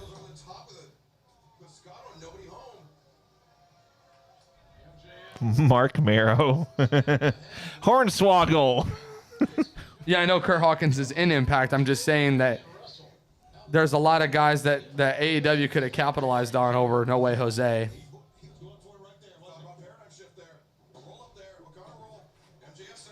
Curtis Axel.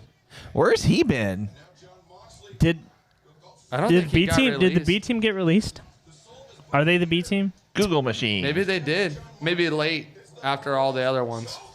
There was one suicide dive through I'm the pretty middle sure rope. Curtis Axel was released. Looking. Yep. On April 30th, he was released from WWE contract due to budget cuts stemming from the COVID-19 pandemic. What about B team? Both of them got released. Oh wow.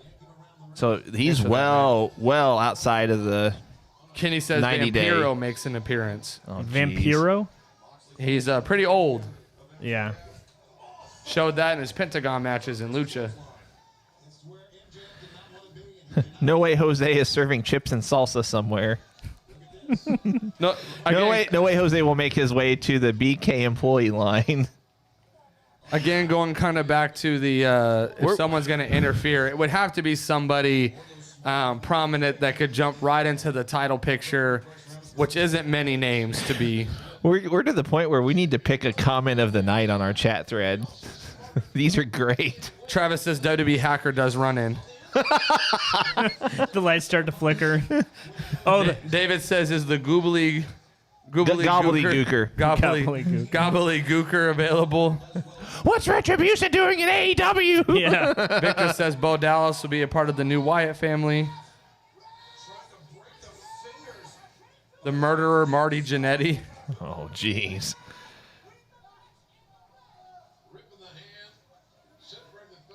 One thing about AEW is the refs do allow a lot more outside the ring. Kind of like New Japan. Had a nice little roll. A schoolboy didn't get it done that time. Can't have two roll-ups in one night. Oh, you can. In WWE, you can. The whole pay-per-view could be that. WWE. Right. That and distraction finishes. Oh, we got a John Moxley chokehold. Armbar. Jericho's 1004 holds. Number Matt- one, Matt armbar. Matt says Mauro Ranallo shows up and interferes. Mauro Ranallo shows up and interferes. By golly! Mamma mia. Mamma mia!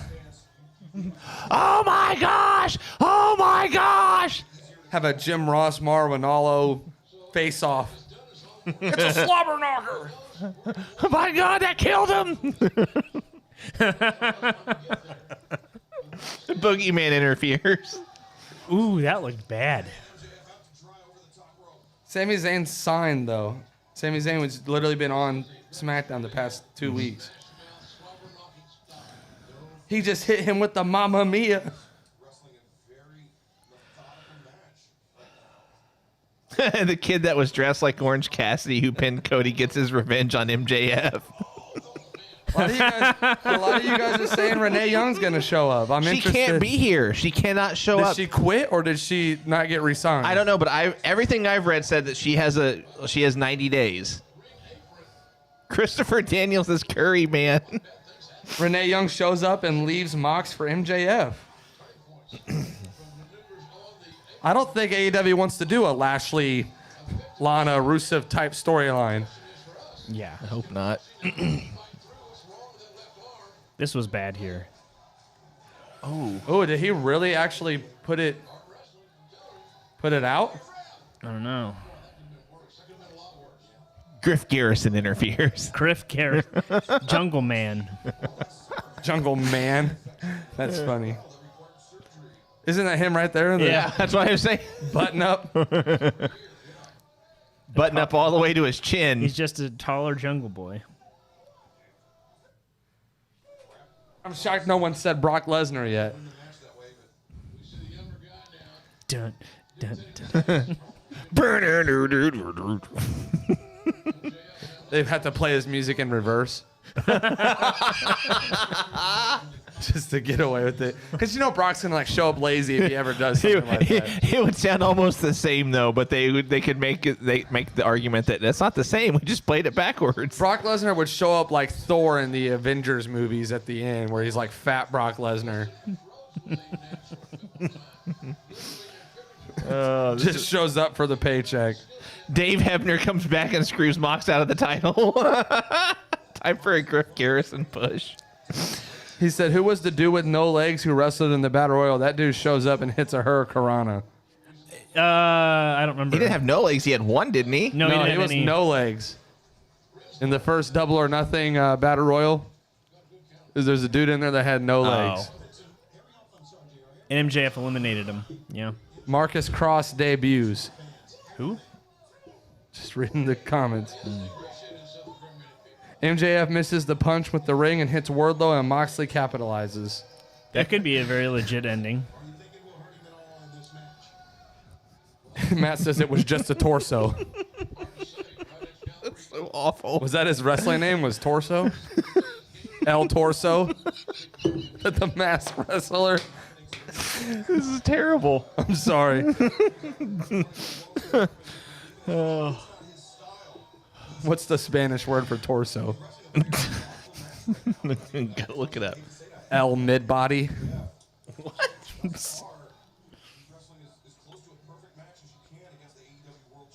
I was right. I was totally joking. It is torso. Torso in Spanish is torso. El Torso. Marcus Cross is Griff Garrison's tag partner in the Indies. We want Torso. El Torso. God. We don't need that to start as a hashtag for our show. Stone Cold El Torso. Head returns to wrestling tonight. Hold on. Bonnie, if you're bored with this match, that's fine, but we're having a lot of fun here. That's why we're reading these comments. This match has been very slow. This whole pay-per-view's not been great at all. I really think, though, in all seriousness, our next watch party needs to be an NXT event. I agree. NXT always has a good show. So we'll probably do one of those before the end of the year. I know that they announced that they're not doing one prior to Survivor Series because I think they're going to allow for NXT to compete at Survivor Series. But do that again. So we might shoot for what would that be? December, I guess, for NXT's next pay-per-view. You actually stepped out of the room. They announced Full Gear for November 7th for AEW.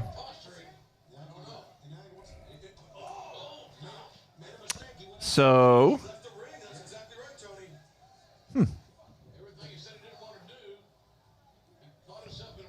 like the end of November? What did you say? November 7th. Okay, then.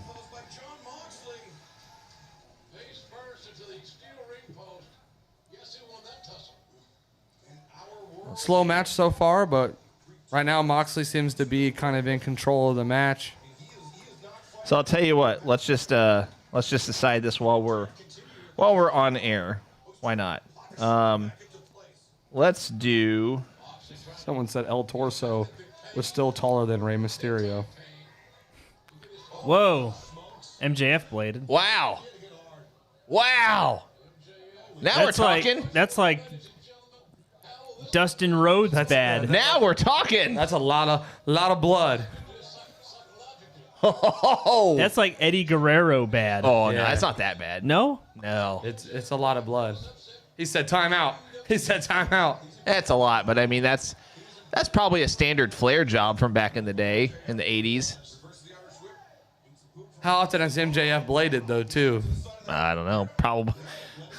Probably not too often because it looks like he bladed himself pretty good there. Yeah, he got real good. Zach Gowen is the torso wrestler. Zach Gowen has a leg. That's that. I don't think it was Zach Gowen. This dude didn't have legs. Okay, well, it's not Zach Gowen then. So let me see here. So let's do this, guys. December 6th, Takeover. We'll have that be our, let's see, October, November. That's perfect. Almost an even 3 months from now. So our next watch party, announcing it now officially. Our next watch party announcement now will be NXT Takeover December 6th. I think that's a Saturday. They usually are on Saturdays. Usually. No, this is a Sunday. This one is a Sunday. Oh, so no WWE pay-per-view then. It's going to be a Yeah, it's a standalone. Yep. It's going to be nice. That means it should be big. Yeah. They usually make the standalone ones even bigger. So, join us Sunday, December 6th. That will be our next watch party, NXT TakeOver. They haven't announced where it's going to be. More than likely, it's going to be at Full Sail. Davis says, how do we know that you three aren't backstage right now ready to attack? You don't. Never know what we have up our sleeve. We were hanging out with Christopher Daniels earlier, so. And just to reiterate, guys, we try to be a family-friendly show, so we'd appreciate it if you could keep any kind of profanity to not only a minimum, just a non-existent. We'd appreciate it. So, again, any kind of profanity, crude, vulgar language, let's not even do that on the chat thread, please. We appreciate it. Matt says Sonya Deville shows up and aligns herself with MJF, setting up for Mox and Renee intergender match for Full Gear. Can Renee Young wrestle? I don't no. think she's trained. Tom says return of Pac in this match. Huh.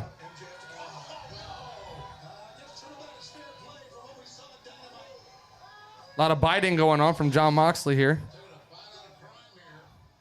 Got a lot of blood on him from MJF. Gross.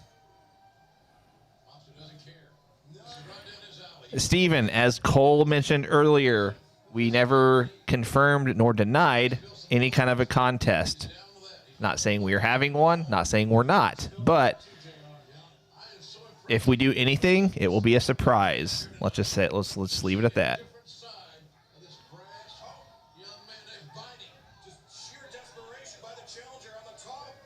A lot of biting happening in this match. Ooh.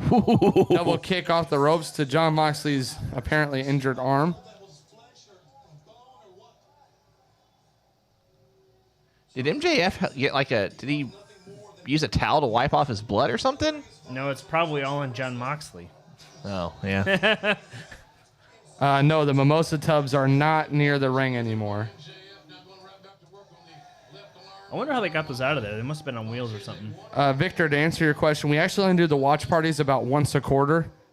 Because sometimes we like to watch them privately as well.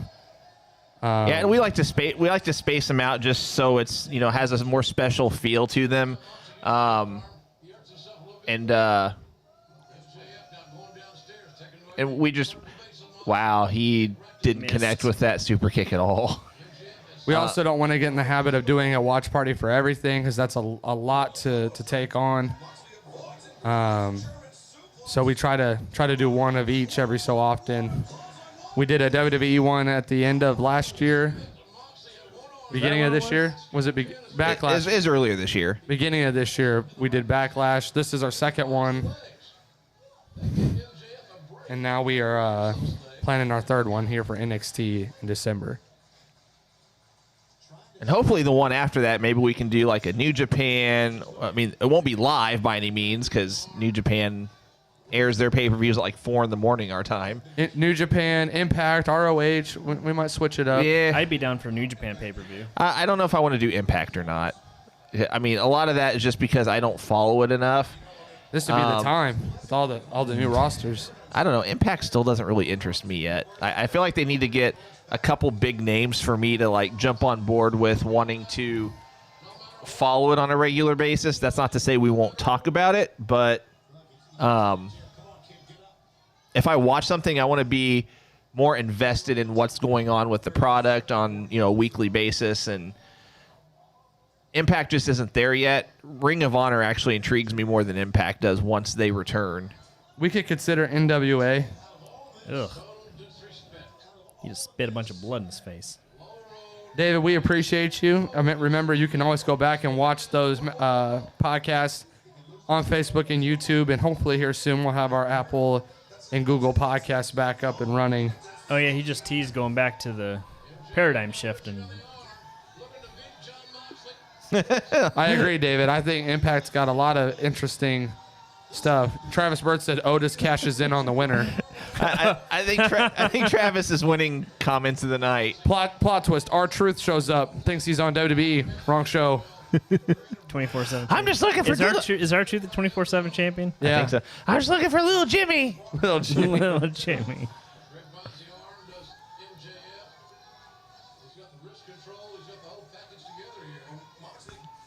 Otis just busting in though, like the Kool-Aid man. Oh yeah!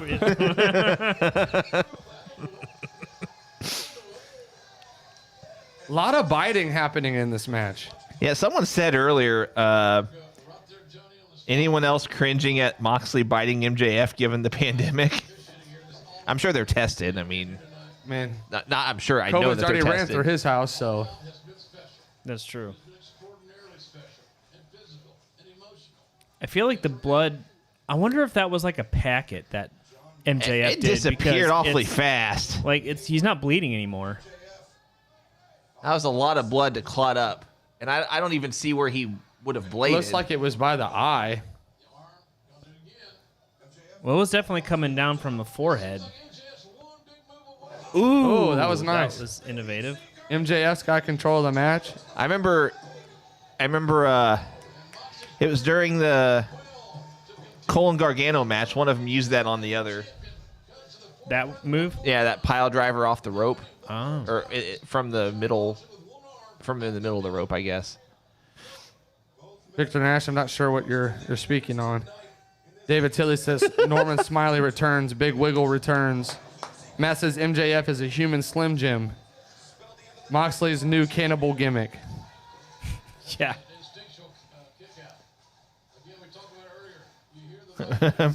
Oh man, I miss little Jimmy. Little Jimmy. Yeah, you're right. Ciampa's used that pile driver as well. That's some middle fingers from MJF. Teasing the same move again. Moxley coming back into the ring. Alabama slam. Nope. Kind of like a Sheamus. Ooh, Ooh. that was close. like a lower version of a muscle buster.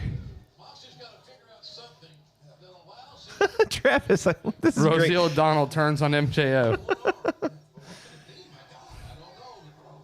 Bonnie says, is Wardlow going to do anything? I kind of hope he doesn't. I hope we just kind of have, whoever wins, we have a... I need a clean win. I know. I really need a clean win here, especially when 2 undefeated records are on the line.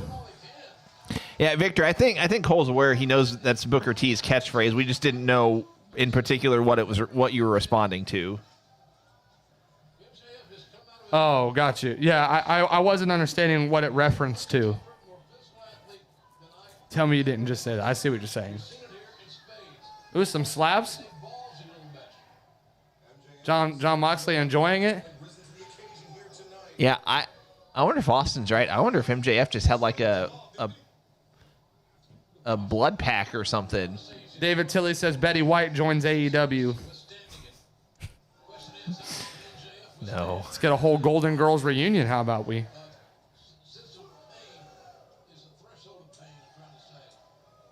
Oh, Wait, no, he's bleeding Yeah, he's again. bleeding again.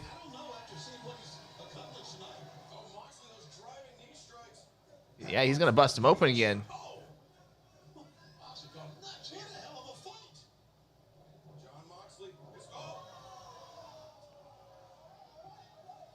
Thumb to the eye.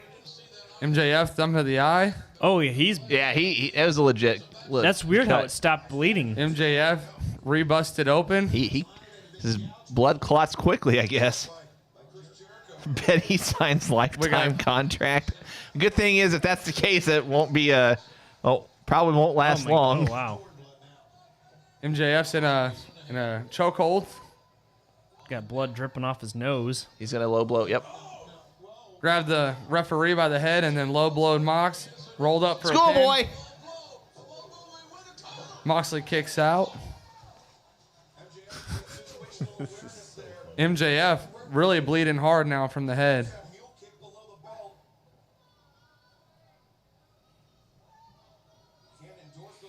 Linda McMahon buys the company and fires MJF. Linda McMahon. I now own AEW.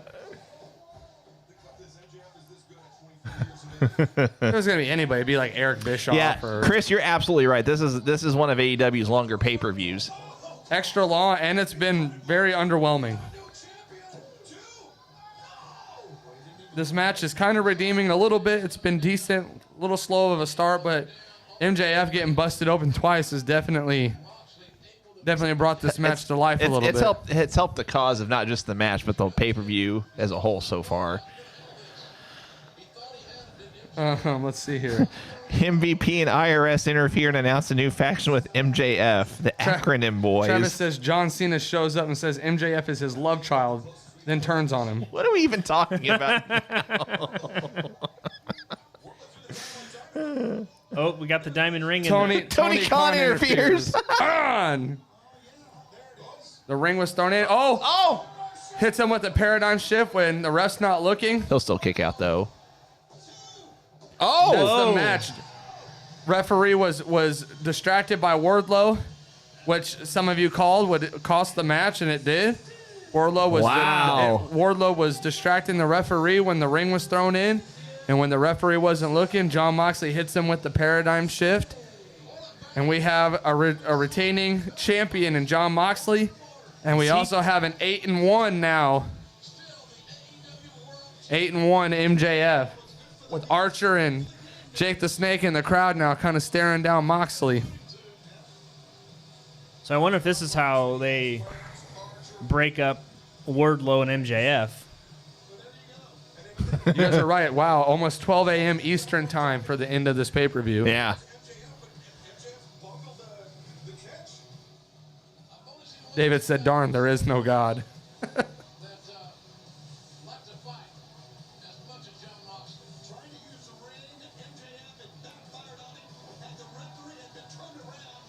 Decent match, guys. I think this probably was match of the night for me.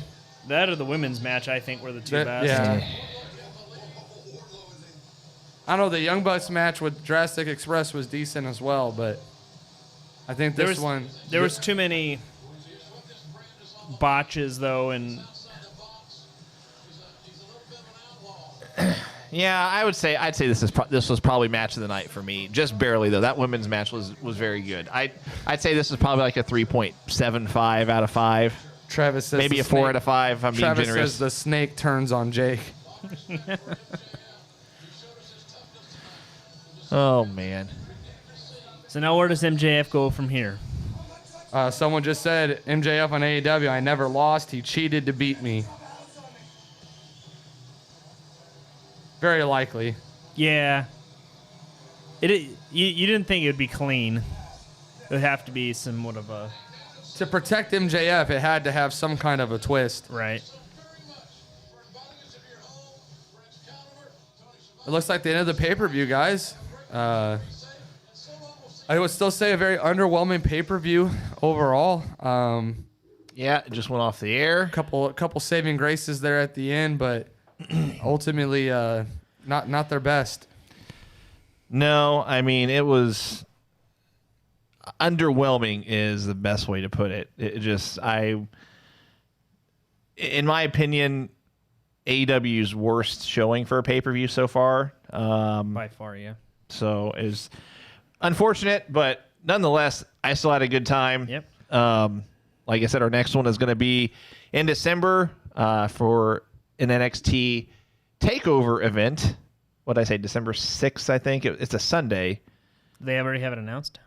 Yeah, Sunday, December 6th. And we'll keep you guys up to date on a time. And any final thoughts from you guys? Yeah.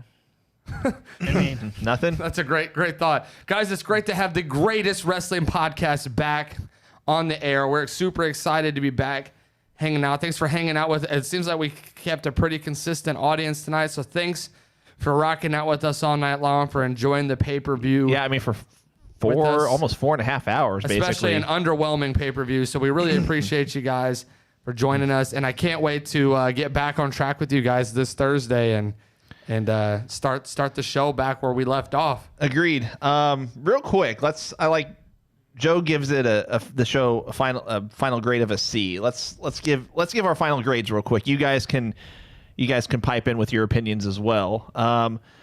Let's see. Again, Joe Thompson gave the show a C. I'll tell you what, I'll go first. I'll give it a C+. Yeah, I was thinking a C+ as well. That last match kind of helped it out. I'm at a C+ as well. I think that match kind of saved it just a smidge at the last second. Yeah, we got no surprises though. I was kind of expecting. They were really teasing a lot of surprises, and nothing really happened there. Saki says an A. Bonnie says a D. Michael Hunter says C-, D+.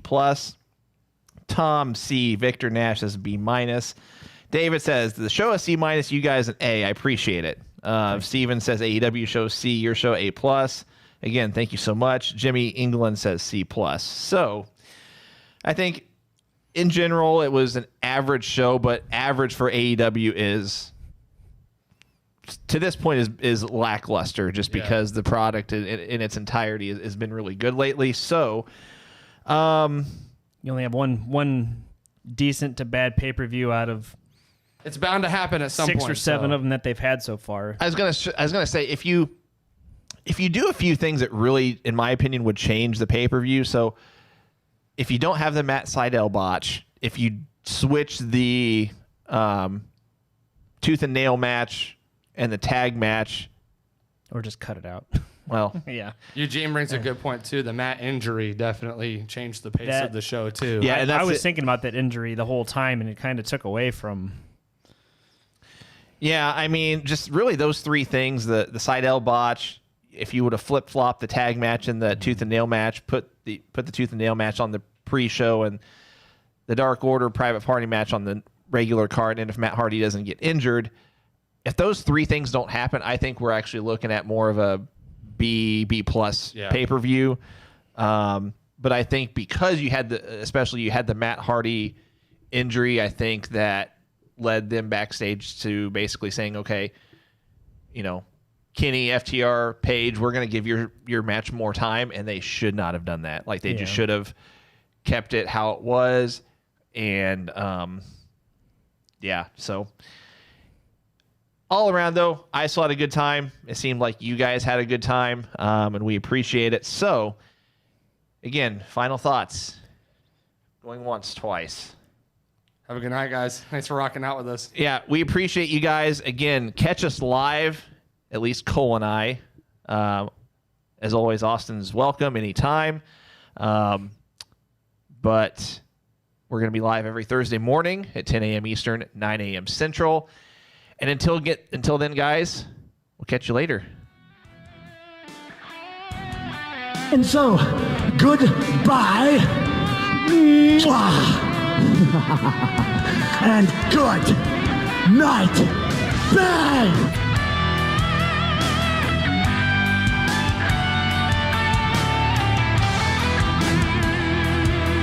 We're muted, so you